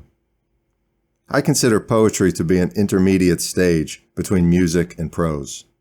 Like music, poetry is bound by rhythmic laws, and even when these are not the strict laws of meter, they still exist as checks, constraints, automatic mechanisms of repression and censure. In prose, we speak freely. We can incorporate musical rhythms and still think. We can incorporate poetic rhythms and yet remain outside them. An occasional poetic rhythm won't disturb prose, but an occasional prose rhythm makes poetry fall down. Prose encompasses all art, in part because words contain the whole world, and in part because the untrammeled word contains every possibility for saying and thinking. In prose, Through transposition, we're able to render everything, color and form, which painting can render only directly, in themselves, with no inner dimension. Rhythm, which music likewise renders only directly, in itself, without a formal body, let alone that second body which is the idea. Structure, which the architect must make out of given, hard, external things, and which we build with rhythms, hesitations, successions, and fluidities. Reality, which the sculptor has to leave in the world, with no aura of transfabulation. And poetry, finally, to which the poet, like the initiate of a secret society, is the servant, albeit voluntarily, of a discipline and a ritual. I'm convinced that in a perfect, civilized world, there would be no other art but prose. We would let sunsets be sunsets, using art merely to understand them verbally, by conveying them in an intelligible music of color. We wouldn't sculpt bodies, but let them keep for themselves their supple contours and soft warmth that we see and touch. We would build houses only to live in them, which is, after all, what they're for. Poetry would be for children, to prepare them for prose, since poetry is obviously something infantile, mnemonic, elementary, and auxiliary. Even what we might call the minor arts have their echoes in prose. There is prose that dances, sings, and recites to itself. There are verbal rhythms with a sinuous choreography, in which the idea being expressed strips off its clothing with veritable and exemplary sensuality. And there are also, in prose, gestural subtleties carried out by a great actor, the word, which rhythmically transforms into its bodily substance the impalpable mystery of the universe. 228. Everything is interconnected. My rereadings of classical authors, who never speak of sunsets, have made many sunsets intelligible to me in all their colors. There's a relationship between syntactical competence, by which we distinguish the values of beings, sounds, and shapes, and the capacity to perceive when the blue of the sky is actually green, and how much yellow is in the blue-green of the sky. It comes down to the same thing, the capacity to distinguish and to discriminate. There is no enduring emotion without syntax. Immortality depends on the grammarians. 229. To read is to dream, guided by someone else's hand. To read carelessly and distractedly is to let go of that hand. To be only superficially learned is the best way to read well and be profound. How shoddy and contemptible life is. Note that, for it to be shoddy and contemptible, all it takes is for you not wanting it being given to you anyway, and nothing about it depending on your will, or even your illusion of your will. To die is to become completely other. That's why suicide is a cowardice. It's to surrender ourselves completely to life. 230. Art is a substitute for acting or living. If life is the willful expression of emotion, art is the intellectual expression of that same emotion. Whatever we don't have, don't attempt, or don't achieve can be possessed through dreams, and these are what we use to make art. At other times, our emotion is so strong that, although reduced to action, this action doesn't completely satisfy it. The leftover emotion, unexpressed in life, is used to produce the work of art. There are thus two types of artists: the one who expresses what he doesn't have, and the one who expresses the surplus of what he did have. 231. One of the soul's great tragedies is to execute a work and then realize, once it's finished, that it's not any good. The tragedy is especially great when one realizes that the work is the best he could have done. But to write a work, knowing beforehand that it's bound to be flawed and imperfect, to see while writing it that it's flawed and imperfect, this is the height of spiritual torture and humiliation. Not only am I dissatisfied with the poems I write now, I also know that I'll be dissatisfied with the poems I write in the future. I know it philosophically and in my flesh, through a hazy, gladiolated foreglimpse. So why do I keep writing? Because I still haven't learned to practice completely the renunciation that I preach. I haven't been able to give up my inclination to poetry and prose. I have to write, as if I were carrying out a punishment. And the greatest punishment is to know that whatever I write will be futile, flawed, and uncertain. I wrote my first poems when I was still a child. Though dreadful, they seemed perfect to me. I'll never again be able to have the illusory pleasure of producing perfect work. What I write today is much better. It's even better than what some of the best writers write, but it's infinitely inferior to what I, for some reason, feel I could, or perhaps should, write. I weep over those first dreadful poems as over a dead child, a dead son, a last hope that has vanished. 232. The more we live, the more convinced we become of two truths that contradict each other. The first is that next to the reality of life, all the fictions of literature and art pale. It's true that they give us a nobler pleasure than what we get from life, but they're like dreams, which, though offering us feelings not felt in life and joining together forms that never meet in life, are nonetheless dreams that dissipate when we wake up, leaving no memories or nostalgia with which we could later live a second life. The other truth is that, since every noble soul desires to live life in its entirety, experiencing all things, all places, and all feelings, and since this is objectively impossible, the only way for a noble soul to live life is subjectively. Only by denying life can it be lived in its totality. These two truths are mutually exclusive. The wise man won't try to reconcile them, nor will he dismiss one or the other. But he will have to follow one or the other, yearning at times for the one he didn't choose. Or he'll dismiss them both, rising above himself in a personal nirvana. Happy the man who doesn't ask for more than what life spontaneously gives him, being guided by the instinct of cats, which seek sunlight when there's sun, and when there's no sun, then heat, wherever they find it. Happy the man who renounces his personality in favor of the imagination, and who delights in contemplating other people's lives, experiencing not all impressions, but the outward spectacle of all impressions. And happy, finally, the man who renounces everything, who has nothing that can be taken from him, nothing that can be diminished. The rustic, the reader of novels, the pure ascetic, these three are happy in life. For these three types of men all renounce their personalities. One because he lives by instinct, which is impersonal. Another because he lives by the imagination, which is forgetting. And the third because he doesn't live, but merely, since he still hasn't died, sleeps. Nothing satisfies me. Nothing consoles me. Everything that has been and that hasn't been jades me. I don't want to have my soul, and I don't want to renounce it. I want what I don't want, and renounce what I don't have. I can't be nothing, nor be everything. I'm the bridge between what I don't have and what I don't want. 233. The solemn sadness that dwells in all things, in high mountains and in great men, in profound nights and in eternal poems. 234. We can die if all we've done is love. 235.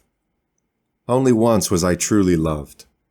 I've always been treated in a friendly manner, and even people I hardly know have rarely been rude or brusque or cold to me.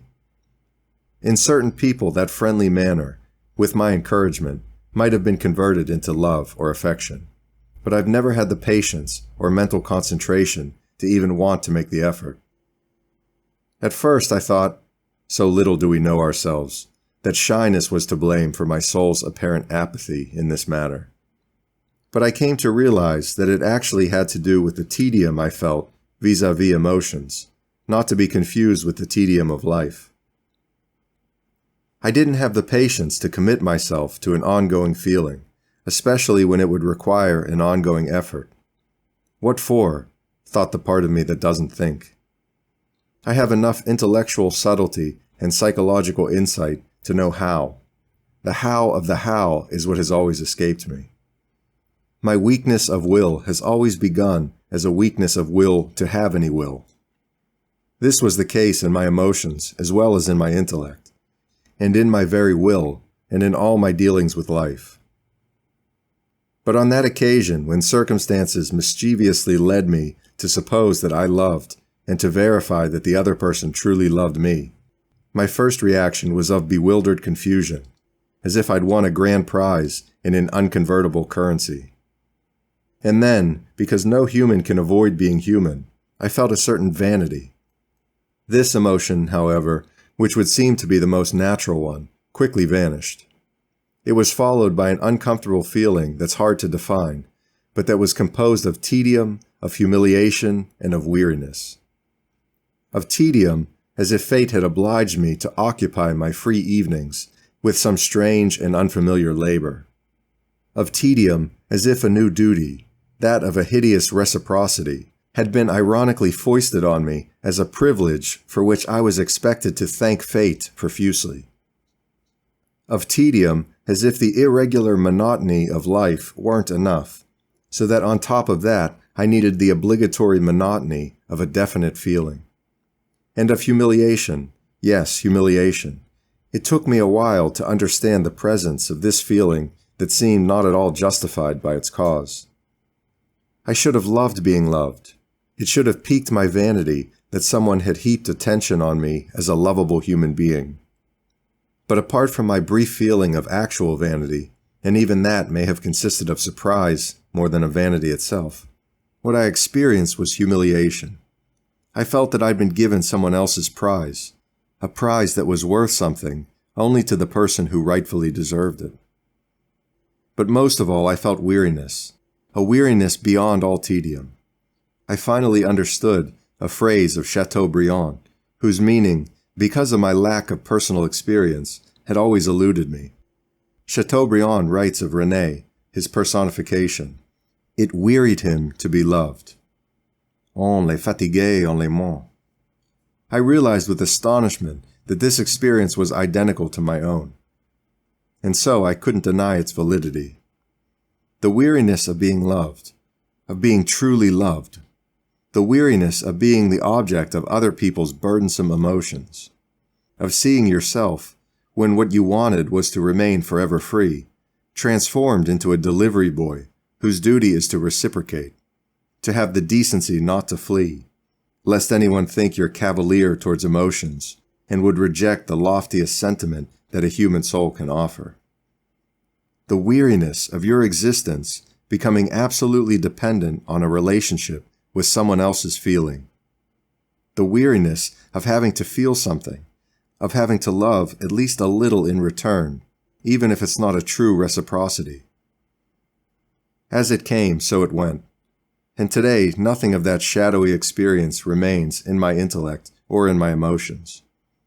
It brought me no experience that I couldn't have deduced from the laws of human life, which I instinctively know because I'm human. It gave me no pleasure to look back on with regret, nor sorrow to remember with equal regret. It all seems like something I read somewhere, like an incident that happened to someone else, a novel I read halfway through, and whose second half was missing. But I didn't care that it was missing, because the first half of the story was all there. And although it made no sense, I realized that no sense could ever be made of it, regardless of what happened in the part that was missing. All that remains is my feeling of gratitude towards the one who loved me. But it's an abstract, bewildered gratitude, more intellectual than emotional. I'm sorry that I caused someone to feel sorrow. I'm sorry about that, but only about that. It's unlikely that life will bring me another encounter with natural emotions. I almost wish it would, to see how I'd react the second time, after having thoroughly analyzed the first experience. I might feel less emotion, or I might feel more. If fate should bring it, then well and good. I'm curious about my emotions, whereas I don't have the least curiosity about facts, whatever they are or will yet be. 236.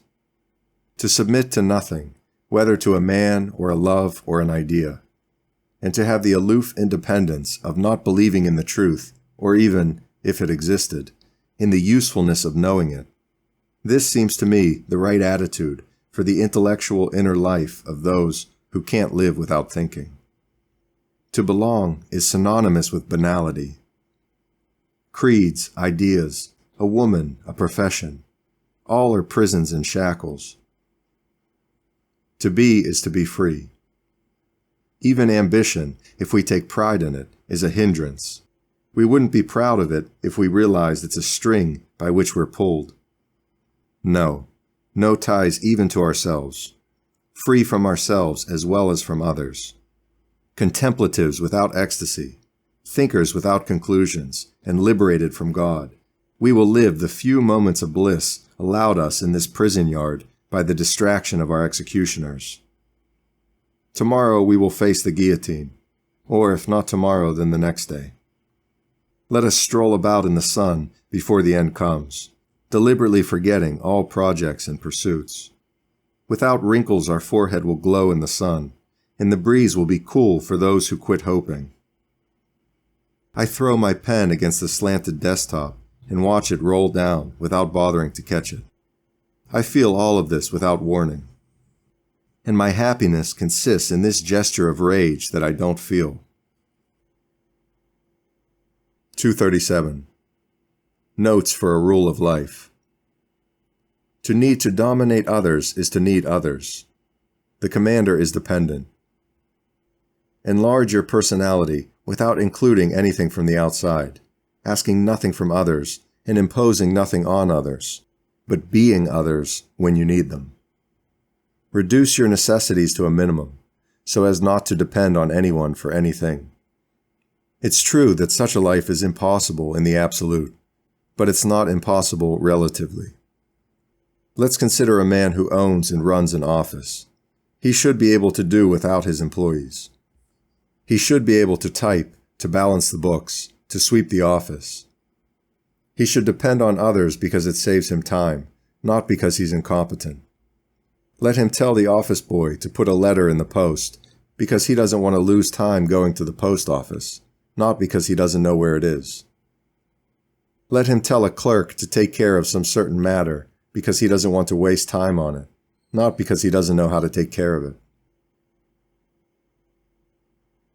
238. There is no sure prize for virtue, and no sure punishment for sin, nor would it be right for such prizes and punishments to exist. Virtue and sin are inevitable manifestations in organisms which, condemned to one thing or the other, serve their sentences of being good or being bad. That's why all religions place rewards and punishments deserved by people who were nothing and could do nothing, and therefore can deserve nothing, in other worlds, which no science can verify and no faith describe. So let us renounce all sincere beliefs, along with all concern to influence others. Life, said Taud, is the search for the impossible by way of the useless. Let us always search for the impossible, since that is our destiny, and let us search for it by way of the useless, since no path goes by any other way. But let us rise to the consciousness that nothing we search for can be found, and that nothing along the way deserves a fond kiss or memory. We weary of everything, said the scholiast, except understanding. Let us understand, let us keep understanding, and let us make ghostly flowers out of this understanding, shrewdly entwining them into wreaths and garlands, which are also doomed to wilt. 239. We weary of everything except understanding. The meaning of this phrase is sometimes hard to grasp. We weary of thinking to arrive at a conclusion, because the more we think and analyze and discern, the less we arrive at a conclusion. And so we fall into that passive state in which we want to understand only the explanation of whatever is being proposed. It's an aesthetic attitude, since we don't care in the least whether what's proposed is or isn't true, and all we see in what we understand are the details of the explanation, the type of rational beauty it has for us. We weary of thinking, of having our own opinions, of trying to think in order to act. But we don't weary of temporarily having other people's opinions, just to feel their intrusion and not follow their lead.